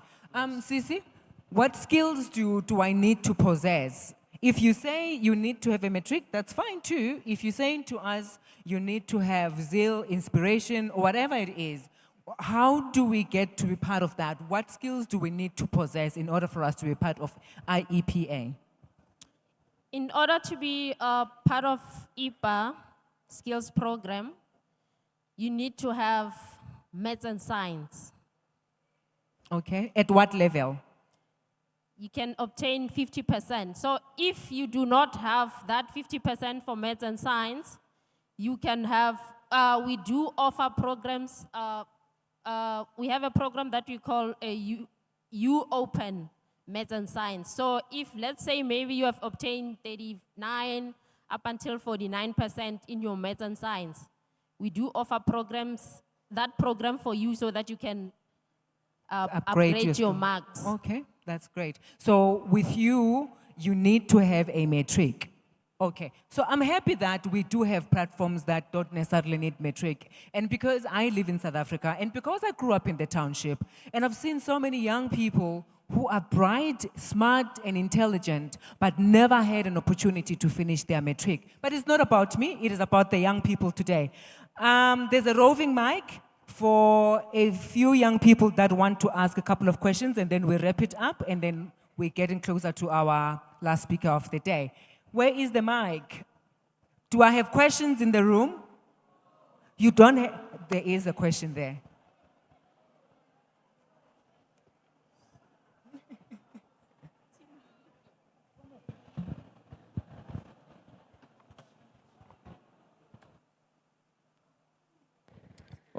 Thank you very much. I have a question for Mr. P.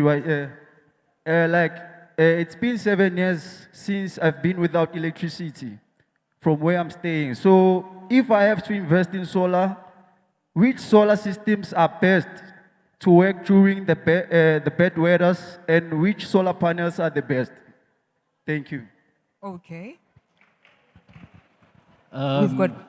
Good question. So there's various suppliers of technologies in the market, right? We got to distinguish between DC solar and AC solar. A DC solar is a very basic unit that just can literally just provide you access to phone charging and a few lights, versus an AC solution can then provide you access to a fridge and bigger units. So it depends on that. There's so many brands in the market, my brother. So I don't want to push our brand and say we are the best, but we do have a solution to address your need, which we are launching next month, which is at a very affordable rate in the market. Thank you. Okay. So we don't have any more questions. I can lead the questions. Okay, thank you. Okay, so where's Linda? Linda is wearing that green t-shirt. Linda, come to the front, this side. So there are 40 people that need to go and register to be part of the energy program that Invent Solar is offering. That's Linda. He's going to be part of that team. He has a Zozo outside. So if you want to ask questions, if you want to talk to him and get to know exactly how do you become part of that program, that's the gentleman to talk to. Parting shots from your side, and then we'll wrap up this platform. Any parting shots from you, Sis Vera? Now you like them? No. Any parting shots? You can repeat the website where they can apply, and when do you open the applications? Right now, we are not sure when the applications will be open. So you can just keep on checking on our website for new opportunities. But surely we will have another 1 or 2 programs before the end of July. Okay, thank you so much, Sisi. Okay, cool. So I take it everyone has a pen, or everyone that's interested would have a pen. Yeah, they have pens, they have their phones as well. Cool. So the contact number that you can WhatsApp us on, if that suits you, or call us, is 060-335-2302.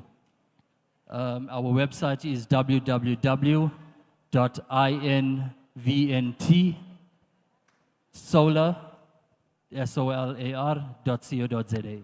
And we are looking forward to getting more participation from the youth in this area, because this future and this area is yours. Make it yours now in energy. Thank you so much, Pramod. A round of applause for Pramod and Sis Vera.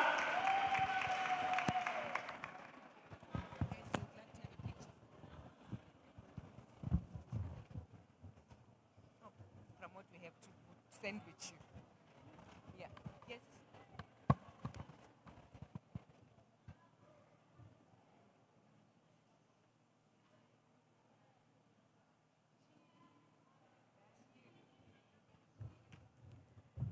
Ladies and gentlemen, that was Parod, Chief Operations Officer at Invent Solar, and also Osvera Maditsi, the Skills Development Executive at EPA. Please give them another round of applause. We're almost at the end. They're preparing the food, and it's almost ready, but we're just going to have the closing address from Mpho Mookapele. Did I say that right? Yes.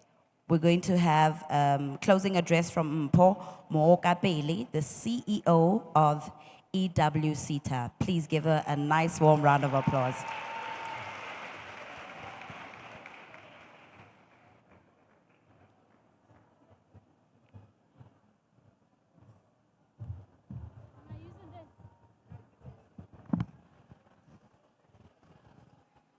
Dumelang, le kae? Ke a utlwa le re you don't want questions, so I'm going to assume that you are already wanting to go out to eat. Le tla ikutlwa he. Because I've got a couple of pages. I'm supposed to close this. So my name is EmpowaYouth. I am very old. No, I'm old when I stand in front of you, so I'll give I'm turning 40 next week. And sometimes I wish that I was still young. So as I said, my name is EmpowaYouth. I am a CEO of Energy and Water CETA. I think the speakers who are here have mentioned something about EWCETA, that they're partnering with EWCETA. Those who are having a meeting on the side, just 10 minutes, thank you. So I'm not going to talk to a lot of opportunities in the energy sector because I think they've touched on them. And I'm also going to assume that you already are aware of some of the things that are within the space. I'm going to tell you about myself. You guys are fortunate and sometimes unfortunate. The time that you find yourself leaving school in our country, we are faced with a number of challenges from an employment perspective, from economic growth perspective, from energy and water issues, from rubbish perspective. I drove in and I saw a pile of rubbish just as you entered, and I saw opportunities. So you guys are finding yourself at a time where there's a lot of opportunities and a lot of disadvantages. And often, we want to wait for opportunities to come to us. And at our fingertips, we've got our phones, we've got information that has been given on this platform, and I'm going to ask a very honest question, and I want you to answer it honestly for yourself. What are you going to do with the information that you received today? Many of you are going to go back and do nothing about it. Some of you are going to hear about hydrogen economy, and I'm gonna touch on the hydrogen economy. You're gonna go back home and you're gonna research hydrogen economy and understand what it's about. Many of you are going to hear about hydrogen fuel cells, and you're gonna go back home and really research. But some of you might go back home and get on Twitter and TikTok and start doing what you do on TikTok. And I'm saying this because the reality is that we are not going to have a government that's going to give us everything that we want. They can't, there's too many of us. The economy is not growing at the rate that it should be. So it's literally in your hands. One of the key things that we speak into about this entire session, is it a session or a workshop? The EmpowaYouth session today is about how do you create a sustainable future for yourself. So now I grew up in a village. I grew up in a village. My mom is a domestic worker. And when I finished matric, my moms and my dad said, "Nganake, we are done. You sort yourself out." I had a couple of distinctions in matric. I had worked hard because I never wanted to be a waitress. I said I don't want to. And some people want to become waitresses, and it's okay. Some people are becoming waitresses because of a situation. There's nothing wrong with that. But I never wanted to become a waitress. So I went to school, and when I finished matric, I had a certificate, but I didn't have money to go to school. And I said to my dad, "Please ask your employer to pay for my fees." And my dad said, "Yo, so you know what I did? I set up a meeting secretly with my father's employer. And I'm saying this aligned to the fact that I'm saying that your future really lies in your hands. Sometimes there's nothing that your mother can do. but yourself. So I went to my dad's employer. I said to him, "Ke phasitse ka distinction, Wits has accepted me. I don't have money, please fund me." And guess what he did? He funded me. You know what could have happened? I could have said, "I don't want to embarrass myself." A lot of us here, we don't want to embarrass ourselves. We don't want to ask. Sometimes because we're embarrassed. So I asked and I got to school and I finished well, I'm a chartered accountant by profession. And when I qualified as a chartered accountant, I didn't speak the beautiful English that my counterparts spoke. Because I came from a village, so they rolled their English, and there was an opportunity to go work in London. And I said to myself, I don't qualify to work in London, but you know what? I'm gonna apply anyway. And I worked in London. I'm giving this as an example of you taking your future in your hands. Even sometimes doing things that you think you don't qualify for. When you get into the door and you show up, people are saying, this girl has passion. She might not qualify to work in London, but we're gonna take her. I didn't qualify to work as, I was appointed in 2016 as a CFO of an entity, and I didn't qualify. Guess what I did? I said, I'm gonna apply anyway. And I went to the interview and I told them what I can do with the institution. Today, I'm a CEO of that institution. And I'm saying this, some of you might think, and this is not my destination. I'm nearly coming to the end of my term and I'm looking for new horizons. Where else can I serve? And I'm saying this because the reality, is that when you are sitting and waiting for things to come, you are going to get leftovers. Little Kreya, the only things that are available where you are potentially going to be paid a stipend for 12 months, and after that, hofedile. So my role as an EWC, we finance institutions like IPA. We work with entrepreneurs. We've got a number of entrepreneurs that we're working with. We are currently sending off about 60 people to China to learn the skill to manufacture solar components.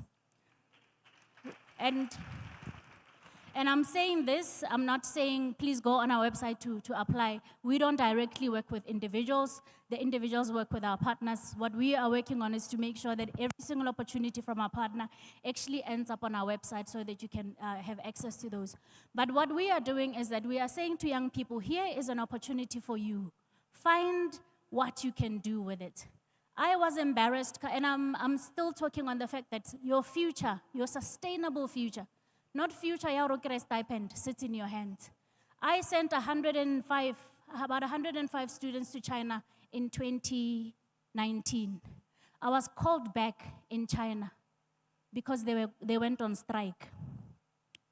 So they said it's too hot. So China can get very hot and it can get very cold. And their job was to stand on the road. You know, we used to have those, it only used to be Africans men who would stand on the road with those little things that look like camera on tripods. I never knew what they were doing. So one of the jobs that some of my students had to do was China was building a fake river. Imagine the opportunity to work with the Chinese when they put in together two rivers that are small to build a bigger river. And our students had to measure the water concentration, water content in the air, the water content in the soil. And they said, Bonne, they're not gonna do that, they didn't study for that. Bonne, they did water quality, which means you sit in a lab and you test the quality of water. And those are South African young people. And guess where they are now? They are back in Limpopo, in KZN, in Gauteng, unemployed. And I'm highlighting these because right now there are a number of opportunities that are existing in South Africa. They are going to run dry. We are not going to have affirmative action for a long time. We're not going to have donor funding for a long time. So please do seize the opportunities that are existing right now for yourself and also for those who are around you. So I just wanted to talk about the fact that really your future is not going to lie in the project that says we are hiring 5,000 people for 12 months. It's great, but it really lies into what you do with those. So I want to touch on opportunities. This young lady, Vera, says that you are a mining engineer by qualification. But what is she doing now? She's doing training. And I'm not going to say training, skills development, because this is where, and she's a facilitator, and she's an assessor, she's a moderator. Not a moderator, assessor and a facilitator. Many of us here are sitting with qualifications, and we don't want to do other jobs. We want jobs within the qualifications that we've obtained. So I'm going to open it up to you. I'm going to say, whether you are an engineering graduate, look into other avenues because it's tough. And looking into those avenues is so that you broaden also your horizon. Energy efficiency. She's talking about energy efficiency. I'm hoping little Google. There is a law that has been put to say that every single building in South Africa at a certain point, of a certain size, needs to qualify for a certain usage of energy, and that needs auditors. We don't have them in the country. So if we don't have them in the country because we've got a few because they started training. If we don't have them in the country, are you finding an opportunity within that space, or are you still waiting for that stipend project? Energy efficiency. Where is he? He spoke to solar panels. There's a guy here who said they haven't had electricity for 7 years. And maybe my question is that, what have you done? And not you only. And the great minds that are around you. What have you done about that problem? So there are also opportunities that are lying. That waste pile that's sitting there is actually a business opportunity. But you know what we are doing in South Africa? Some of us don't want to work with waste. You don't want to work with waste. When I talk about waste, our own human waste. Do you know that there's business in human waste? Do you know there's business in human waste? Is anyone running that business in human waste in here? We don't want to touch it, but there's money. And guess what? Our white counterparts are doing that business, and they're making money.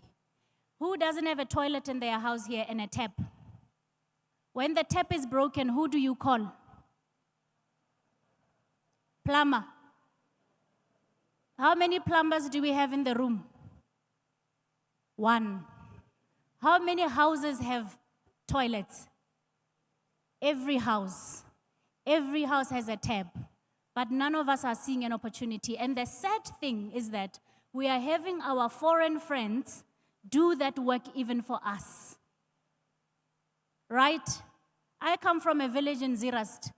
The person who does my mother's plumbing is from Zim. The person who does the village's toilets when they are broken is from Zim. And our young people don't want to get a skill in that space. So I'm saying the opportunities might not be advertised on websites. Some of you are seeing opportunities advertised on the road every day. But we don't take those opportunities. So what do we do as a CETA? We just want to say, if you've noticed an opportunity, what we want you to do is get a skill. Get a skill in the solar space, get a skill in the energy and the water space so that you are able to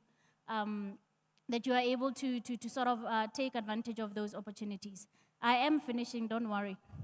We spoke about maths and science, and I might divert from maybe what you're trying to advocate for.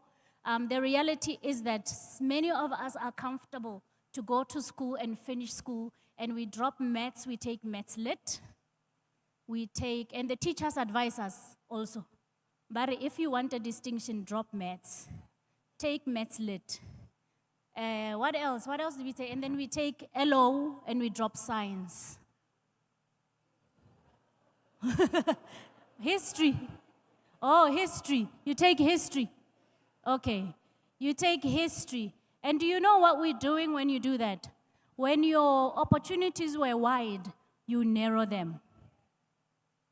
And I'm not saying we shouldn't do other courses, but I'm saying within the energy space and the water space, a lot of it is really hydrologists.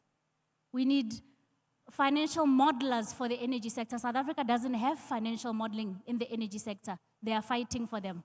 We are sourcing them from outside. The reality is that in the water sector, we're bringing a lot of skill within the country. We don't have such skill. And a lot of it really sits in maths and science. So we look at maths and science. So I'm saying if you are done with matric and you've got young sisters who are saying they're taking history and LO, but you know they are good in maths. Please advocate for maths and science. It widens your opportunities. It's a reality. I've got a mentee who's from a village.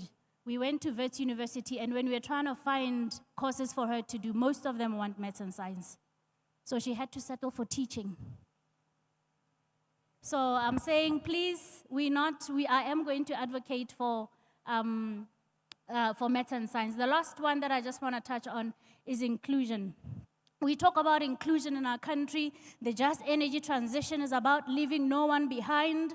And my question to you is that what are you raising your hand for so that you are included?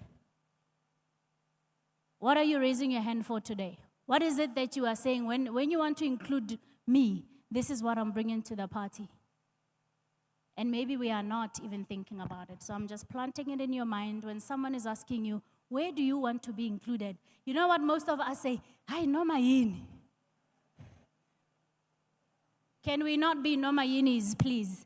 So please go use social media, ChatGPT. If you go on ChatGPT and ask what are the different opportunities in the energy sector, it'll tell you. I might not be able to tell you today, but ChatGPT will be able to tell you. So just lastly, partnerships. We talk about partnerships often in the sector, but I'm asking for partnerships amongst you. There's that group again that's starting a meeting there. But I'm going to ask for partnerships amongst you. Sometimes we don't like working together. We want businesses that have our own names. Ibile, most of us, when you start a business, entrepreneurs, your social media page has everything not client. You don't have a single client, but your marketing and your colors are sorted. And all I'm asking is that, can we sort the other stuff out before we even go beautifully? And that thing is a depression. Because once you go out and you show people that you've got, you even have a couch at the entrance of your office with white mat. With a white mat, but you don't have a single client. So what I'm going to ask is that some of you are engineers. Some of you are in finance. Some of you are in environmental space. Let's come together and look at what the country needs and what you can produce a solution. We often don't do that. And you find an environmental scientist wanting to get into the energy space without energy knowledge around them.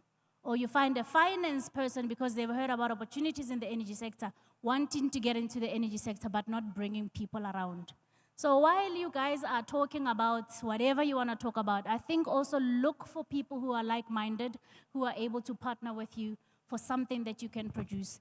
In my conclusion, your future really lies in your hands. There are opportunities in the country to study.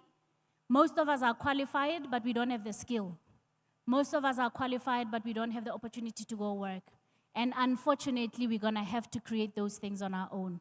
So in Sebokeng, when we come back next time, I don't know whether we're coming back next time, can we find that pile of rubbish converted into a business? Is it possible? Or maybe you don't have, now if you have an idea, maybe let me put this. If someone has an idea on how to generate energy from that pile of rubbish, because you can generate energy from biogas. Do we have engineers in here? Do you have anyone studying in the engineering field? How? How about, they not? Oh, you are not? There's one person, okay, then that is not gonna work. Maybe what's gonna work, I came alone, is to look at bursaries in the engineering space. But those bursaries need good maths and good science. Am I excluding you? Ah, but you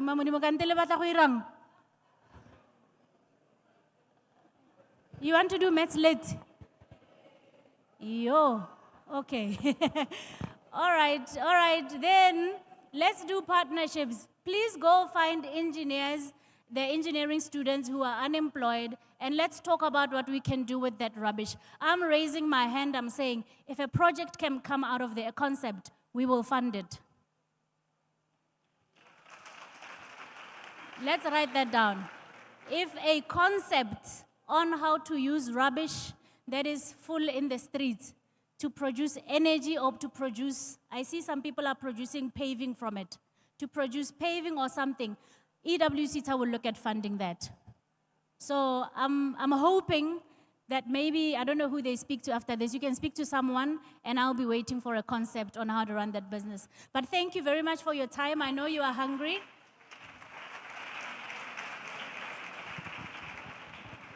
I know you are hungry, but again, your future is not going to be in social grants. Your future is not going to be in a stipend. I pay 5,000 students a stipend, about 28,000 students a stipend every year. That's not their future. Their future is really creating something out of the time you spend in a training program. Thank you very much.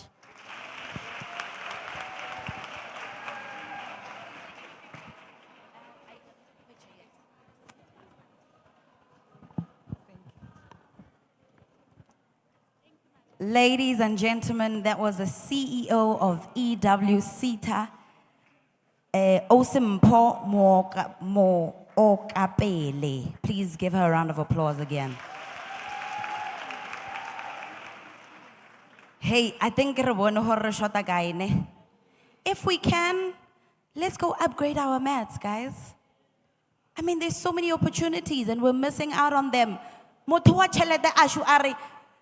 Who's got a concept? Who's studying engineering? So, man, we need to change that. We need to change that. And then we're gonna complain, yeah, Makowa yeta so. But we're not fixing ourselves. So let's venture into upgrading our maths. If you did maths lit, I'm sure there's other things that you can do after that. Or upgrade maths, yeah, how go do some science, all right? So that we can be better. This waste. No, we can get the rubbish, make money from coke, we can make money from energy. You know, there's so many things that we can do, but let's go venture into that. Thank you so much, Awesome Po. We've learned a lot. All right, I'm going to call up Ozaz again. We're about to go to lunch. Yes. Thank you, guys. You guys have been such an amazing crowd. Please give yourselves a round of applause. Okay, it was a pleasure to be your guys' program director. My name is Gabsile Shabalala. Yes. You do find me on all social media platforms as Gabisile T. Thank you so much and God bless you guys. Wow. Thank you, program director. You know, one of the things that happen when you attend a lot of events in the public sector, a program director is a very important person. Every person, when they speak, they'll be like, yeah, you see, program director, what I'm trying to say is. So you are a very important person today, and thank you so much, Gabi. Another round of applause for Gabi.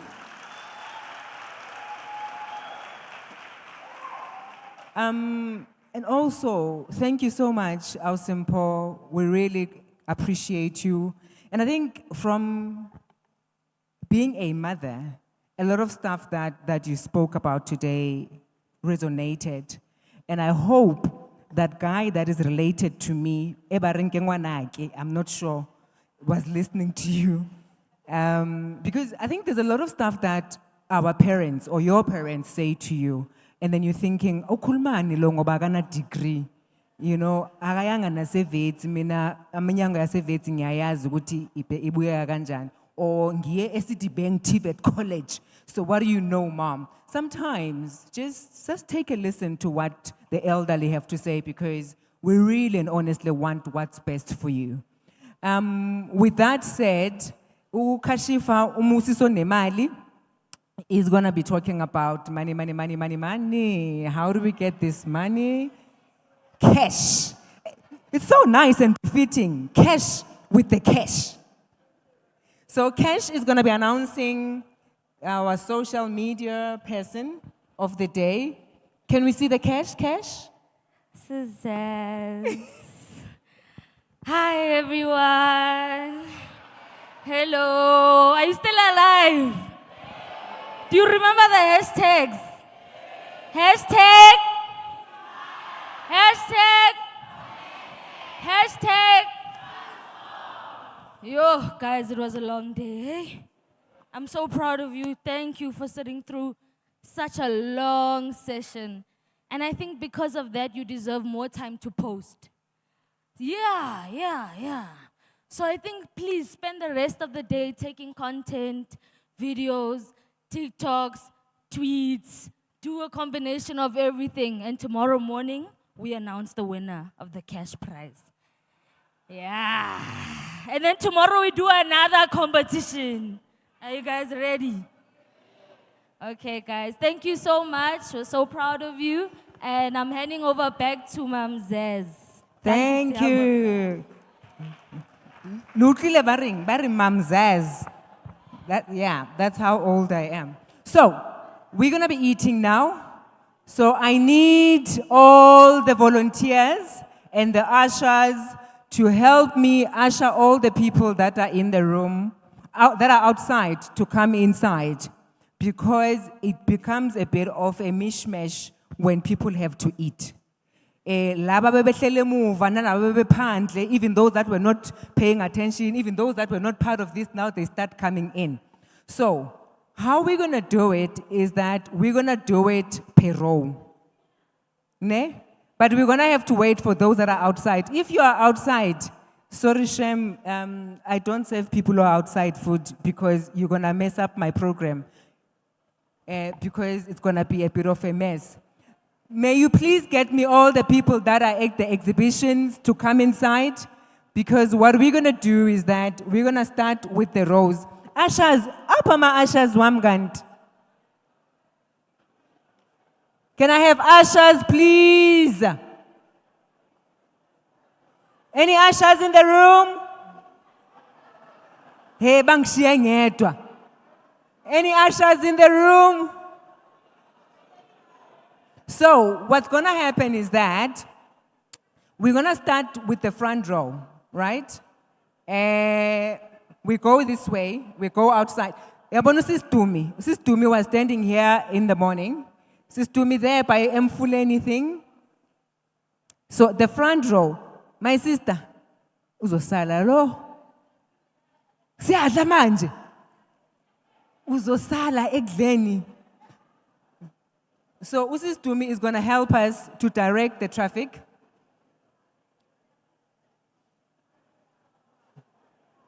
So what we're going to do is that we're going to use do you get me, ne? All of you that are this side, we're going to go out nani, the front row. Second row, there's enough food for all of you. We just need to do this orderly. So ngati ne? So bayangena that side, nina ngicela niphume.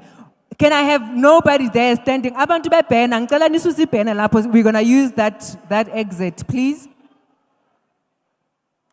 Sisi webhena emnyango, ngiyanicela bandla. You can bring it back once we're done there. Otherwise bazonishayisa lapha emnyango.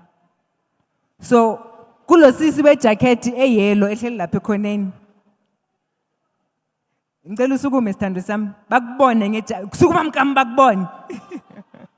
So that's how we're going to do it. The people that are seated next to her, please do follow, and then bese niyaya nani, we do it that way. Okay. Kuleya corner. The ushers, please just control kabelo kuleya corner lakho, nobody's going out.